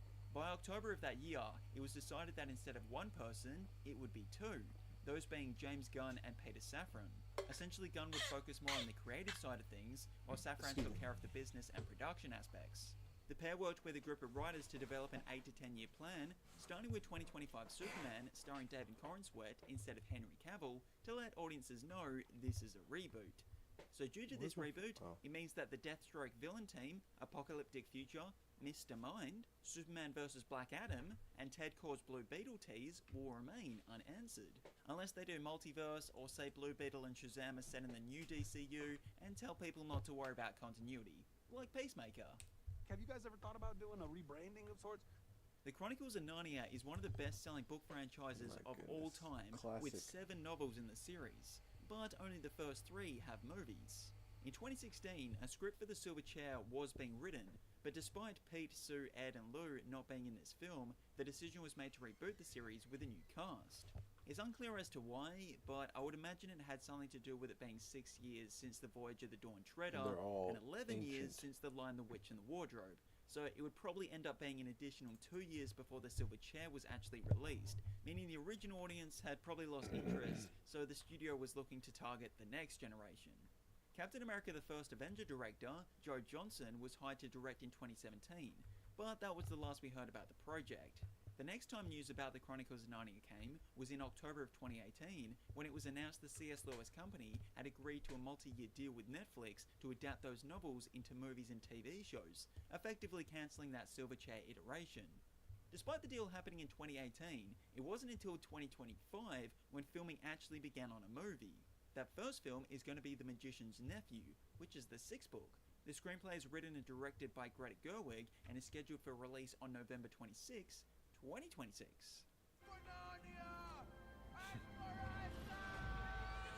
Journey to I the don't remember Mysterious watching Island the ends with third Alexander giving or his the grandson second the one. next book to be adapted into a movie, From the Earth Journey to was the Moon. I like In 2014, both of the 2 years Journeys. after The Mysterious Island was released, things were moving forward on the third entry, with Rocket Dwayne Johnson set to return for 2 more movies. However, by 2018, progress had stalled due to it being so long since the previous, assuming those who enjoyed the first 2 had lost interest in the franchise. I'd be surprised if we never got another movie based off the Voyager's Extraordinary series, as there are 61 novels and 10 short stories. Just make some Having animes, said that, bro. I would be Just make some surprised animes, if it's bro. connected to the previous 2, unless they put Fraser and Johnson together. That might bring Ooh, audiences back. Frasier, him getting clean, lean again. I don't know if that's gonna work. I don't know if that's going to work. Alright, you said you sent me a thing.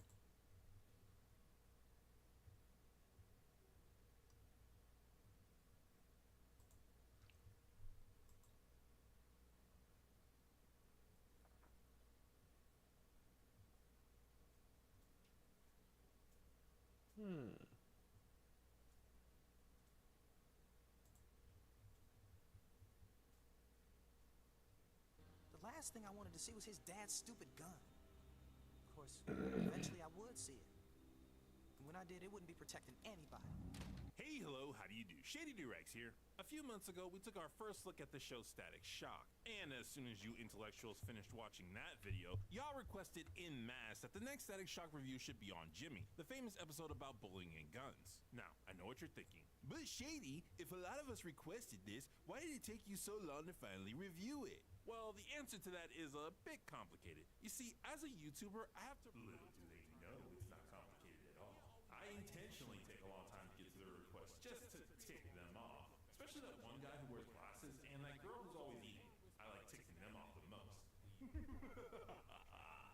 Man, it's a good thing no one in my audience will spontaneously develop the ability to read minds. And I don't want to die a painful and fiery death, so I do what I have to and release content when the time is right. By the way, despite Jimmy's reputation and despite me watching Static Shock a ton when it first aired, I've actually never seen this episode. I caught maybe the last 2 minutes, and I know most of what happens due to hearsay, but this will be my first time watching it all the way through. Anyway, y'all waited long enough for this review. Let's get going. The episode starts at the community center. A crowd surrounds Richie as he's being wheeled out to an ambulance. Hang in there, Richie. The doctors are gonna take care of you. I never thought it could hurt this much. Okay, that's a way to start an episode. Virgil comes into the scene and he demands to go to the hospital with Richie, but is denied by his dad. As the ambulance heads out, we transition to a psychologist's office. You still with me? Yeah. I just can't stop thinking about, what happened. Ah, I see. We're doing that trope. The episode has decided it wants to tease the audience by showing its climax first before resetting to the actual beginning of the story. This is a specific type of in medias res where things get told out of order, and like most in medias res, it's done in an attempt to hook the audience and make them stay attentive. The climax is the interesting part, so curiosity makes it so you naturally want to know how the story got to the point it did.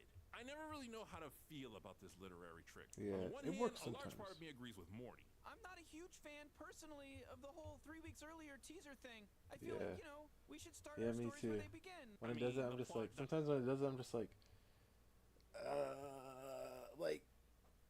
you're kind of spoiling me, but I know I need to, like, it happened recently when I saw something. What did I watch? I saw the movie Nobody's 2, and it does that also. It does immediate res, which is kind of like, but Diagram exists for a reason. If you're showing your climax just to keep the audience I mean, hooked, not it demonstrates immediate that you res. don't Immediate have faith res is in in earlier parts action. of I mean, your I guess story. technically kind of. Maybe if you just made better exposition and rising action, you wouldn't need to rely on an early climax reveal just to keep people engaged. Yeah. However, when it comes to storytelling, in fact, when it comes to all art, the code is more like guidelines. You can absolutely break whatever typical rules are established in your True. medium as long as you're aware of how doing so will affect your work. The Mhm. biggest downside to showing the climax early is it can diminish the impact of when that moment comes later. Now that we exactly. know Richie will get hurt, when it actually happens, it won't be as big of a shock. Honestly, though, there are stories that would benefit from being told out of order. I never talked to a psychologist before. Feels kind of weird. I promise I won't bite. I love love the way Virgil sits here. I don't know about other youth cultures, but millennials felt like we had to be the kings of bad posture. We were constantly looking for something to lean against, so Virgil pulling a chair and facing it backwards just so he could do that gave me heavy nostalgia. He might have also done it to show his defensiveness. Putting something between you and the person you're talking to is an instinct people do that showcases they're not being open. However, I doubt that's what the writers were going for, since Virgil is doing his best to be cooperative. You've had a traumatic experience. That's what my father said. He also said there's no way I could have stopped it from happening. I'm not so sure about that. Virgil recounts the first day he talked to Jimmy Osgood, and we transition to another flashback. As Static, Virgil gets attacked by Carmen Dillo, a pretty low-level bang baby who's an anthro armadillo. This fight was clearly added just to meet the action quota. Technically, it does add to the plot, since Virgil being late to school is slightly relevant, but it could have been easily replaced with something more significant. Now, if you'll excuse me, I'm late I thought it was gonna do like a Spider-Man, Spider-Verse episode 2 that you go to school. Especially a villain. Exactly, that was stupid. Identity, But Virgil makes his way to school and tries to sneak in the class, but gets caught because he didn't think to look for the teacher by her desk. He notices the aforementioned Jimmy working on something, and being both an extrovert and a geek, attempts to socialize with him. Hey. Just wondering what you were working on. Stuff. Seriously, Virgil, it's extremely rude to stare at someone else's monitor. Wait a second. This takes place in a high school. In the 2000s. How is Jimmy allowed to have a laptop out? Is this study hall or free period? No, it can't be, because there's an assignment on the board. Or maybe that's how study halls work. I don't know, the schools I went to never had those. A student named Nick Connor walks in, and from his actions, you can tell exactly where this story's gonna go. Stop it! Stop it! I mean it! I mean it! Don't! Personally, I understand how easy it is to act. It's so crazy how even here at this point in time, they know. They know what. I'm not going to talk too much. I'm just going to The continue. line between messing with someone and bullying them. However, Nick violated Jimmy's personal space, and Jimmy verbalized clearly that he was not okay with those actions. At that point, this meets all the definitions of harassment. So Nick has no excuse. He is definitely in the wrong. Not cool, Nick. Give me a break, Hawkins. All the time I kept wondering, where's Eagle Eye Coleman when you need her? Of course, I could have told her what was going on. Whenever I criticize a kid in these reviews, it's pretty much guaranteed that I'll get a comment saying, "Come on, Shady, they're just kids," or overlooked. People can't improve unless they know they're doing something wrong. What I appreciate about this moment is that the episode explains why it's difficult for Virgil to do the right thing here, but still calls him out for not doing it. It's just hard to tell on people, you know? Especially when the guy won't stand up for himself.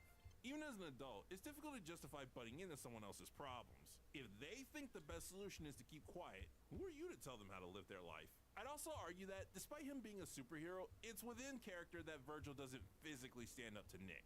While yes, he does have electromagnetic powers, he obviously can't use them here. And it was revealed in the series premiere that Virgil is more of a talker than a fighter, which checks out given his father's influence on him. Later, we see Nick continuing to bully Jimmy. Geez, these guys went old school 90s bullying. None of that cyber nonsense. They push the kid around, give him a wedgie, break his stuff. They were close to being 80s bullies, but no punches were thrown. I try to keep an open mind with antagonists in shows, 80s? especially with plots that are pushing a narrative. But these actions make Nick and his They friends would have lose been all swinging. sympathy from me.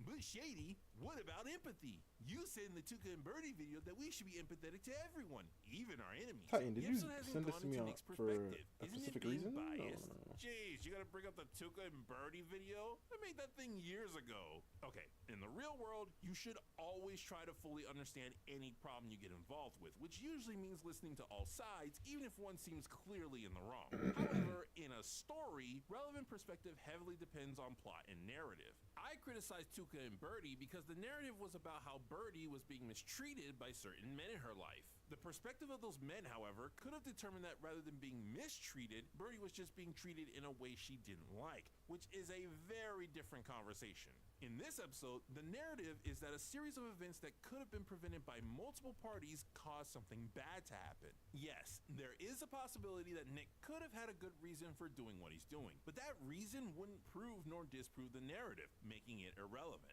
So, the episode is fully within its rights to present Nick as just a typical bully without any other context needed.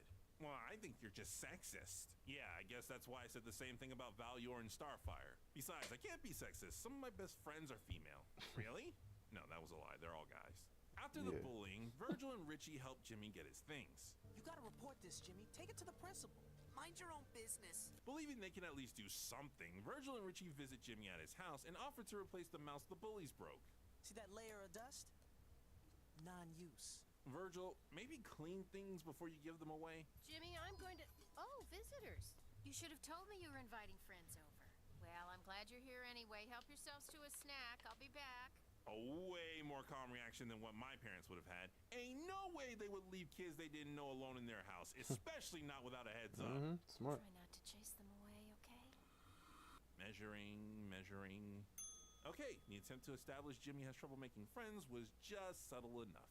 The stuff in Jimmy's room immediately makes an impression on his fellow geeks. See this? It's a prop from Star Force. Or I could show you something even cooler. I could show you a real gun. What?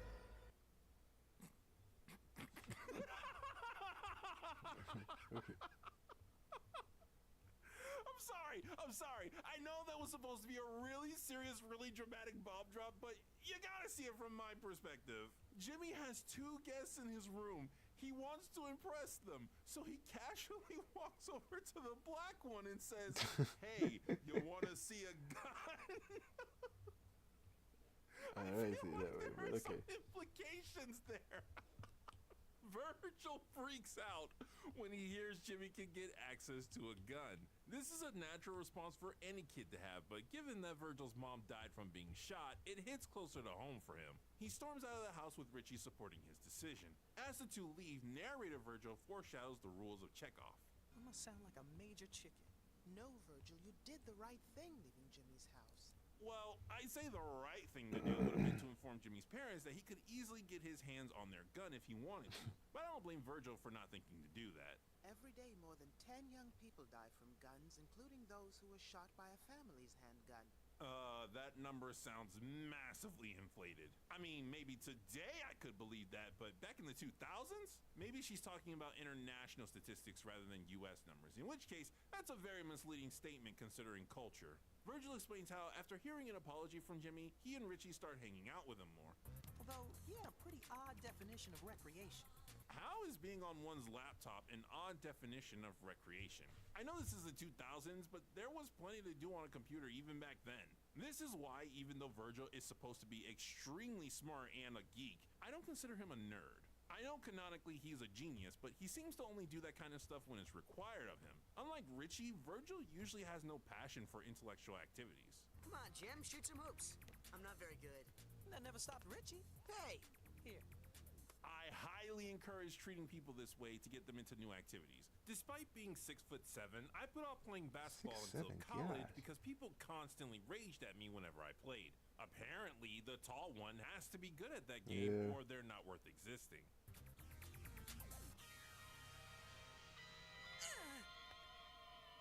Not his fault. What the crap kind of hoop is that? Why is the rim in the middle of the backboard? Nick shows up to start some trouble. I just noticed that. Dang. Into it, Mr. Hawkins and a girl named Frida make an announcement. Mr. Hawkins says we can use the community center for this year's Dakota Fright Fest. Of course, we'll need lots of volunteers to help set it all up. Jimmy, right? Wanna help?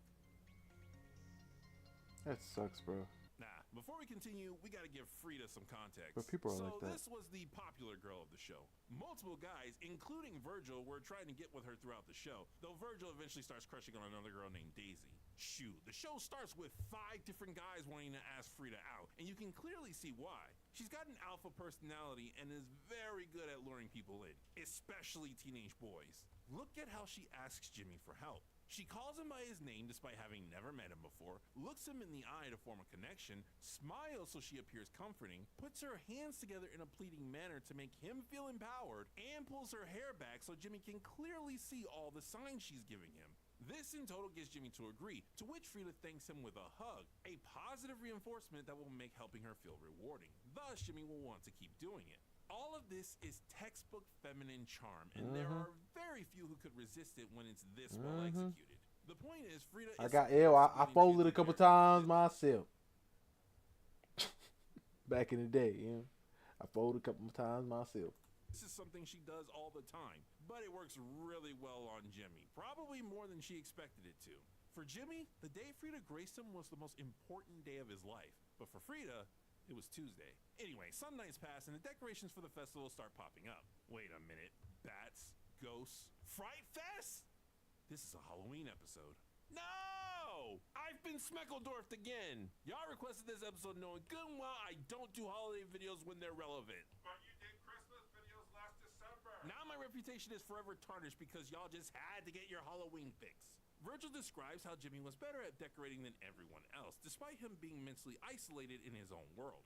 Can't tell if this is the episode wanting to further demonstrate how alone Jimmy is, or if they're just trying to flesh out his character.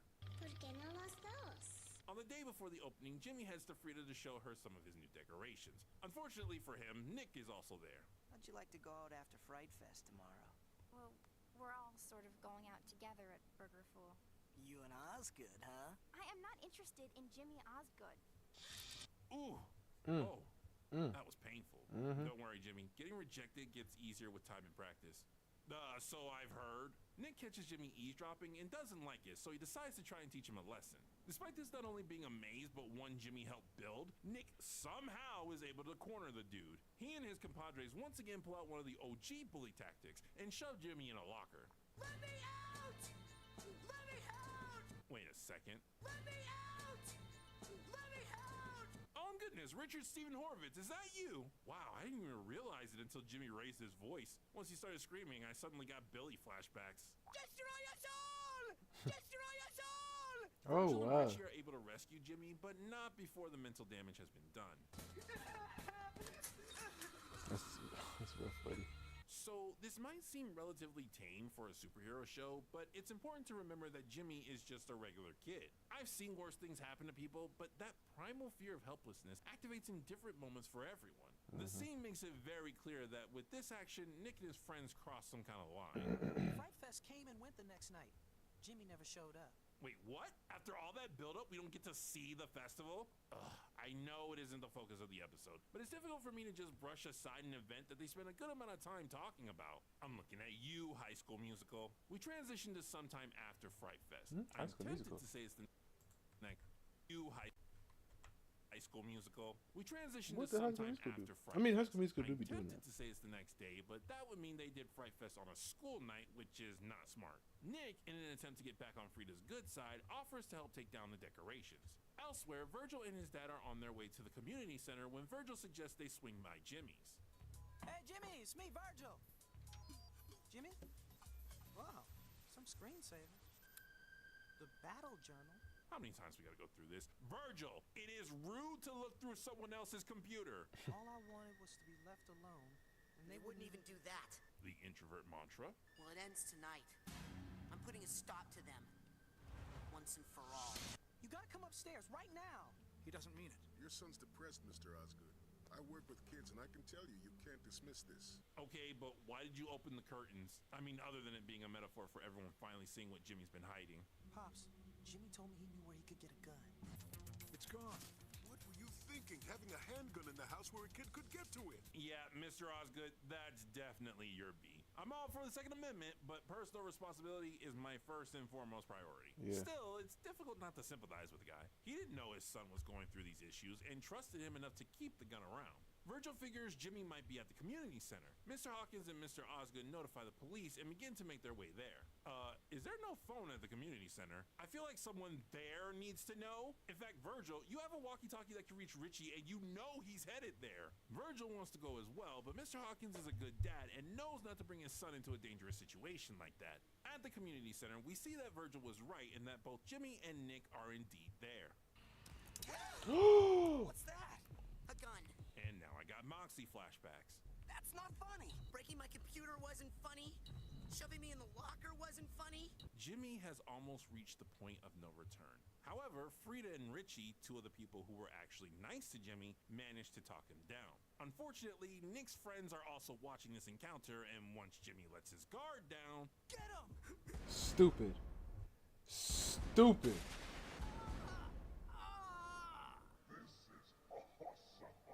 The stupidest thing. Oh, it hurts. It's not like on TV. So, Stupid. we finally reached the previewed climax. Jimmy was pushed to a point where he decided to use a gun, but only wound up hurting one of his friends. And yeah, I think I was right earlier. The impact isn't as effective since I spent the whole episode knowing something was gonna happen to Richie. Like, imagine watching this thinking it's just gonna be another regular episode, and then suddenly Richie gets shot. It would have been a lot more jarring. They said Jimmy looked really confused and angry. So you weren't there when it happened? No. I really like the attention to detail that Virgil claims he wasn't there to see anything, even though Static did show up. Virgil's apparently really good at hiding his identity, you know, as long as we ignore the Carmendilla thing. I'm mad at Jimmy for shooting my friend. I gotta go to school. I'm mad at Nick for messing with Jimmy. I'm mad at myself for not telling somebody when I first heard about the gun. I'm mad at everyone. As Virgil leaves the office, he catches Frida on the way out. They talk about Jimmy and how he'll be getting counseling, as well as going to juvie. What about him? Suspension. He also has to do some community service. He's getting off easy. Don't make me do it. I don't want to do it. You can't make me do it. I'm about to do it. Get your angry comments ready, guys. What I'm about to say is not gonna win me any popularity contests. Yes, Nick is a scumbag, and I don't feel any sympathy for him when it comes to his punishment. But what does Virgil mean he's getting off easy? The guy's a bully, and last I checked, suspension and community service were just punishments for bullies. Now, maybe Virgil means that Nick should have been expelled, or that he also should have gone to juvie, which I can understand. But my guess is, with the way that line was delivered, it seems like the episode is trying to say the gun incident is Nick's fault. That's not something I agree with. Don't get it twisted, all of Nick's actions were wrong, but he is not responsible for how Jimmy responded to those actions. Jimmy should not have resorted to stealing a gun and then trying to use it. But Shady, seriously? Again? Yes.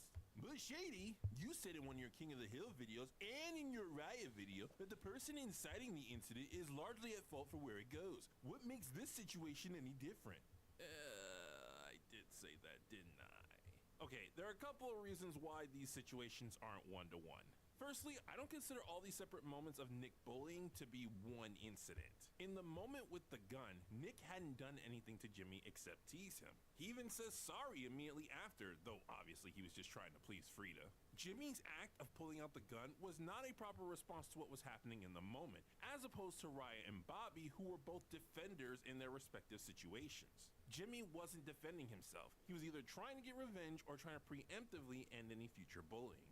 Second, both Raya and Bobby took what they believed to be the best path for them at the time. Jimmy had other options to solve his problem that he refused to utilize. He could have informed an adult, learned to defend himself, or done a myriad of other things to deal with Nick. He chose to take the most extreme route, which was also a route he knew was wrong. You can blame Jimmy for his actions or Jimmy's parents since it was their gun and they were responsible for their son. Shoot, even Virgil has more fault since he knew Jimmy could get access to the gun but chose not to speak up about it. But you can't blame Nick for what happened. It might even be more accurate to say he's a victim. Remember, the boy had a gun pointed at him. Though that does make me wonder how I would feel about this situation if these were adults and Jimmy legally owned that gun. Later, we see Richie back in school, expected to make a full recovery. Maybe everybody's learned a lesson from all this. Dropped him! What a klutz! Let me help you, man. Okay, what's the lesson? Virgil didn't do anything different here than he did with Jimmy. When Jimmy got bullied, Virgil helped him out as well, and even went out of his way to become Jimmy's friend.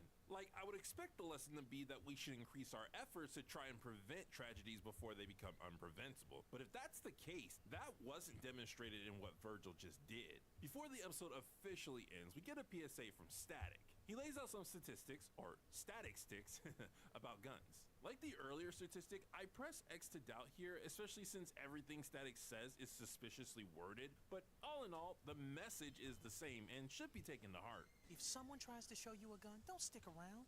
Get away from them. Yep. Tell an adult or someone you trust. And that was Jimmy, one of the most famous episodes of Get up Static away Shock. from them. I noticed some problems, as I do with I mean, pretty much I mean, I everything guess, review, but yeah, all in all, depends. it's a great episode that demonstrates the Depends. penalties of situations like these. There were so Especially many if it's things just that a could have been done random to little prevent person, this, and kid. not just from bullies, but from adults and friends as well. And you know what I really like about this episode? It's not about Static. It's exclusively a Virgil experience. While I love retro superhero cartoons of millennial childhood, one complaint I've been bringing up a lot is that episodes often shoehorn in action to meet a quota. After all, kids show up to a superhero cartoon to see the person with cool powers use their cool powers. This episode is guilty of that with the Carmandillo fight at the beginning, but that's where it ends. The situation here, despite Now the being world's gone easily too crazy. solvable by Static, is strictly a Virgil problem. So, since it's possible we could go through something like this ourselves, we experience the traumatic event as Virgil, the everyday kid, and I think that greatly attributes to why it left an impact on so many people. A part of me was scared that this episode was going to be an anti-gun PSA, and as someone who's pro-2A, that would annoy me, but no, it stays true to a more nuanced message about how, before you know it, a situation can get out of hand. Maybe not as thrilling as other Static Shock episodes, and definitely not flawless, but regardless of all that, this down-to-earth story is a heavy part of the show's legacy, proving that even without the fun powers, the well-delivered messages from this show truly stuck with people. Yeah, I like when shows did that. They always used to do that in like these kid shows. Like I remember, or like teen shows, I'd say. Kid teen shows. Like I remember One Tree Hill. I don't know if you guys seen that show, but it's like a school show about like basketball and stuff like that. It's like a TV drama type thing, and they had a episode of like a school, like like somebody coming up to the school with a blicky, right, and pretty crazy.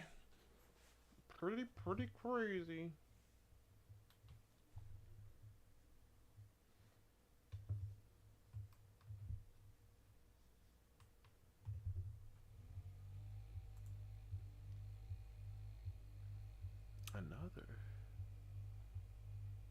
Oh, I think I've seen this one. Maybe no, I don't mean the video. I mean the episode. I think I remember it. That's what I mean to say.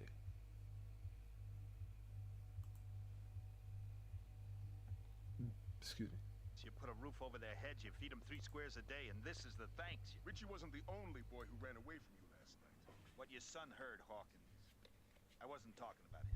No, you were talking about his kind. That's all. Yeah, I was talking about the others. I was talking about the Shady Lyrics others. here. The Ever since I thugs, reviewed you know? Croc from Teen Titans, you intellectuals have been requesting The non-stop thugs. that I also review Sons of the Father from Static Shock, another superhero episode that deals with prejudice. And so, I've come to you all to respond to your requests by saying, okay, I mean, it was kind of an inevitability that I review this show eventually. When you're talking about superhero shows from a millennial childhood, it's only a matter of time before you hit Static Shock. Also, there's the little detail of I'm black, y'all, and I'm black, y'all, and I'm blacker than black, and I'm black, y'all. you all know the drill. This is a new show, so I gotta explain context. Static Shock is a show from the early 2000s based off the DC comic just known as Static. Avoid the rookie mistake that I Tony, made for a what's long good, my time. boy? Static is not, nor is he any way related to Black Lightning. What? It's not my fault. All Black Electric themed superheroes from DC look alike to me. One night in Dakota City, a gang war breaks out in the middle of private property holding toxic chemicals. During the scuffle, an explosion causes the chemicals to get loose, mutating everyone nearby and giving them superpowers.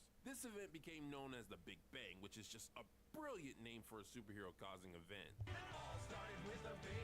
Hey. What's also brilliant was having this take place during a gang war. Most of these people with new superpowers are either confused kids or thugs, which means they're more likely to become villains than they are heroes. Anyone affected by the chemicals became known as a metahuman, or their street name, Bang Baby. Among these people was Virgil Hawkins, an African-American 14-year-old who was practically forced to be there. Now, usually, I'm the kind of person that says, why did you mention ethnicity? Was that somehow relevant? But in this case, it actually is.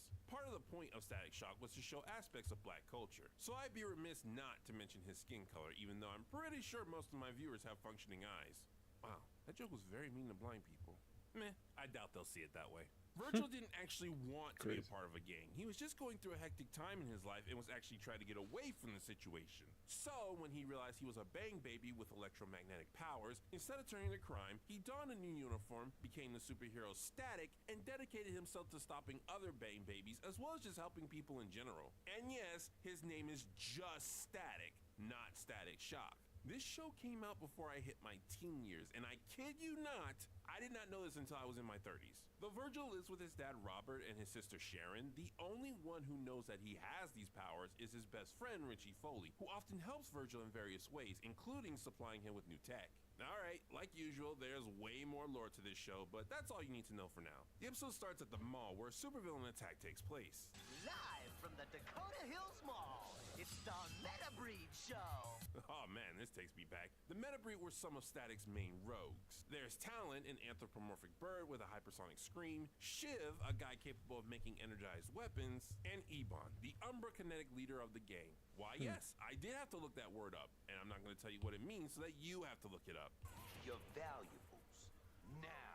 That's right, folks. It's for a good cause. Now, you'd think these criminals with godlike abilities would do more than just steal stuff, but remember, before they got their powers, these guys were just thugs and gangsters. Their mindset is still on using violence to make a quick buck. One does not simply become the rule-the-world type overnight. Not long after the robbing starts, Static enters the picture and we get our first fight of the episode. Got you where I want you, hero. No way!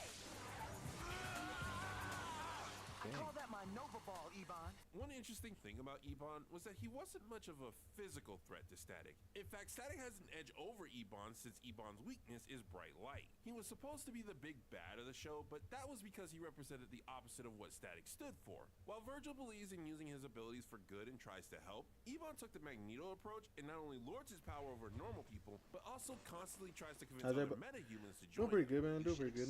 No complaints. How about you, man? There, all you were good for was running around a track. And even that they were gonna take away from you. But after tonight, you'll show them your true power. He's basically the symbol of ganghood in this show. The fight ends with two of the villains getting away, but Static manages to capture Talon. Later, at the Hawkins place, Static had this to say. I just put a shock to their system, Anna. What an ego on that guy. Wouldn't be a DC animated show without Kevin Michael Richardson, now would it? As Richie and Virgil continue to hang out, Sharon makes a snide comment about Richie never going home. At first, Virgil dismisses it as just his sister being naggy, but then he notices how comfortable Richie is around his family. Sisters. What? Don't forget to take the pizza box to the trash, son. On it, Pops. The episode is dropping a lot of hints that Richie is using the Hawkins as a surrogate family. Despite having one of his own, it seems he'd rather be with them. Virgil finally notices this and it starts bugging him, so he brings it to Richie's attention. We never hang at your crib. We always hang here. You've never invited me over. I've never even met your Pops. I'll have you over this Friday night. You sure? Yeah. Yeah, that'll work. Meanwhile, at the latest Metabreed headquarters, which is whatever Practice random abandoned place they can find, Ebon is having a temper tantrum about Talon getting locked up. But absolutely 0% of you care about that, so let's skip forward to the rockism. Wow, all this stuff is off the hook, Rich. But of course. Oh, geez. Oh, man, did that hurt. Good gravy, I used to talk just like that. Virgil makes himself at home in the Foley household and everything seems to be going fine. However, Richie and his mom start panicking when the man of the house comes home early. Hey, Mr. Foley. Good to finally meet you.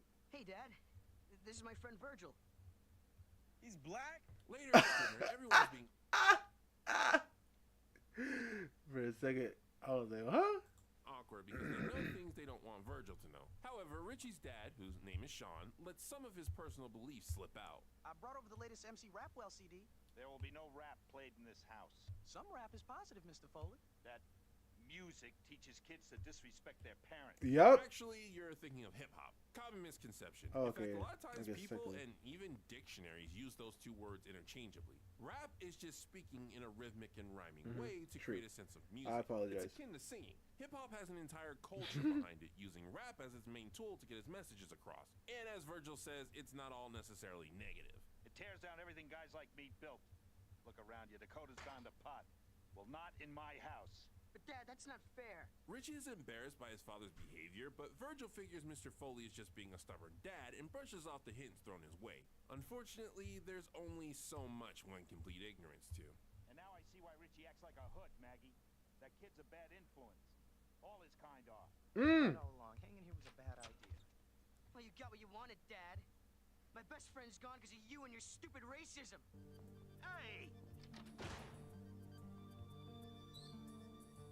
I just realized that Richie's mom is a ginger, which means that in the live-action version of this show, she's probably going to be replaced by... Yeah. dang, who is this guy? I never seen his videos before. That man, he understand. He understand. Make that joke. Later, we see Virgil talking with his father, who doesn't make it onto enough top 10 cartoon dads list. I still don't get how a guy like Richie has a father like that. That's a question that even Richie's father can't answer. But Richie's made up his own mind about who to like. He's gonna need your friendship now more than ever. You know what's interesting? The stereotype of conservative whites is that they hate minorities, but the stereotype of conservative blacks is that they hate gays. I wonder if Virgil's dad knows. Virgil gets a call from the Foleys asking if he's seen Richie. He didn't spend the night there? No, he didn't, Mrs. F. I can call around and see if I can find him. Virgil, about last night. I know. Me too. What? You think I'm gonna undercut this moment with a joke? I do have some restraint, thank you very much. Despite what Virgil said, Mr. Foley wasn't convinced and goes to confront Robert about Richie's whereabouts. If Virgil says he doesn't know where Richie is, he doesn't know. And you trust him knowing how thick they are? Maybe you don't Knowing trust how your son enough. thick. And this is the meat and potatoes of the episode. See, Virgil didn't know how to deal with a raucous, probably because it's his first time encountering one, but Robert is another story entirely. Richie always goes on and on about Virgil and his cool dad, but he never even told me you were African American. He never even say you were one of them, like His nose so close to the grindstone he can't see anything else. You've got a terrific son. One of the best and brightest around. Crazy. He tried to find something. Wait, give me a second. Give me a second, everybody. Give me a second. And this is what people really enjoy about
I'm back.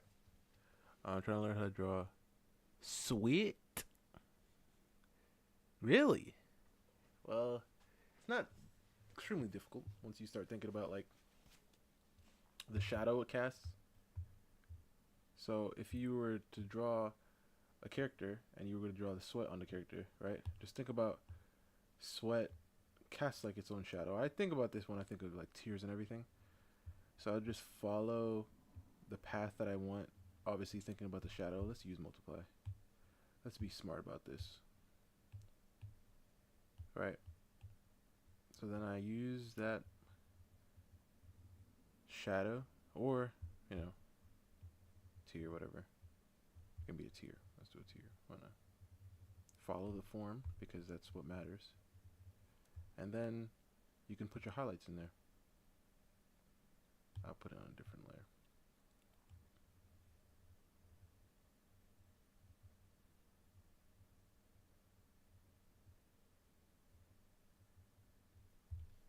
And then you can use I use a different brush. You can outline it, adding those darker areas in it. It's up to you.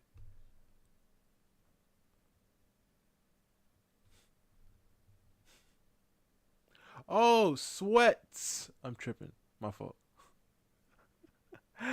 For some reason, I just saw the S and I was like, let's take that away. Sweats? Oh. This episode. Well, It that's acknowledges that what Sean pretty is doing easy is as well wrong, if you think but about it does not forget that he's human. Robert is firm when he's talking to Sean. Obviously, When I think of sweats, right?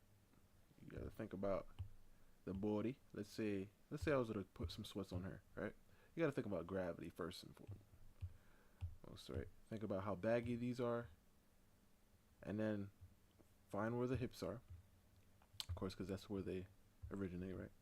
and then find where you want it to end. Like I said, depending on how baggy it is, and then you follow the form, and then you go down. You know what I'm saying? If you're going to put it even baggier, then what you end up doing is adding plenty and plenty of folds.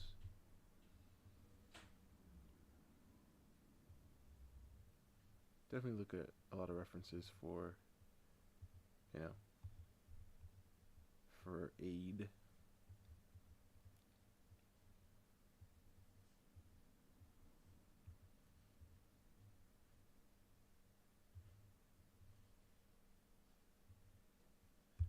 For assistance.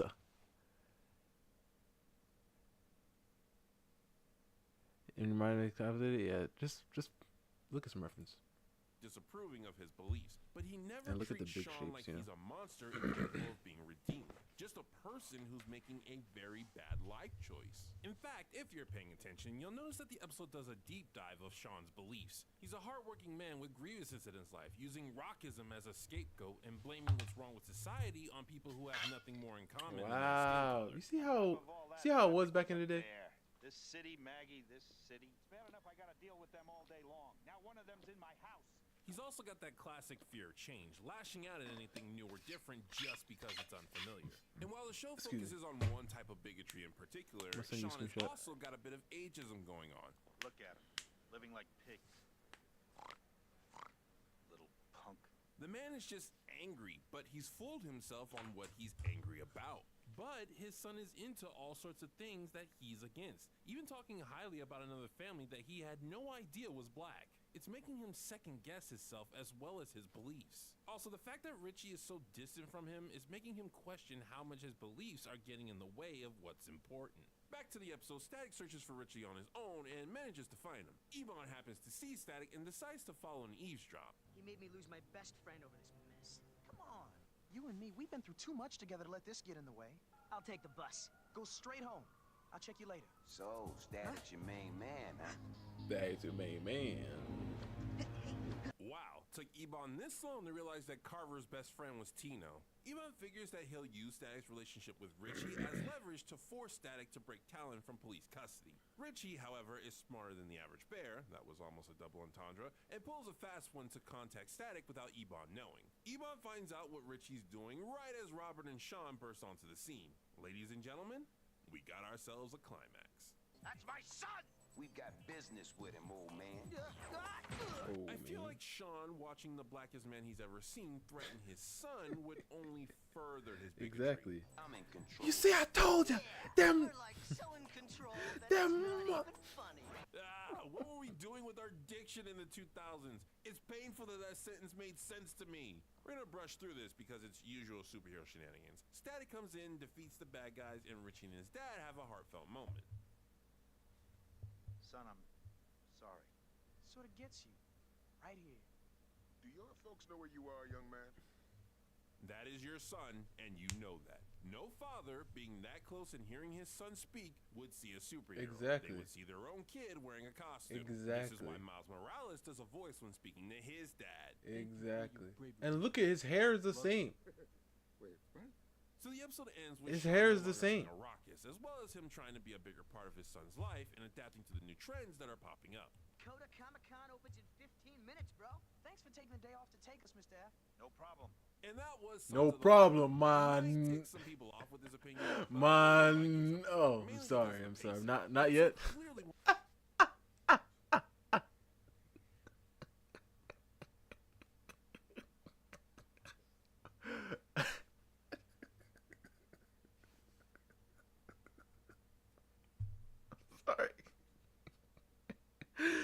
Sorry. I'm sorry. Well, I'm gonna send you a screenshot. So you gonna send it to me on Instagram or on TikTok? I mean on Discord. You gonna send it to me on Instagram or on Discord? Where you gonna send it to me?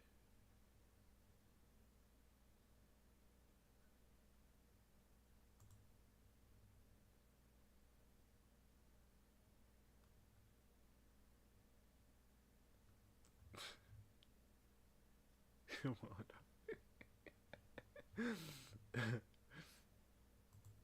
wanted to be about the A story with Richie and his raucous dad, and it does that part well, but because it's a superhero What are you show, it shoehorns in the B plot with Ebon. There are ways Ebon kidnapping Richie. I got that white man laugh. What? That's the first time I heard that before. That's the first time I heard that before. Could have affected the A plot, and I do know this plot point comes back later in the show, but with the way it was executed, it feels like it was tacked on just because a superhero show has to have action scenes. Shoot, I skipped an entire scene with Richie getting attacked by other Bane babies because it was so meaningless to the plot. I'll put it this way. Everything with the humans was great. Everything with the meta-humans felt unnecessary. Now, there's one more thing we need to talk about here before we go. One of the reasons I've been getting requests for this episode is because a lot of you intellectuals felt it did a better job at tackling prejudice than the Troc episode from Teen Titans. Okay, Troc is definitely a better cartoon episode. It has better story and much better pacing. But for this conversation, people mostly want to know about the prejudice subject. My issue with Troc was that at the end, the Titans missed an opportunity to take the high road like Starfire had been doing throughout the episode and like superheroes are known to do. And instead, they completely shunned the raucous, which led him to doubling down on his raucism instead of potentially approving himself. Many who agreed with me claim that Sons of the Father is better, specifically because it understands that bigots are also human beings capable of change. True. While that detail is true, I'm not sure I'd say this episode is quote-unquote better because of that. Sons of the Father has a different aspect about it that's also difficult to overlook. When someone's worldview is challenged, whether it's bigotry, religion, politics, whatever, they are naturally resistant to accepting a new point of view, even if said point of view is undeniably true. Their brain will instinctively rationalize the position they've been holding on to. While it is absolutely possible that a raucous can change their ways after a few conversations like Sean does, it's unlikely and not very believable. Even with everything that's happened to Sean, it's more believable to me that he would find some arbitrary reason to hold on to his beliefs, similar to how Val Yor called Starfire one of the good ones. And that's just the beginning. There's also the fact that not every raucous is going to be nice or a caring father or even have an empathetic reason for their hatred. Static Shock is very idealistic with how it approaches prejudice, which is important if you want to keep an open mind. But one should realize that it's rarely going to be this easy. The thing is, I don't know if it's fair to compare Troc and Sons of the Father in this manner because they're trying to do different things. Teen Titans focuses on how one should act in the face of prejudice. It's all about the victim's actions. So he's calling you a terrible name. And you know that if you punch him out, it'll just confirm all the bad stuff he thinks about you. Yes. Meanwhile, Static Shock is more focused on the offenders themselves and how their toxic behavior affects those around them. But sometimes when they don't see eye to eye with their parents, they feel like they'd rather be anywhere but home. You mean like Richie and me, huh? Richie ran away from you a long time ago, Foley. And who can blame him? If I wanted a kid to fully understand raucism and prejudice, I wouldn't just show them one of these episodes, but both of them, because they both have different but equally important aspects of the topic. So I can't firmly say one is better than the other in that regard. There will always be people out there who hate you just because, so it's important to keep firm on one's self-esteem when confronting them. But if one's goal is to eliminate this hatred as much as possible and prevent it from spreading, it's also important to understand that the people that hate you are also human, just like you. This has been Shady Durags. Shady Durags is his name? Shady Durags? Sir. Oh, I just realized he got a durag on. I thought it was a beanie for a second. I see the back. This man's name is Shady Durag? I mean, okay, my bro. Okay. Why did Titan send me that one?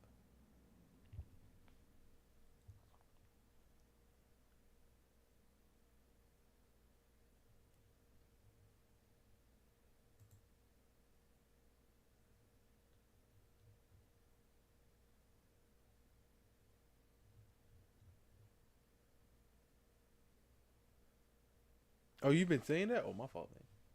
My fault, man. I wasn't paying attention.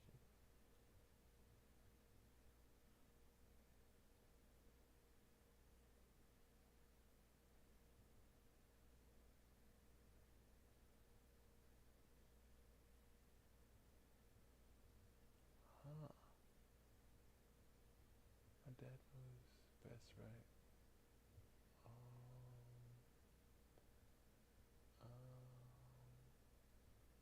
Caring about appearance.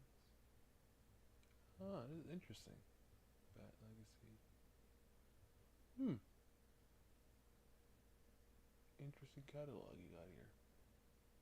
Understanding versus caring. She-Hulk is not fine. Oh dang, all of a sudden someone dared to diagnose. Someone dared to disagree with this.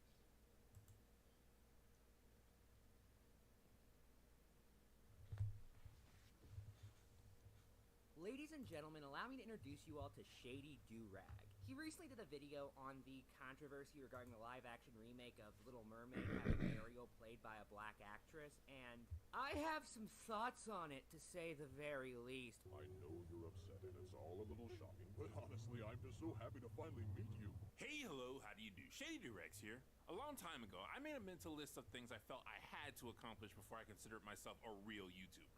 Over the years, I've been able to get most of them done. I got over 100k subscribers, my channel was temporarily deleted, regret adding that to the list by the way. I went full-time and I did an ad read. There was just one last thing needed to complete the list. I wanted someone to make a response video to one of my videos and then I could respond back. You know those opinion wars that Just a Robot used to get into? Yeah, I always wanted to be a part of one. Nothing like obsessive, I just wanted to try it once. Unfortunately, this has been something that's eluded me for years because apparently nobody thinks my videos are worth a response. I know, it's shocking, isn't it? All the hot takes I've had and not one YouTuber wants to call me out on them. I was starting to think it was hopeless and that I would forever be half the YouTuber I was meant to be.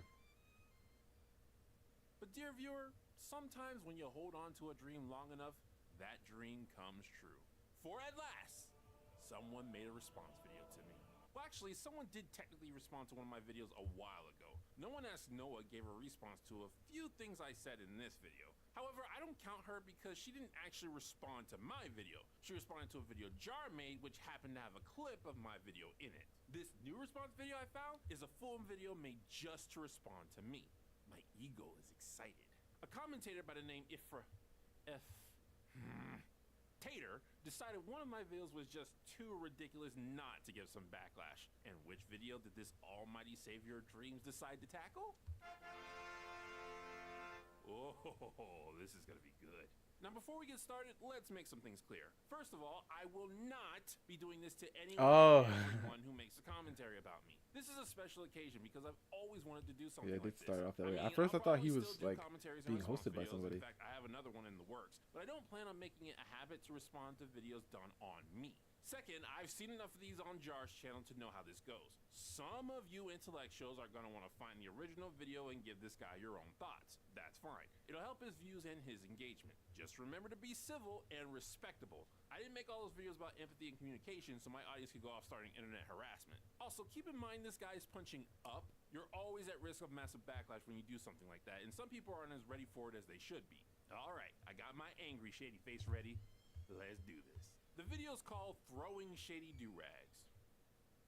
Oh, I get it. Took me a second. Dude, you might want to think about changing that thumbnail. It barely says anything about what you're covering. A good thumbnail gives you hints at a glance. Glancing at yours, most people would probably think it's just one of my videos instead of a response to one. Here, screen cap your computer and you can use this one instead. Ladies and gentlemen, allow me to introduce you all to Shady Do-Rag, a cartoon reviewer who also talks about societal issues and politics from time to time. Actually, it's Shady Do-Rags. The name being plural is important because, why is Do-Rags plural? He recently did a video on the controversy regarding the live-action remake of Little Mermaid having Ariel played by a black actress, and I have some thoughts on it, to say the very least, because, wow, it is something else. But you have heard of me. I haven't seen any evidence that Halle Bailey was specifically picked for the role based on her race. Well, Disney... What? Yo. I can't right now.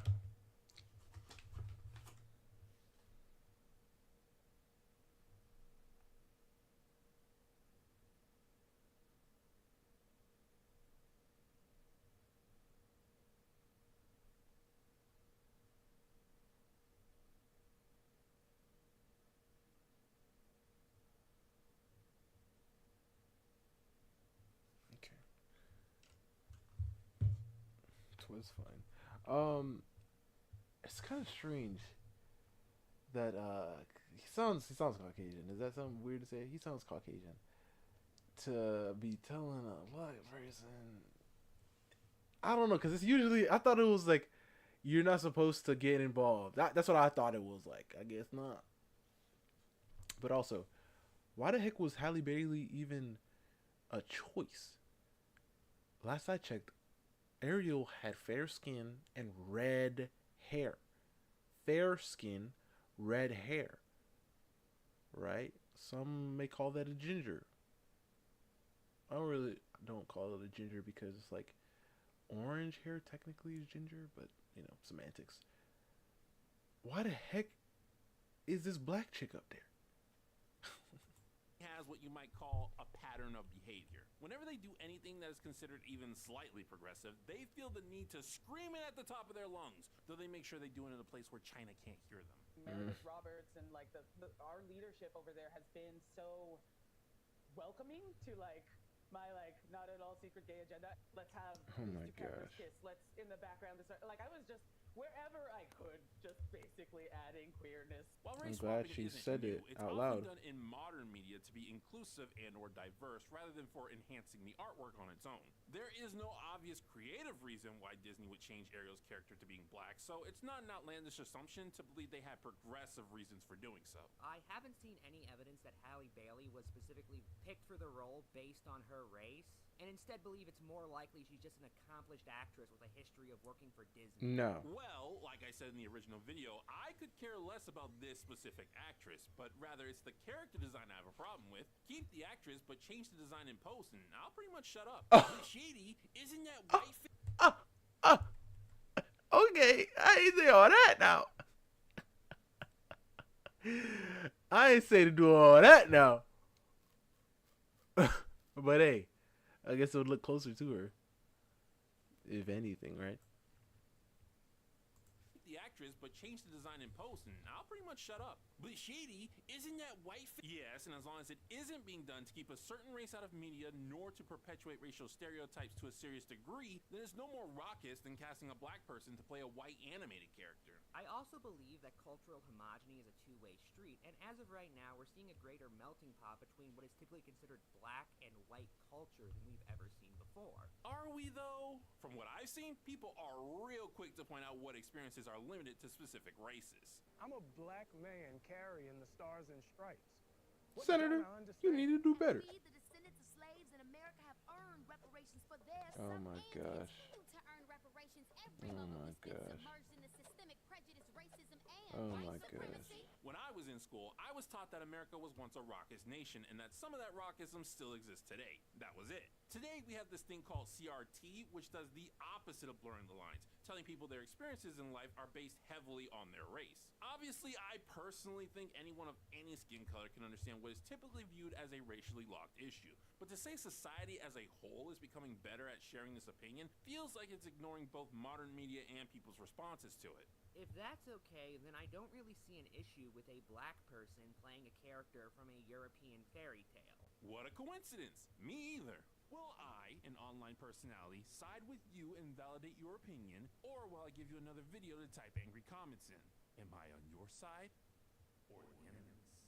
Am I the only one who finds something incredibly condescending about YouTubers who begin their videos by treating their audience like a bunch of screaming banshees who plan on going on some kind of rabies-induced rampage the second they hear something that's a different opinion from theirs? No, you are not the only one who feels this way. I just saw a video that did that, and it annoyed the crap out of me. However, that is not what I did in my video. First of all, in case you're not familiar with my channel, I love telling jokes, and I usually take the hyperbolic approach to said jokes. The diction and tone used when I say these lines makes it obvious that I'm not being as serious as I could be. Second, the message I'm giving out is not an example of my typical audience member. It's an extreme example of something a lot of people encounter on the internet: toxic fandom. There is an element of truth to it, but it also doesn't represent everyone. Yes, I'm saying this to my audience as if they're the ones doing it, but given the joking tone of what I'm saying and the fact that this is a common occurrence across the internet, it should come across very clear that I'm not attacking them directly.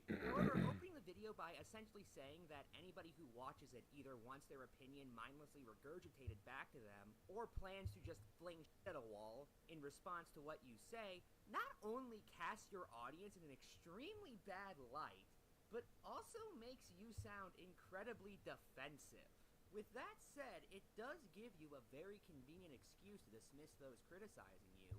After all, they must be those angry, irrational people who dare view you as the enemy. It would also give those who disagree with me a very convenient excuse against anyone who takes my side. After all, they must be one of those mindless peons who just wants to be validated. In case you didn't notice, at this point in the video, I haven't made my opinion known yet. Thus, the comment I made does not single out anyone who agrees nor disagrees with me. I potentially could be talking about anyone, including other people who don't like the Little Mermaid change. Why would I attack those who agree with me as much as those who don't if I was just looking for a scapegoat? Spoilers, I wasn't just looking for a scapegoat. I do this because the comment is a setup. A setup for what, you may ask? Well, you cut the clip right before the payoff came. Here's what it is in its entirety. Will I, an online personality, side with you and validate your opinion, or will I give you another video to type angry comments in? Am I on your side or the enemy's? And this, dear viewer, is why I hate the culture war. The whole point of me talking about people who either rage without properly listening or simply want validation is to set up the point of the culture war, not to attack my audience. I want to talk about the culture war, but I need a proper lead-in from the subject I was just on. I'm making a segue. The lead-in works fine when you keep the context intact and understand the joking nature of what was said. And this, dear viewer, is why I hate the culture war. It has this bad habit of making me both paranoid and condescending. Oh, so you do have the clip. You just put it somewhere else in your video where it wouldn't be as effective. Also, the culture war didn't make me like that. I've always been paranoid and condescending. Normally, looking at the message is only supposed to be a part of reviewing media. Well, wait a minute. Where exactly is the line there? The way art works is you use a process to physically yet indirectly communicate ideas to other people. The communicated idea itself matters very little. The important thing is how well the idea was communicated through the art piece. A moral and or message is part of the communicated idea. Thus, I would say that in most cases, these elements have a very negligible impact on whether a piece of art where the heck is the video, Let me bro? give you an example with a different medium. Have you ever heard of the song My R? If not, there'll be a link to Anna Pantsu's cover in the description. A lot of people love that song, partially because of the message it brings.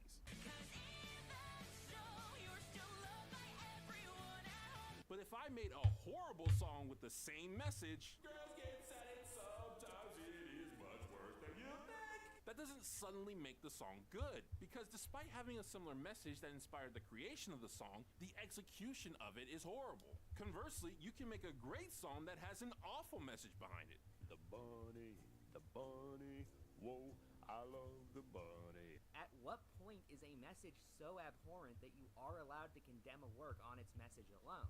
Might I remind you, there are several examples of messages in films leading people to do incredibly bad things. Okay, but were those films bad? An art's impact on society, whether good or bad, does not determine its value as a piece of art. To give just one example, let's talk about the 1915 movie The Birth of a Nation. This video's getting demonetized, isn't it? An incredibly racist propaganda piece based off of Thomas Dixon's 1905 novel, The Klansman. Sure, but is it a good movie? Essentially arguing that because the white man is genetically superior, it is his responsibility to civilize all other races and cultures across the world. Sure, but is it a good movie? Well, Birth of a Nation, it should not surprise you to learn, is incredibly racist. Sure, but is it a good movie? However, it was also incredibly successful, essentially inventing what we would currently call blockbusters. Sure, but is it... Oh, wait, you're talking about popularity and success. Those are both irrelevant to my point. Popularity nor success equate to quality. The video you are currently responding to is debatably successful and popular, but I assume your opinion is that it is a bad video. Or maybe you think it's a good video just with a bad message. Nah? The point is, messages in media do actually influence people. I don't recall ever saying that they didn't do that. In fact, I said I participate in the culture war, which means I must believe messages influence people. And as such, we as a society should condemn works that have bad messages. There's a lot there that I disagree with. However, the main thing I want to zero in on is, let's say you're right in condemning media solely on bad messages. Does that mean we should just accept media solely on good messages and ignore whether or not said media was delivered well? Because something tells me you would not agree to that. What you might not know is that today, you can't walk 5 feet in modern media without stubbing your toe on something involved in the culture war. Yeah, if you try to engage in culture, the culture war is going to come up. What? No! That is not an automatic! First of all, I said media, not culture. You're conflating those two terms. Here's a song.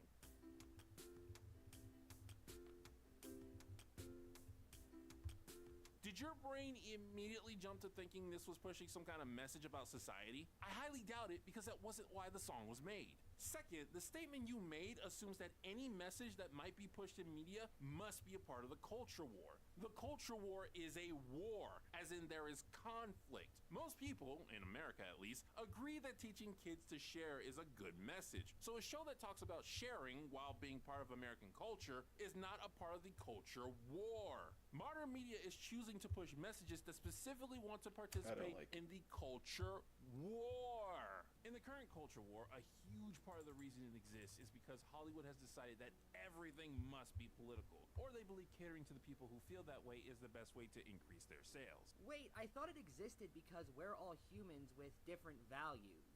You know, like you said was the case earlier in this video. To be fair, Shady did say this was specifically the case for the modern culture war, so maybe he means that he gave him a little nickname. Purpose, but not new ones. But if that's the case, why even bring up the other definition? Nothing about this makes any sense. No! That was a basic definition of what a culture war is. You played the clip where I specifically said the modern culture war feels like it's everywhere compared to the culture war in general. I then followed that complaint up with an explanation that I feel like the current culture war is everywhere because Hollywood either wants to be involved or they think it's profitable. I made that very clear. The problem I have with this, or rather the biggest problem, because the culture war has given me a lot of headaches, is that through this lens, it becomes impossible to have an objective opinion on anything. That's already impossible because opinions are by definition subjective. This is a semantics argument and it's a little confusing, not just on Tater's part. Depending on the definition you use for opinion, objective, and subjective, yes, it is technically impossible to have an objective opinion. However, what I'm specifically referring to is an opinion based on objective qualities rather than subjective ones, which is possible, so that would technically be a misplaced modifier on my end. I love the Sonic the Hedgehog movie because I like the character Sonic. That is a subjective opinion. I also think that same movie is okay at best because it has a massive plot hole. That is an objective opinion. The immediate thought of a lot of people is, oh, he must be a raucous. A raucous? Like somebody who's prejudiced against rocks? Because people don't know how to look at a man's profile picture. It is a well-known fact that black people cannot be prejudiced against rocks. Okay, that was actually a funny joke. You should have left out the first line, though. Just the "it is a well-known fact" bit was enough. Black people can be racist against other black people. That's... Okay, at least he's saying that, because we've heard many times that apparently black people can't be, like, white people can't be racist. Or no, people, like, black people can't be racist towards white people. Quite literally what the term Uncle Tom means. That's quite literally not the definition of an Uncle Tom. An Uncle Tom is a black person who desperately wants to please white people. Now, some people do use the term like that because Uncle Toms are generally known to be raucous towards black people, but that's not what the term means. But to your main point, yes, black people can be raucous to their own. My specific point, however, was that it's most people's instinct to call someone who criticizes a black actor raucous until they see said critic is also black. After that discovery, rarely is most people's instinct to believe the black critic is raucous themselves, but rather they were influenced by someone else. While it is definitely possible, and I have seen it, in my experience, it is not most people's instincts to think someone is prejudiced against their own kind.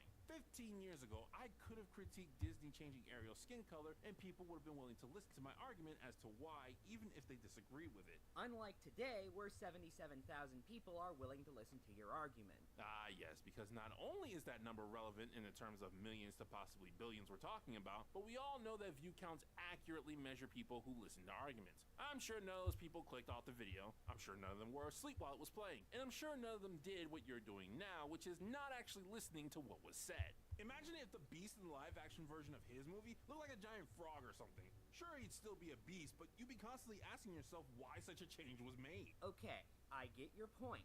I don't agree with it, but I get it. However, I want to begin by asking, did you just compare changing races to changing species?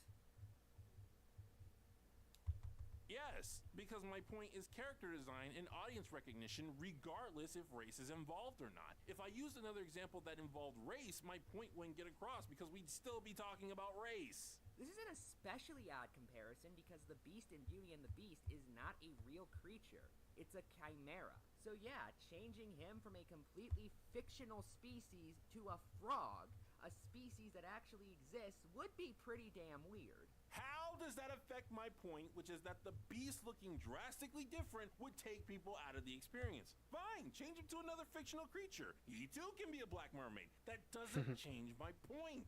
As for his wider argument, well, it assumes two things. The first one being that everyone who watches the live-action remake of The Little Mermaid has seen the original animated one, which statistically is very unlikely. I'm sorry, what? First of all, this is a Disney movie. Even if you haven't seen the original animated movie, You've seen Ariel. You've heard of Disney, you've heard of their version of Ariel. She's part of the Disney Princess lineup, which features their most popular characters. She started the Disney Renaissance. I would bet money that virtually everyone who's heard of Disney can immediately picture Ariel in their head. Ergo, whether you've seen the original movie or not, you know that this is not this. Second, like I said in the video, Disney wants this. They are purposefully marketing their live-action remakes to people who have seen the originals. True. Jon Favreau admitted that he tried to elicit emotions from the original Lion King while making his version. Music is such an emotional touchstone, especially when it connects you to the experience of either seeing the stage show or the original. They bring back all the memories of how you felt when you were younger watching this. That's why the shots, the music, all the things that bring up emotions of nostalgia are similar to their animated versions. You think Black Ariel sings part of your world because it was perfect for this teaser and not because we would instantly recognize that song? And the second one is it's Disney's fault if somebody has seen the animated one and is unable to enjoy this one because of differences between it and the original. Yes, because they orchestrated both the similarities and the changes. Specifically the fact that Ariel is a different race now. It's not that she's a different race. It's that she has a distractingly different character design from her well-known animated counterpart that Disney is trying to give us nostalgia for. Which is just wrong. And to explain that's the why, issue. Well, that's the issue when you're adapting animation to reality, is because it's all about character design, right? So if I create a character and I make the character green, then the character is green, right? But if they want to make a live action and then end up making her black because let's say she got like a little thug in her, you know? It's a green character, but she got a little thug in her, you know? Now they end up getting a black actress. But then I'm just like, hold up, actually, she's actually, I know she got a little thug in her, but she's actually from a European side of the world. I know she got green skin, I know she got a little thug in her, but like I said, it's from a European side, which means she should probably be white. Are you saying that this character's... The reason why I brought that up is because of the fact that, like, once whatchamacallit came out and old girl Mina was hitting those dance moves, everybody was like, oh, she gotta be a black chick. Just like how Piccolo was a black guy. You know what I mean? It's like, okay, I guess so.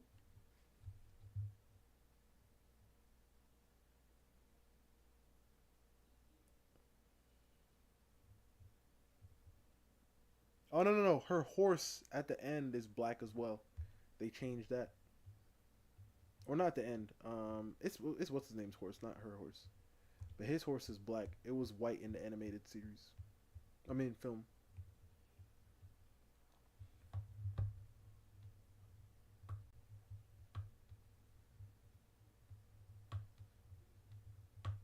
I mean, I feel like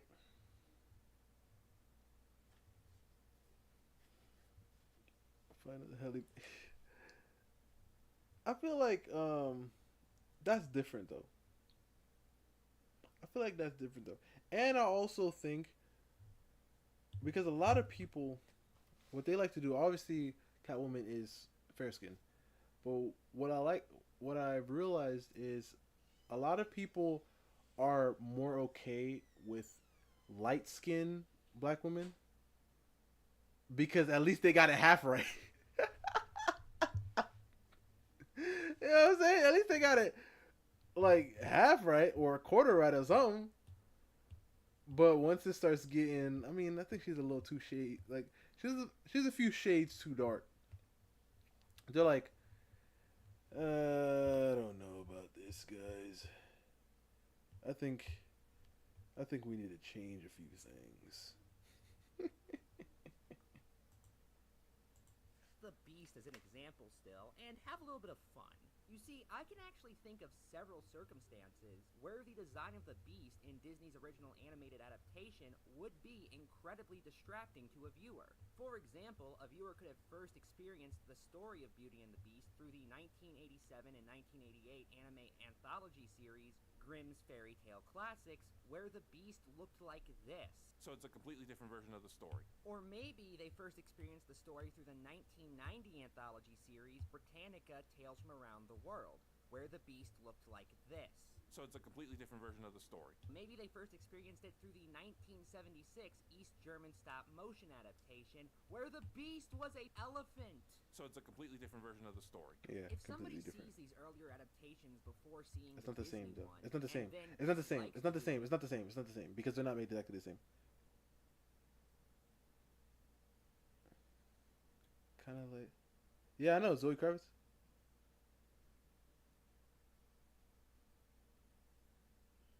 Yeah.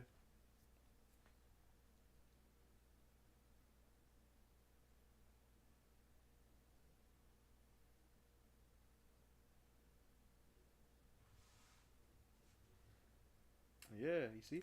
But if they would listen, if they would have hit you with like what they did with Starfire in that show, they would have been like, "Who the heck is this?" due to the radically different design of the Beast, That ain't Catwoman. Disney's fault. In the video, I say Disney isn't just making another version of The Little Mermaid. They're adapting their specific animated version. This implies that if Disney did just remake it completely, a different character design for Ariel would not be as distracting because we aren't expected to make comparisons to the animated version while watching. So why would it be Disney's fault if an audience member feels the same way about Ariel being a different race? It doesn't make any sense. I could explain why, but I literally already did. Disney isn't just making another version of The Little Mermaid. They're adapting their specific animated version, which stars a very well-known Caucasian redhead. They want me thinking of their animated version while I watch the live-action version, but doing that while making their protagonist so drastically different takes me out of the experience. When I see this person, I no longer see Ariel. I see someone playing Ariel. I am no longer immersed. You have reminded me that this piece of fiction is fictional. Oh, here I was thinking you'd be reminded it's fictional because there are mermaids in it. Oh my gosh. Oh my gosh. Oh my. I hate when people talk that way. I hate when people talk that way, bro. Truly. I truly hate it. Cause I'm like, are you serious right now? Are you really trying to play this game? Are we just going to act like these things don't matter? And it's so funny because all those people that have these arguments that say these things, if it was just a little different, if it was Black Panther and we had Ryan Gosling out there and we're like, no, it was just nobody, like everybody would be in uproar. I bet this guy would make a video. I can't believe Durag is talking about how Ryan Gosling playing Black Panther is okay. What? The same thing you said could apply, brother. The same thing you said could apply, brother. They didn't pick Ryan Gosling because he was white. They picked him because he was just right for the role. They couldn't find nobody else who looked like the comic. They couldn't find not a person. So Ryan Gosling was the perfect one they chose. Search of Absolute Catwoman. Okay. Let's see. Actually, I could leave that and open this one.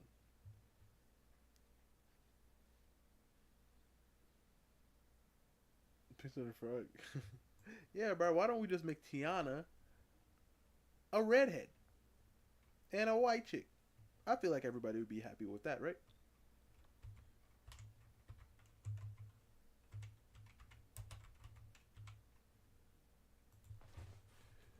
Ooh. Ooh. You see, that's the thing, though. Titan, like, they just gotta look. Listen. Like, not thick enough. What the? Okay. Listen. She look good. Don't get me wrong, Titan, right? But, oh my god. What is this? Titan. Goodness gracious.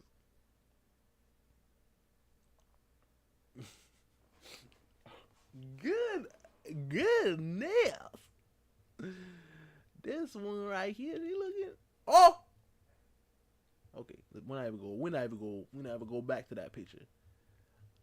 She looking good, Titan, but you know. I feel like also too, Titan, cause like Halle Berry. I mean, Zoe look good. But Zoe, she ain't, you know. But like, we gotta understand something right now. They just gotta be like 10 out of 10. Everybody will be fine, right? Because Halle did a terrible job in that movie. But everybody like, hey. I mean, hey, we got a Halle Berry movie with some latex on. So everybody was like, hey, we cool. We fine.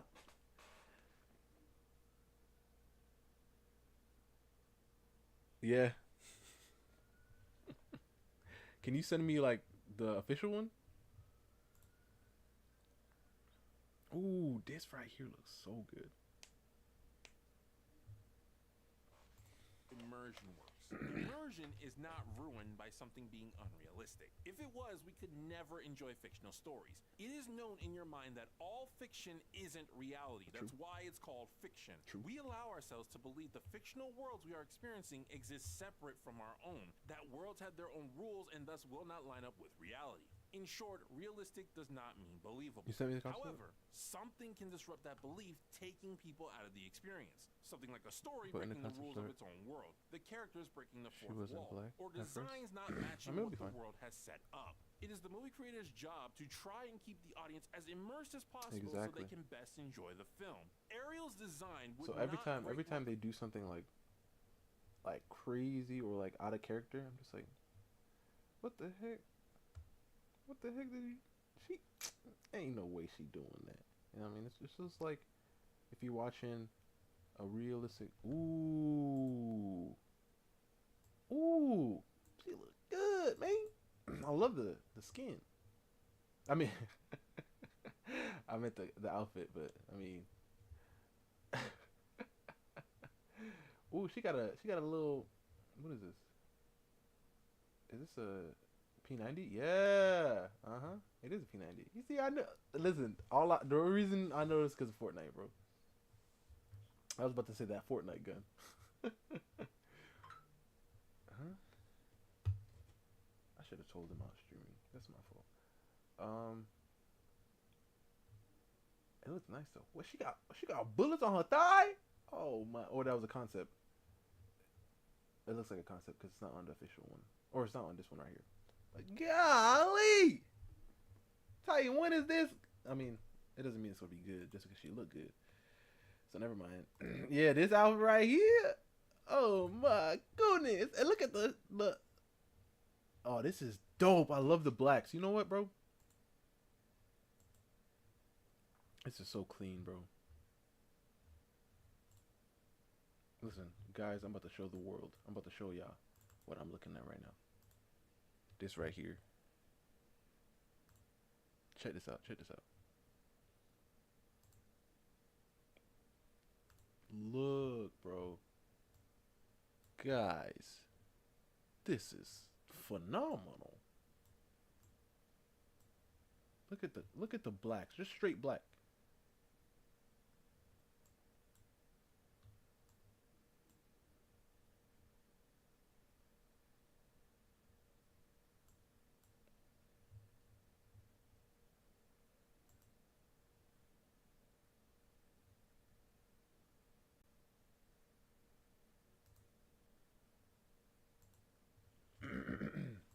Most people's immersion if they simply remade the story entirely. People were fine with The Wiz. People were fine with this Cinderella. This doesn't work because it's not completely remade. It's just putting a new skin onto something that was already done. And we're gonna notice the differences that stand out. And you know what? This might not even be a movie ruiner. It's just a bad decision. The reason there's so much intensity behind Ariel's change is because it's something that's been done repeatedly in the past decade, and in that same time, repeatedly attached to bad products. What used to be a simple bad artistic choice is now a big glaring warning to a lot of people that a bad product is coming, and along the way, it will try to ruin something good. And Yep. people who call out this bad decision are repeatedly labeled some prejudiced term. Maybe if Hollywood just made good movies instead Yep. of hiding behind diversity when their numbers suck, we might not have this problem.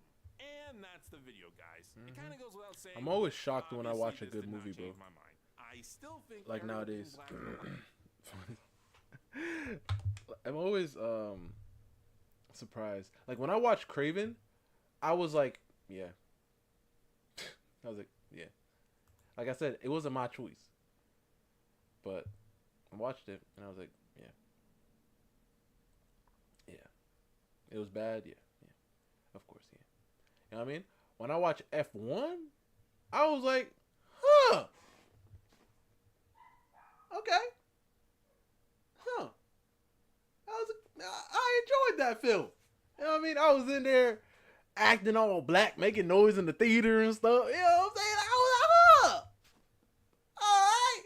Hey. I was over here clapping. And I was like, oh, snap. You know what I'm saying?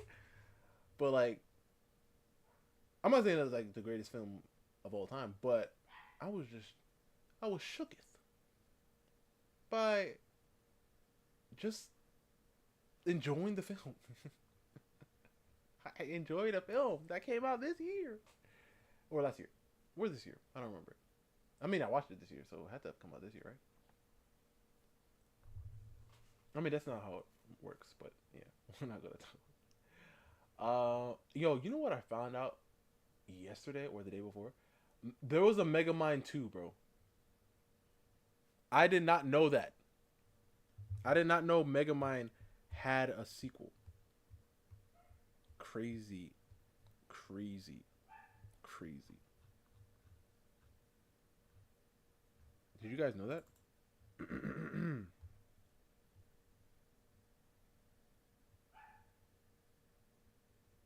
Yeah, she's going to continue to work. Oh wait, she stopped. How nice. Yeah, I did not know that, bro. And then I was watching like a review of it, and I was like, yeah, good thing I didn't. Good thing I didn't know.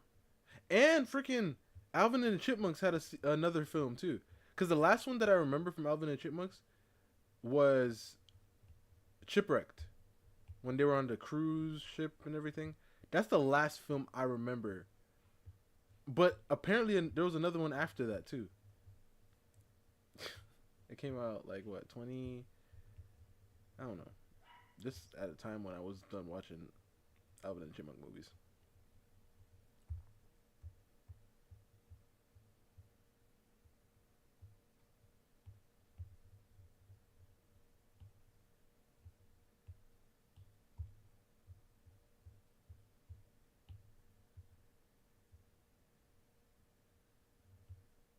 want to get like a, yeah, just straight light and dark. It's because of that gray that's throwing everything off, to be honest.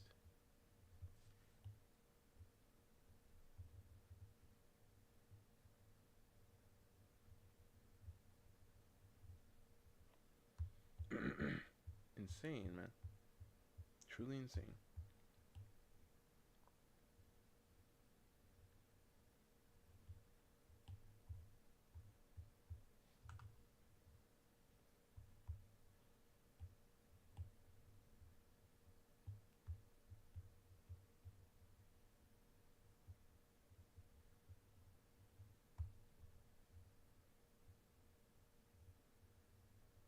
Shadow right there, and then get this shadow right there,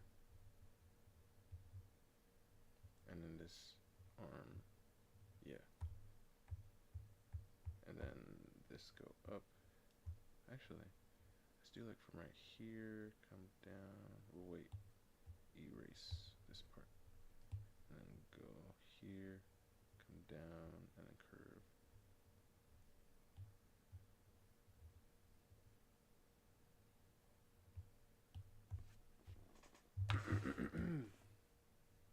I put the blacks because of the Catwoman. She just looks so good. Oh. I mean, I don't know if I want to watch. I don't want to watch that.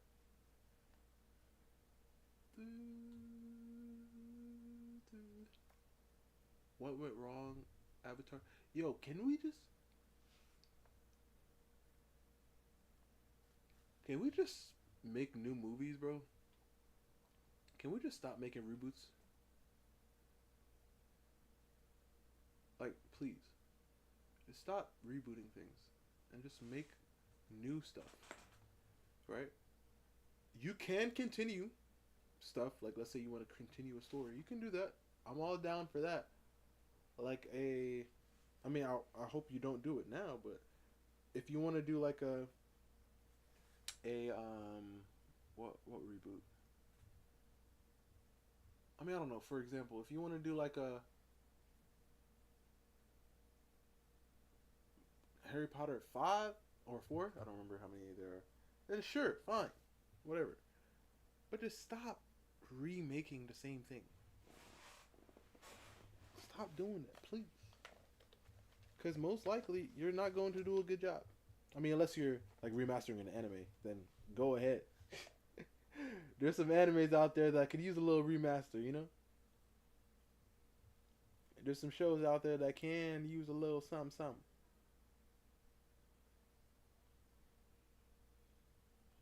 You saw her face without the mask? Alright, what's she looking like under that? Under that. Alright, miss! I mean, she got a little something going for her. Is this the only angle? Or the only shot? You see, she do... Listen, in this, I mean, obviously, because of lighting.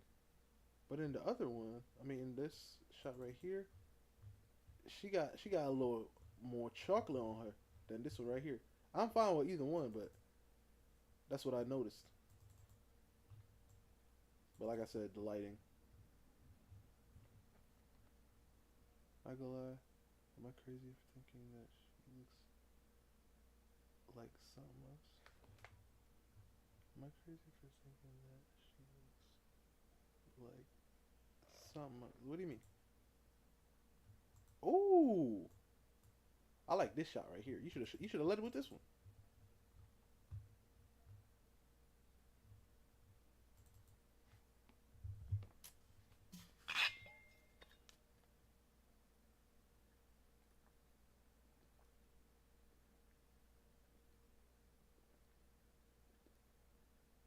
Oh, it's a flashback.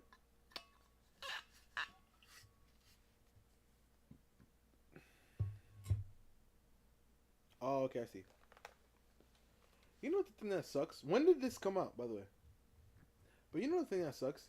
Is the fact that because they've been doing what they've been doing with like our media, our games and everything, like games, media, whatever, like because of what they've been doing, it's like closing everybody's mind, you know? Like now every single time we just see like a female-led film, unless it like catches us right out the gate, making us understand that this isn't gonna be no random, quote unquote, girl boss type thing. We're gonna be like, yeah, nah, we're not even gonna try. You know what I mean? We're not even gonna give it a chance, which sucks because I'm like, back then, bro. Like they would hit us with a Tomb Raider, we were cool. This girl's doing all this stuff that obviously is impossible, but she looked good, and this is a good film. We could have just went on with that, but now we're just like, all right, I guess you're gonna hit us with this stuff, huh? Coming came out last year. Yeah, had a feeling. It's still releasing. Oh, okay. Issue 13 is coming out. Oh, okay. What are the reviews on it, you think? I mean, you hear. I want to hear this. Really? Oh, I think we all know the reason why. I want to hear what they say. Let's see if they actually know the reason why. Or are willing to admit it. Get over and follow Star Wars Theory. He's one of the GOATs of YouTube. Let's see here. Are you ready?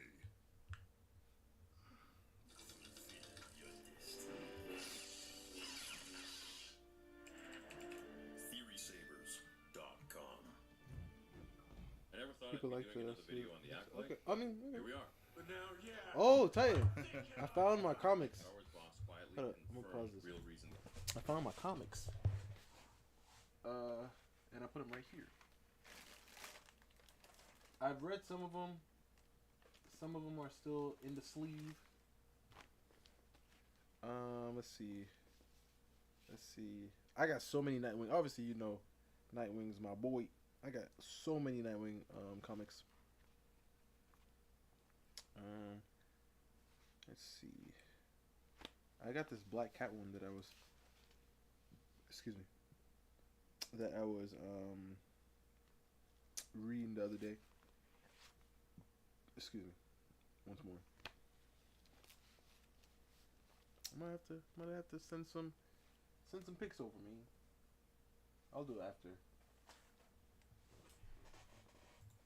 The Acolyte was canceled, and you missed it. It seems that Star Wars boss has confirmed the real reason why the Acolyte was canceled, and most of us probably missed it. Set during the High Republic era, roughly a century before the events of Star Wars Episode 1, The Phantom Menace, the Acolyte had an interesting premise of a Jedi Master investigating a series of brutal murders with hints that sinister forces may be at play in a time when no murders for Jedi were supposed to ever happen. Very interesting. Exclusive to Disney Plus, The Acolyte consisted of 8 episodes, and while some were hit and miss, now all of them, at least had the potential to tell an interesting story of a popular Sith Lord, unexplored in live-action form. A Sith Lord? Season 2. Sadly, Season 2 never came to be. Yeah, we're talking. Sadly, no one was sad. About Plagueis. Thank God it didn't happen. Leslie would have butchered him. Despite garnering millions of views over its opening episodes, The Acolyte was canceled after its debut season had concluded. Many assumed that the series had been canceled as a result of fan backlash, but that might not be entirely the case. As reported by Vulture, Disney Entertainment's co-chair Alan Bergman said that the cost structure of The Acolyte did not warrant a second season. That's literally another way of saying it tanked. Like, it was too expensive for the return. It's like, what do you mean the cost structure didn't? Well, why didn't you just make it super cheap and do another season then? Why didn't you change the cost structure so that you could? Yeah, it was too expensive. People hated it. And people hated it enough to the point where you wouldn't lower the budget and do a second season. It was bad. Really bad. Except for, like I said, Milo Ren. It should have all... He was the standout character, and people also like the dude from the Squid Game. But to me, the way they played him, the way they wrote him, it sucked. Milo Ren, it should have all been about him, and that rhymed. Let me play it again. That would have worked, I think, if America had been revolved around him, and the twins and the witches get rid of all that. Return was not. But we'll never know now. The investment for them. They don't care. They're just looking at it as an investment. It's a pure business. The Acolyte superseded what it was worth because of the fan response. So I don't like how this article is trying to pitch that. At the same price, if the Acolyte had a widely massive positive review, and let's say it started making like... Couldn't figure out what was looking different about you. Theory? It's the goatee. I'm like, what? Why does he look different? What is going on here? Like, yeah, like usually it's pretty clean shaven for the most part, I think. Them, $700-800 million, then they would be like, oh, absolutely, we're going to do season 2. Yes. It makes sense that Disney Lucasfilm would not continue with a show if it's not cost effective. However, surely if that was really the case, an overinflated budget could be reduced. Well, that's the other thing too. How does this show, and I've said this so many times, seems like we're back here again. That's why I'm here. How does the show end up being $250 million or whatever? I've forgotten now what it was. I think it was like $250 million plus. Yeah, I forgot. How was that possible? And then how is Kenobi only $90 million? Mind blown. Why isn't it possible? It's just not. Why not, you stupid bat? I don't know who made that executive decision, but clearly they wanted to impress Leslie Headland for whatever reason. I don't know. They should be trying to impress fans because at the end of the day, that's what's going to make the most money. Exactly. I'd be shocked if the very vocal fan backlash didn't play some part because it sounds like its cost is a convenient excuse. Yeah, it played a major, major part. You could only speculate. Sure, the writing was very poor in parts, but I still feel the Acolyte had plenty of potential to improve. Everything has potential. An egg has potential to turn into a chicken and hatch. But if you don't give it the proper nutrients and everything that it needs for life to form, well, then it's just not there. It's the same with this. Kylo Ren had amazing potential. Rey had amazing potential. Yeah, when we all first saw that first movie, we were all dialed in. We were all speculating. We had our fan theories. And we were so excited to see what was going to happen. Was she Obi-Wan Kenobi's daughter? Was she Luke's daughter? Was she Anakin reincarnated? That's what I thought she was, because she just, the way she knew how to fly and the lightsaber, and she fought back with the mental. I was like, oh, like she has no training in anything.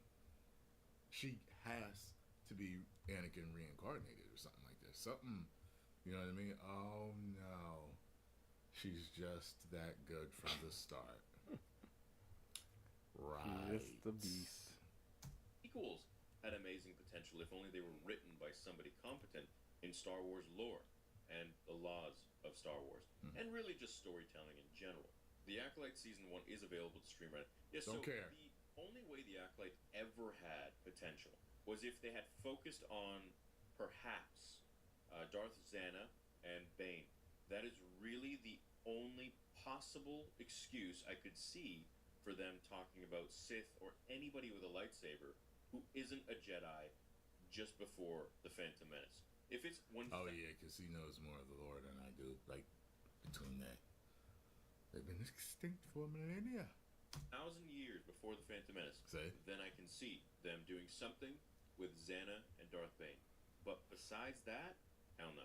You want to do any apprentice? You could do Plagueis, you could do Palpatine, and I really say could because I don't even want to put that into existence that Leslie Headland would ever have the ability or the green light to take on such huge characters. And the funny thing is that they tried to get Keanu Reeves to play Master Soul.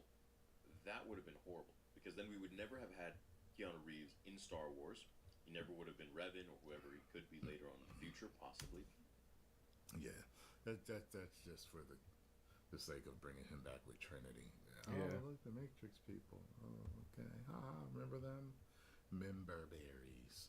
Potentially. And he arguably would have been one of the most ridiculous characters in all of Star Wars.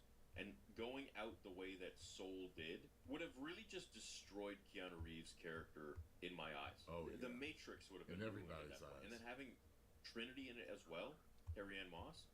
Dude, God, that would have just been... No. Horrible. You can see what Leslie was trying to get at. Oh, we got the Matrix people in there. It's like what he said. Told you. More like it, but yeah, dude, let's leave the Acolyte where it is in the ground. Don't try it. Hope y'all have a great day. May the force be with you. Disney's like, don't underestimate my power. Good job as usual. No love for Finn. You didn't like Finn at all, May? Or for what they did to Finn?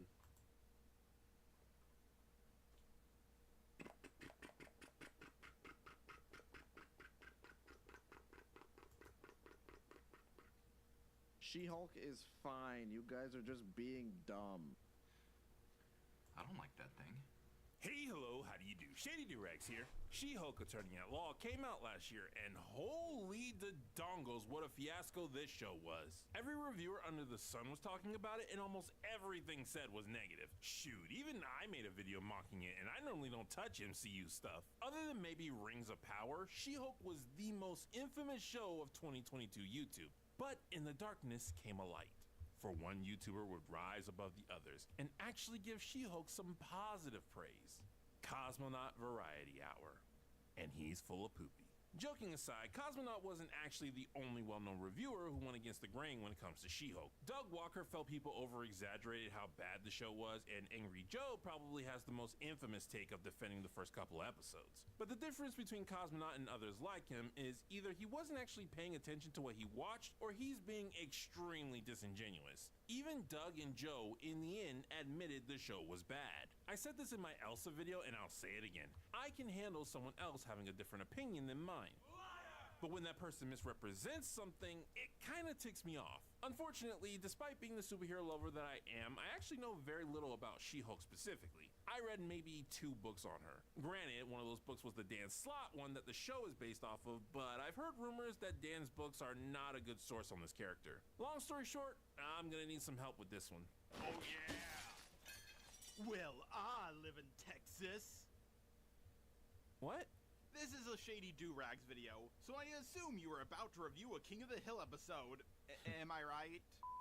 Now, before we get started, I realize that I never really made my feelings clear about She-Hulk. Yes, I did that parody, which might make you think I hated it, but I also did the same type of parody on several movies that I like. I'm not going to say anything revolutionary here. I agree with the popular opinion that this show is trash, one of the worst big-budget shows, if not one of the worst shows, period, I've ever seen. With the way it handles Hulk and superhero they didn't topics, mention it's him. an insult to the superhero genre. And with the way it handles its own climax, it's an insult to storytelling in general. One of the few good things I can say about it is that the acting is okay. Despite the horrendous writing and despite how slightly over the top the caricatures were, I did believe most of the cast were who they were pretending to be. And unlike most people, I do actually like the parts with Madison, but only when she's with Wong because I think they make a decent foil.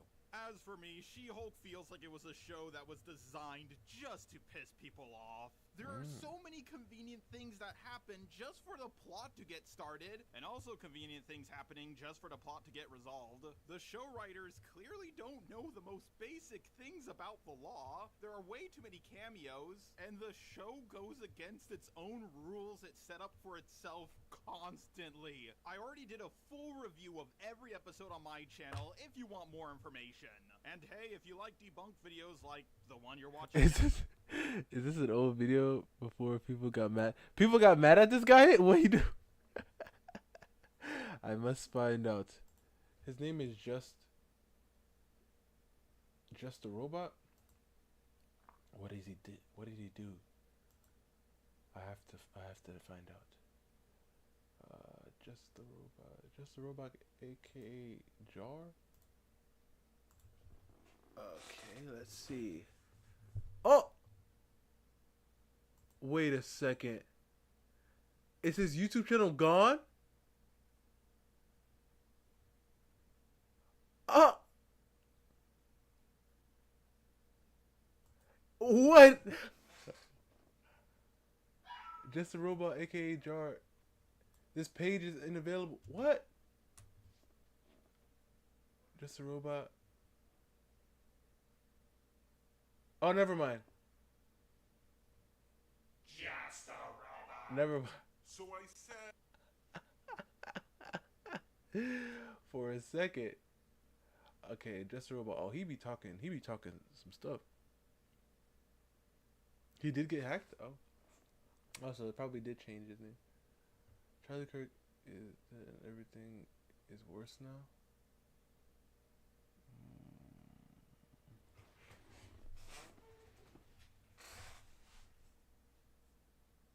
Oh, he talks about everything. Hold up, this is your guys' guy. I mean your guys' girl.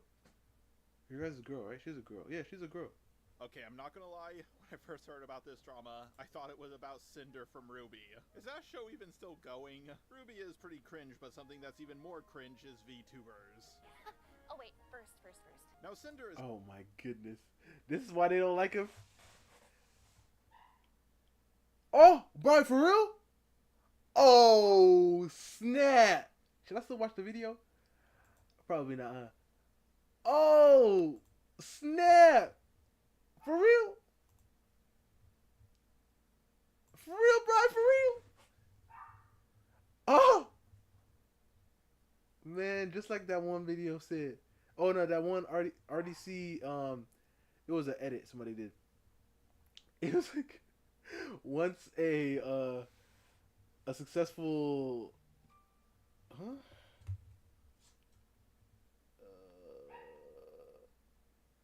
Okay. Once a successful, like celebrity or YouTuber sees like a kid. Hold on, let me see if I can find it. I doubt I'll find it. RDC.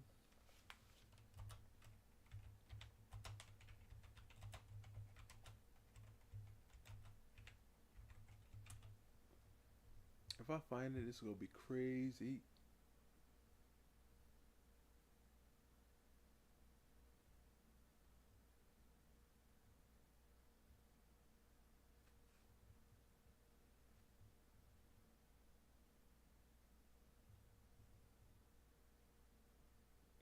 Yeah, I don't think I'm gonna find it.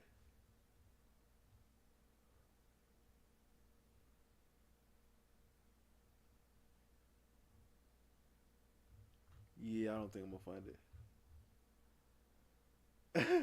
So I guess I should probably not watch that video, huh?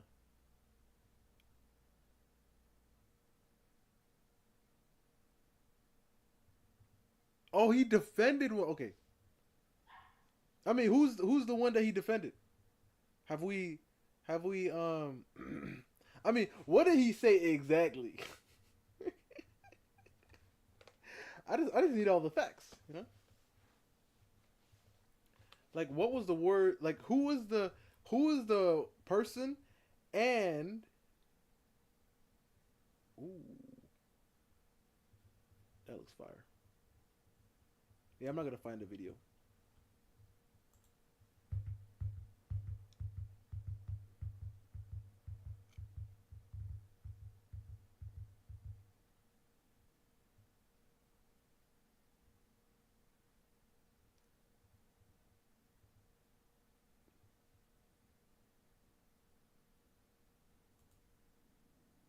Oh, Mugen. Oh, you sent a video? Oh, bro, I got receipts.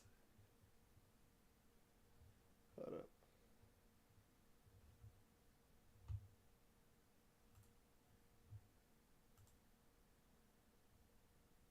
Oh, snap, Titan. Did you just send these pictures now? Ooh, this one right here. I didn't see you send this one. This one looks nice. Well, hello to you too, Bruce. Ooh. That angle is fire. Who's the artist, bro? I gotta find out who the artist is.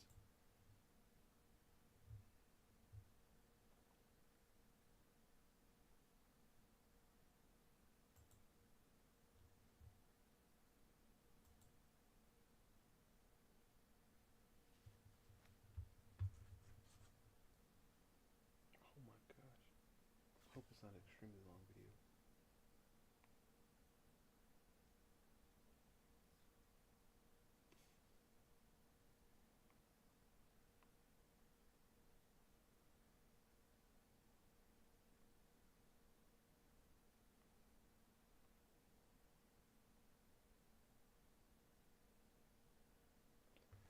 This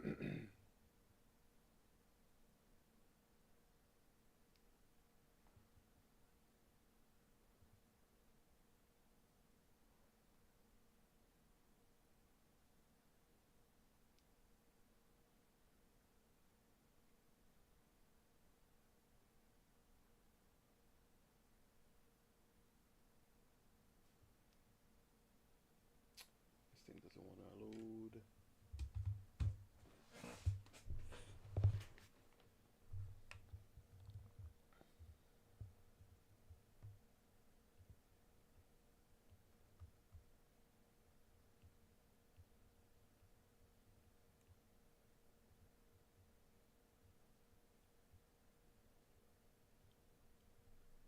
Excuse me. Excuse me. Ain't no way. Ain't no way she barked at that, man.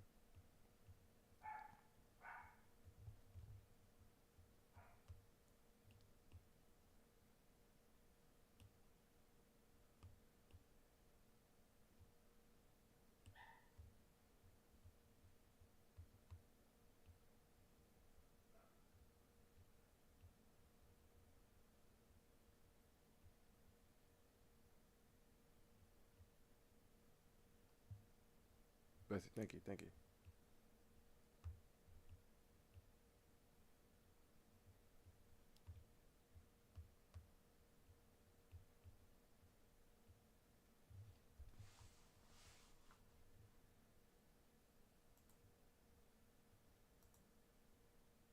Hopefully it's not super. You sent it? Okay. Yeah, hopefully it's not super duper. Super duper duper. 50. Okay. Yeah, guys, we're gonna have to. We're just gonna have to watch this video tomorrow. Because 58. Yeah, we're gonna watch it tomorrow. Just remind me. Tomorrow, because it's 12 right now. If it was like a cool, nice little 12 minutes or something, I could have. Well, it's almost an hour. Yeah, guys. Yeah. We'll definitely be back tomorrow with that. It's a long video. Yeah,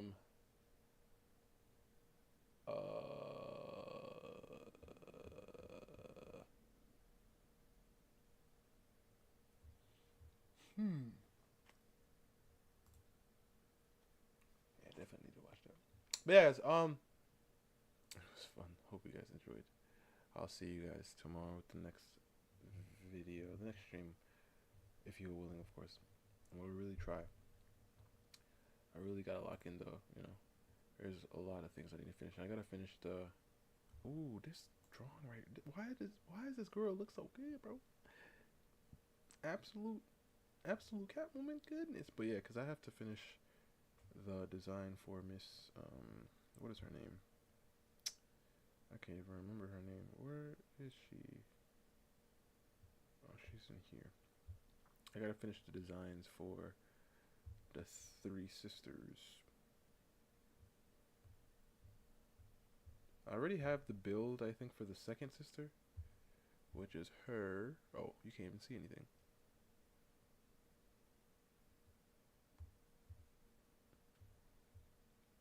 I tried to find a shorter one. Oh, really?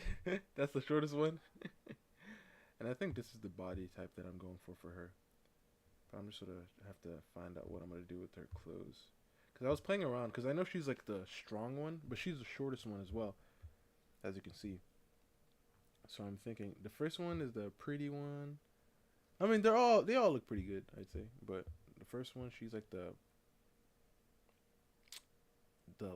leader. She's the eldest sister, right? She's the smartest sister. She's the youngest sister, and she's the strongest sister. She's the middle child.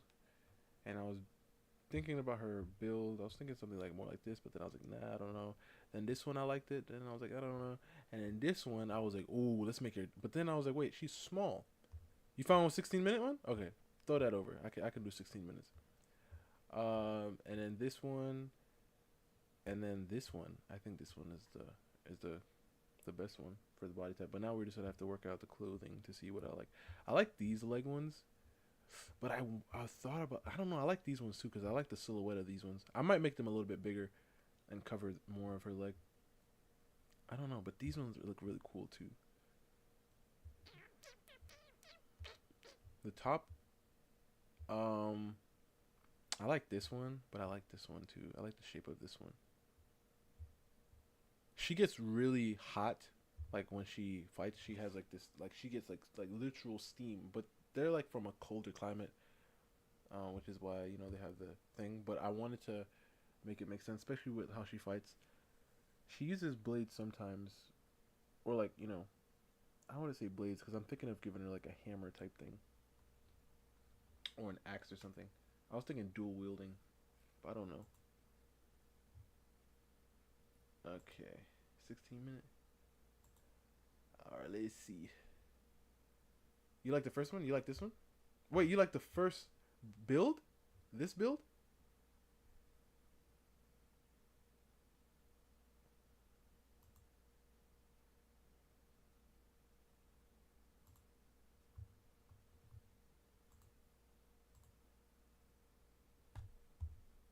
Or this one right here?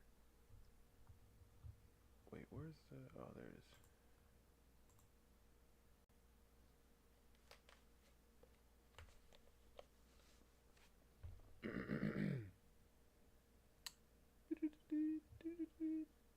Yep, he's done. Alright, let's see. Please rise for our national anthem.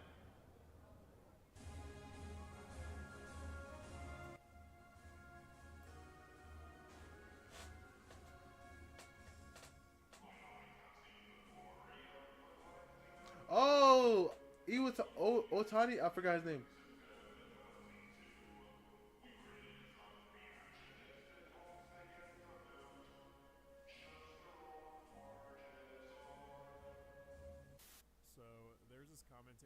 Yo, pause.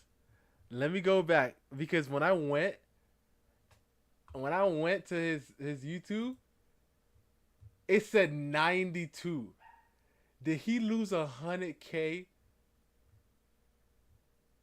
Yo, did this man lose 100,000? Did this man lose 100,000 subscribers, bro? Where is he? Yo, I was just on his page. I'm pretty sure I saw 98,000, bro. Let's go back as I can't find it anymore. I don't know where it went. Oh, you like the shoes on the first one? Oh, okay.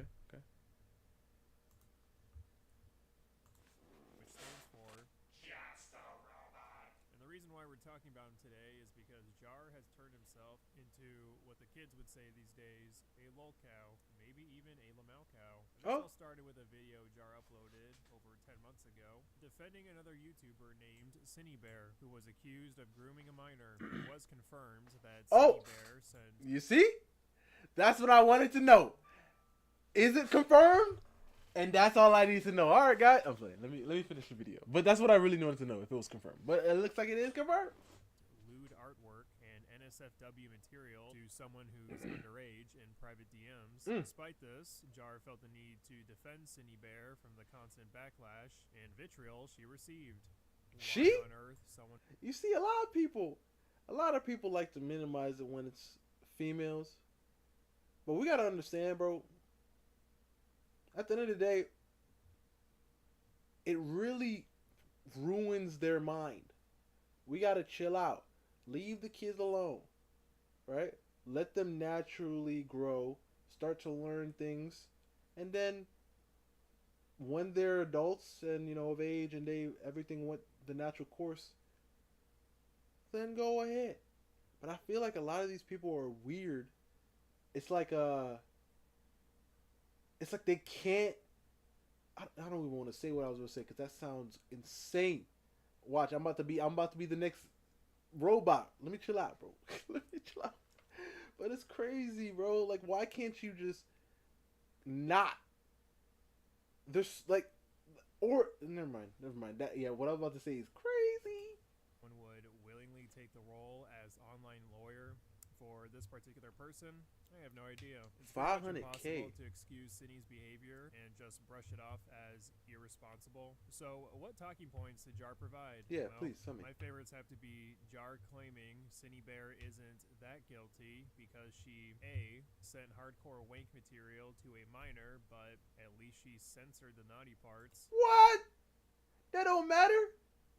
And B, the minor was being inappropriate towards Cindy Bear first. That doesn't matter either. Kids are like that.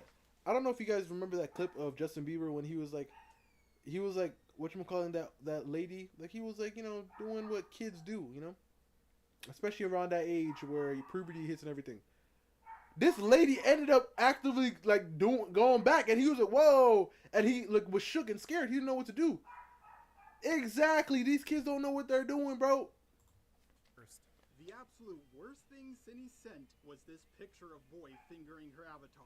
Oh! It should be. Oh my god! Wow. That's not what I thought I was going to see on my screen, brother. Phew.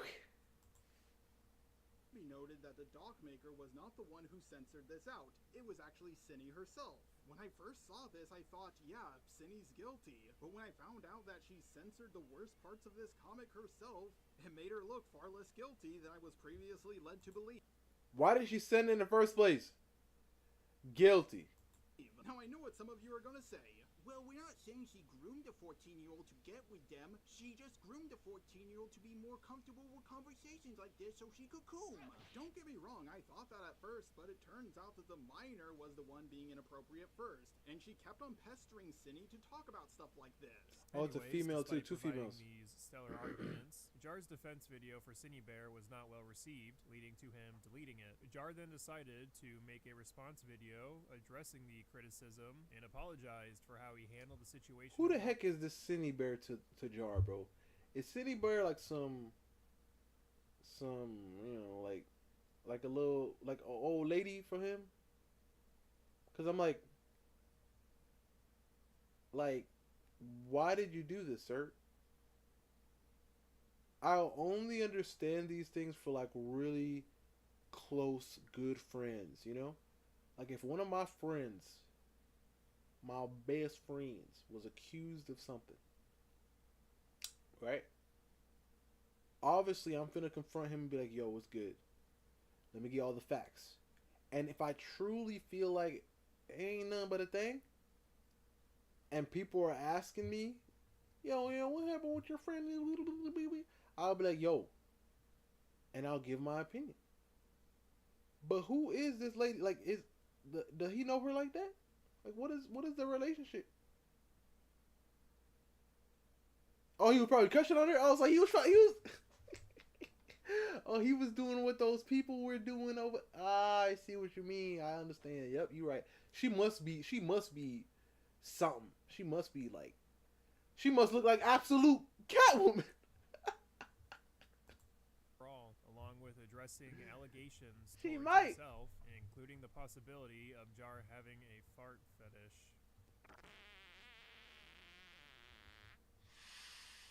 Oh my gosh. Yeah, can't believe it either, but for some reason, he removed this video as well and decided to just stick to uploading movie reviews. Until about 3 days ago, where Jar uploaded another response video for a controversy that is, at this point, over 10 months old. I say we take a look and determine if Jar actually provides new insightful information to change everyone's perception of him.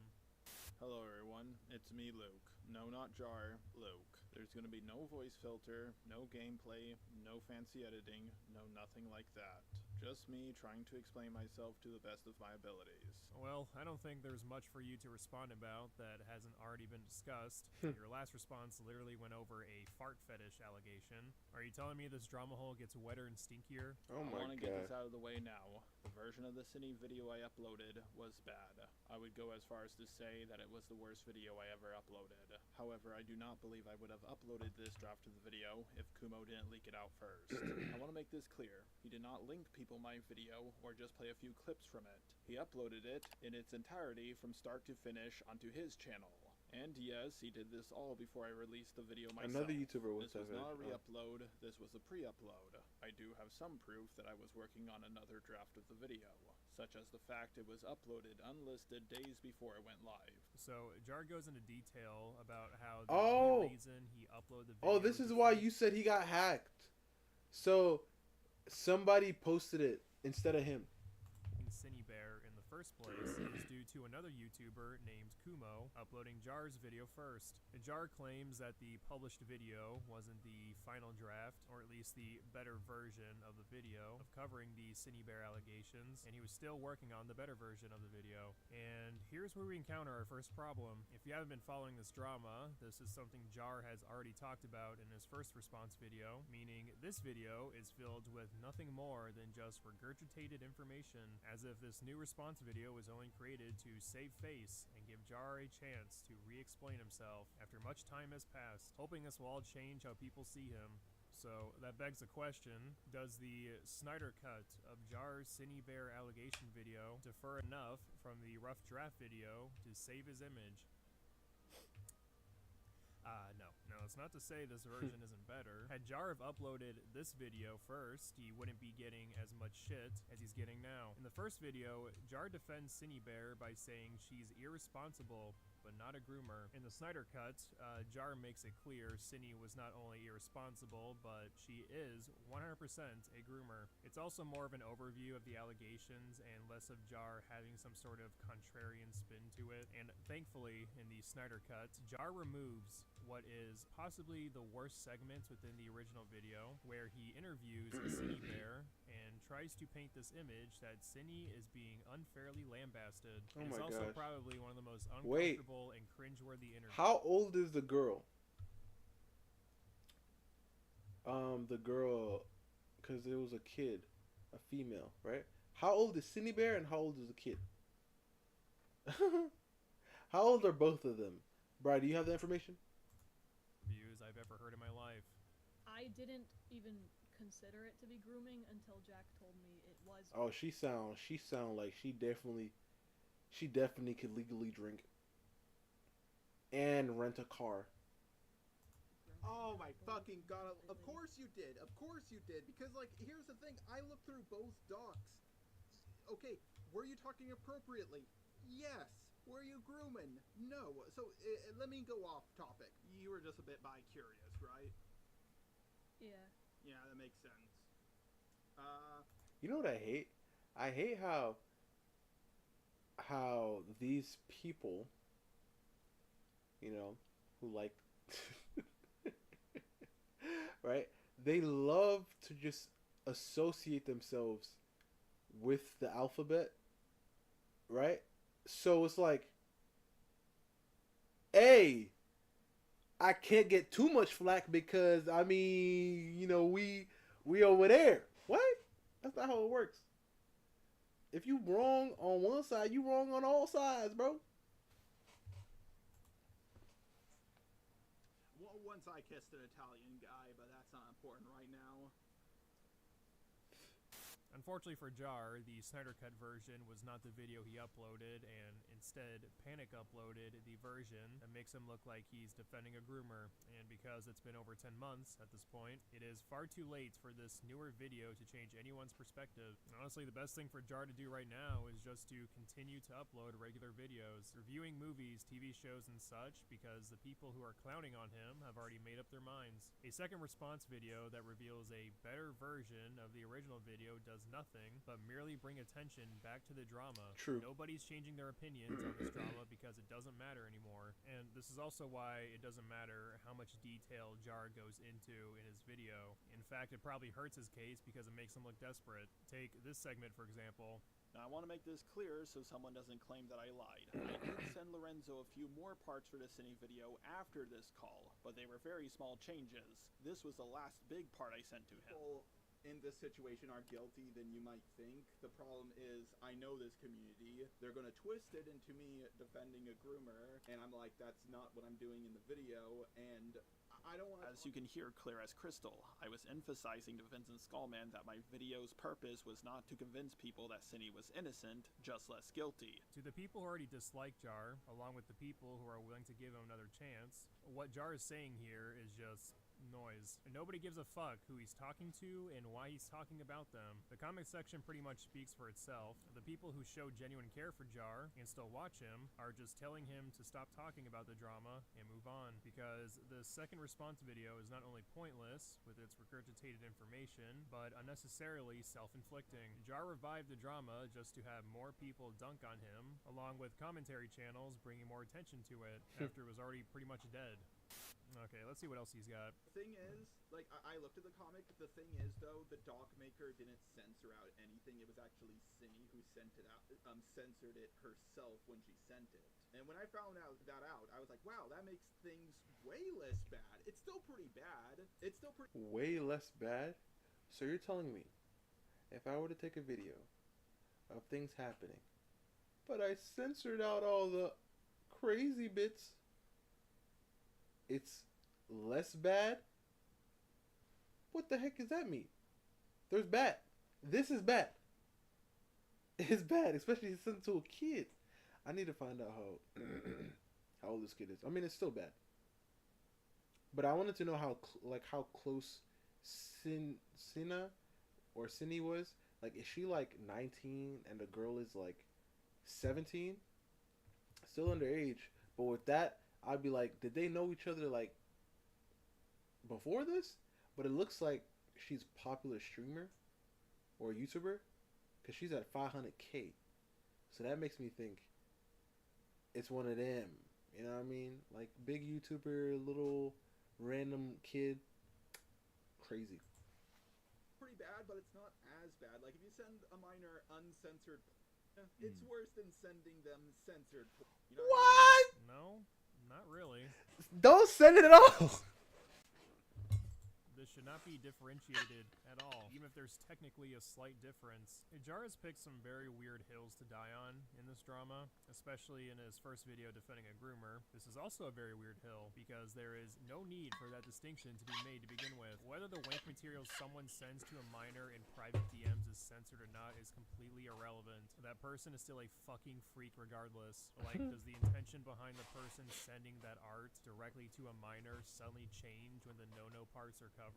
The fact the person is censoring the art in the first place tells me they know it's wrong to send this to a minor. Yep. The problem is, if you don't say that Cindy is literally the living embodiment of Satan, people will twist it. Even back then, I didn't believe that Cindy was a pedo or trying to get with the minor, and I have kept that opinion consistent throughout this entire drama around me, and even in my old draft. In my opinion, Cindy was not trying to get with the minor romantically or sexually. She still messed up really, really badly, and she deserves to get bashed for it. This segment really confuses me because Jar admits that his original video about Cindy Bear and in his first response video defending himself were terrible. So what is supposedly terrible about those videos if you have not apparently changed your viewpoints on the situation? Do you still believe in those shitty takes, or have you realized that your take on the matter was idiotic to begin with? Your rough draft video and your Snyder Cut video paint a different picture. As I said, had you uploaded the Snyder Cut, you could have saved yourself from a lot of trouble, so obviously there's a clear difference in perspective between the two videos. Next, why are we trying to make more worthless distinctions when covering the topic of grooming? Guys, she wasn't grooming in a romantic sense. Sydney unfortunately coomed too close to the sun. Oopsie daisies groomed a minor. So, essentially, you're saying Cindy Bear is such a fucking horn dog that her woman boner knows no boundaries, including minors. Yeah, for some reason that doesn't make it better. Who cares what fucking version of grooming a minor the situation entails? This optics debate has no reason to exist. She was 13. The kid was... Oh my gosh. This happened to be a 13 plus server. Oh, if we find out that this happened any younger than 13, then we'll be kicked out. What? I don't understand. So, how old is the person? A minor the situation entails. This optics debate has no reason to exist to begin with. Was this the nuance that you wanted to push in the first place? Well, this distinction doesn't matter at all. Here are my current thoughts on Cindy. She didn't just speak inappropriately to a minor, she directly got them to engage with her fetish. She was 20 when she did this. She was at an age where she should have known better. I think she wanted to corrupt a minor in the same way she was corrupted when she was 14. She has also done many other inappropriate things. Wait, what did you say? She was at an age where she should have known better. I think she wanted to corrupt a minor in the same way she was corrupted when she was 14. Honestly, I'm not gonna say that there's not people out there like that, but I'm not gonna say there's not people out there like that, but I truly hate. I don't understand. Like, because this happened to me when I was younger, I want to inflict that on somebody else. I don't know. I truly don't understand at all. Why do people think that? Like, did you like it? No, probably not. So why would you tell people to do it? And it, you know, what pissed me off is let's bring up OF guys. It's like when these OF creators are actively recruiting these other little girls, and then you see like a few videos later they start crying about how they don't like they regret the. I'm like, hold up, you regret it? Regretting it means that before that you probably didn't, but you still recruited all these people? Come on. She has also done many other inappropriate things with other minors as well. She more than likely would have kept doing stuff like this for years. I still, however, do not believe she had any interest in kids. I do not think Cindy hurts children out of any form of desire for them or interest trauma. In Oh, tighten your words. I don't think she would have ever asked for nudes of a minor or to send nudes of herself to a minor. But the fact is, she hurt children. Even if it wasn't out of any form of maliciousness, she still did it. She groomed a minor not to get with them romantically, but to get them to draw art of her fetish, and to get them to read out a comic of her fetish, which is something I didn't know about until later on. I don't think it's right for people to call her a pedo, but she's certainly predatory. She may be a predator, but I wouldn't go as far as to call her a pedo. Why are you saying this? Is it so you can claim that despite admitting your wrongs, there were a few things you were right about this whole time? Or why are you acting like it's unreasonable for people to call Cindy a pedo? I seriously can't comprehend what other intent there could possibly be behind Cindy talking to a minor this way. The next set of allegations Jar covers involve people accusing him of hitting on Cindy Bear, even after finding out she had inappropriate conversations with a minor. You were right, bruh. Groomer, as the kids would say. As for the allegations of me rizzing up a pedo, this is also false. Cindy herself said she didn't think I was trying to make a pass at her. I didn't think it was at the time. At the time, I thought it was just being like weird. I didn't think it was like an actual pass. Like, I was assuming what you would. You're smarter than you let on. Because I just thought it was strange to say, because it's just not something you say. Because you thought it was a flirt. Not really. It's. So then why would it be strange? I mean, I don't know. It's just not very often. So what else would it have been? Just him being autistic. I don't fucking know. Him being I don't autistic. think I was hitting on her. She doesn't think I was hitting on her, and neither does my girlfriend. All three of the people who matter most on whether this was rizzing or not seem to be in agreement with one another. I'm gonna be real with you, Jar. Majority of the people claiming you're rizzing a pedo are just fucking with you. However, the more you bring attention to this and blame your sense of humor or poor social skills for making it seem like you were hitting on Cindy Bear, the more people will just continue to make fun of you. But they have a hard time believing that the sleepy time calls were not romantic in nature. The thing is, though, this only happened once or twice, and they only lasted a couple of minutes. She herself confirmed that we did not goon. And this only serves to give viewers more ammunition. Like, do you really expect people to hear you say, guys, my sleepy time calls with that groomer did involve actual gooning, and not expect people just to make more jokes about it? And this is also something you already said from your first response video, and surprise, surprise, people still made jokes about you rizzing a pedo. So why would you think explaining yourself with the exact same talking points would lead to a different outcome? Something I did not go over in my last response. Oh good, finally something new. Maybe this new piece of information will do a better job explaining Jar's side of the story. Something I did not go over in my last response is my whole interaction with a 16-year-old girl at the pool. What? I didn't think I needed to go over this originally, but a lot of people have been commenting about it. Some people, like Truly, have even made the claim that I got an erection from seeing the 16-year-old at the pool. One thing I feel isn't brought up enough, and something Jar hasn't responded to, is how he admitted to not being able to go to public pools because underage 16-year-old girls might show up, and he won't be able to stop himself from leering at them. What? Oh my gosh.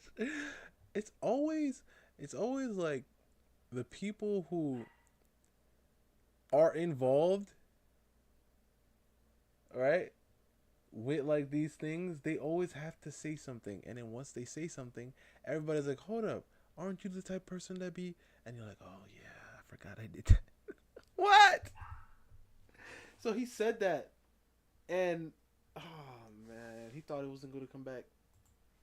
Yeah, and daydreaming about them, causing himself to get an erection. That's what they say happened. Now let's listen to what I actually said. Like, can I tell you the worst part about being a guy? I'm at the pool, just relaxing. 16-year-old girl shows up in her bikini. I realize I have to get the fuck out of there right now because, like, I'm not going to be paying attention. I'm going to daydream. I'm going to look in her general.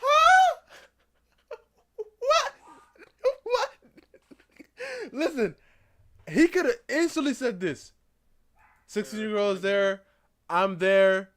I have to leave because I ain't going to get accused of nothing. But listen to his stuttering. Because, like, I'm not going to be paying attention. I'm going to daydream. I'm going to look in her general direction, and then suddenly a situation is going to happen. So I realize, like, whenever I see a 16-year-old girl in a bikini while I'm at the pool, I'm like, whoop, time to go home. Why didn't you say what I said? I'm not trying to get accused of nothing. I'm the only one here. They're here. Let me just get up out of here. This ain't a safe space for me, bro. Sometimes, honestly, if you were a black man, you can actually use race as well. Hey, there was these little white girls here. I had to get up out of here, cause hey, hey, I ain't trying to get in. Hey, what's wrong with him? And first of all, it sounded like he just brought it up out of nowhere. Like, nobody asked. I mean, obviously it was a clip, but... That's what they say happened. Now let's listen to what I actually said. Like, can I tell you the worst part about being a guy? Why? Can I tell you the word? No! Keep it locked up, my brother. I'm at the pool, just relaxing. I'm fast forwarding this. I don't want to see Suddenly this a again. situation is going to happen. So I realize, like, whenever I see a 16-year-old girl in a bikini while I'm at the pool, I'm like, whoop, time to go home. I never implied that I got an erection or any other form of arousal. If you get a boner in the pool, the last thing you should do is get out of the water. Okay, bro, I'm going to give you some charitability because you claim your intention behind saying that is it's easier for guys to get accused of being a creep, but saying that you'll accidentally be daydreaming while looking at a 16-year-old that right there in a is the bikini problem. makes you sound creepy as fuck, no matter what the your intention daydreaming is. part. Why'd you say that? You pop a boner, a little chubby, whenever you see high schoolers is a stretch, but why the hell would you even make this hypothetical in the first place? All in all, do I think Jar is some irredeemable weirdo creep? Like Darkness. Is that Darkness? I think it's Darkness. Bear? No, I think he's just dumb. He's right in saying that he makes himself an easy target, especially since Jar has made a living and built his channel off of criticizing other YouTubers. I recommend he just focuses on reviewing movies and TV shows. He's obviously passionate about it and does offer decent insight for niche media. Yeah. Alright, guys, that's gonna be it for me. It was fun. I'll see you guys tomorrow. Good thing you found that 15-minute video back, because that hour, oh my goodness, I wonder, this man has a movie going on over here. But yeah, have a good night, guys. See you later. Oyasumi. Oyasumi.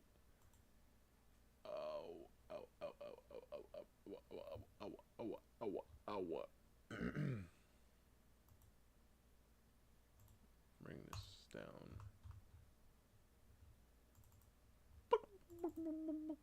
Ooh, wait, what? Is there a gradient? No, it's just, I mean, there is a gradient here. A subtle little gradient.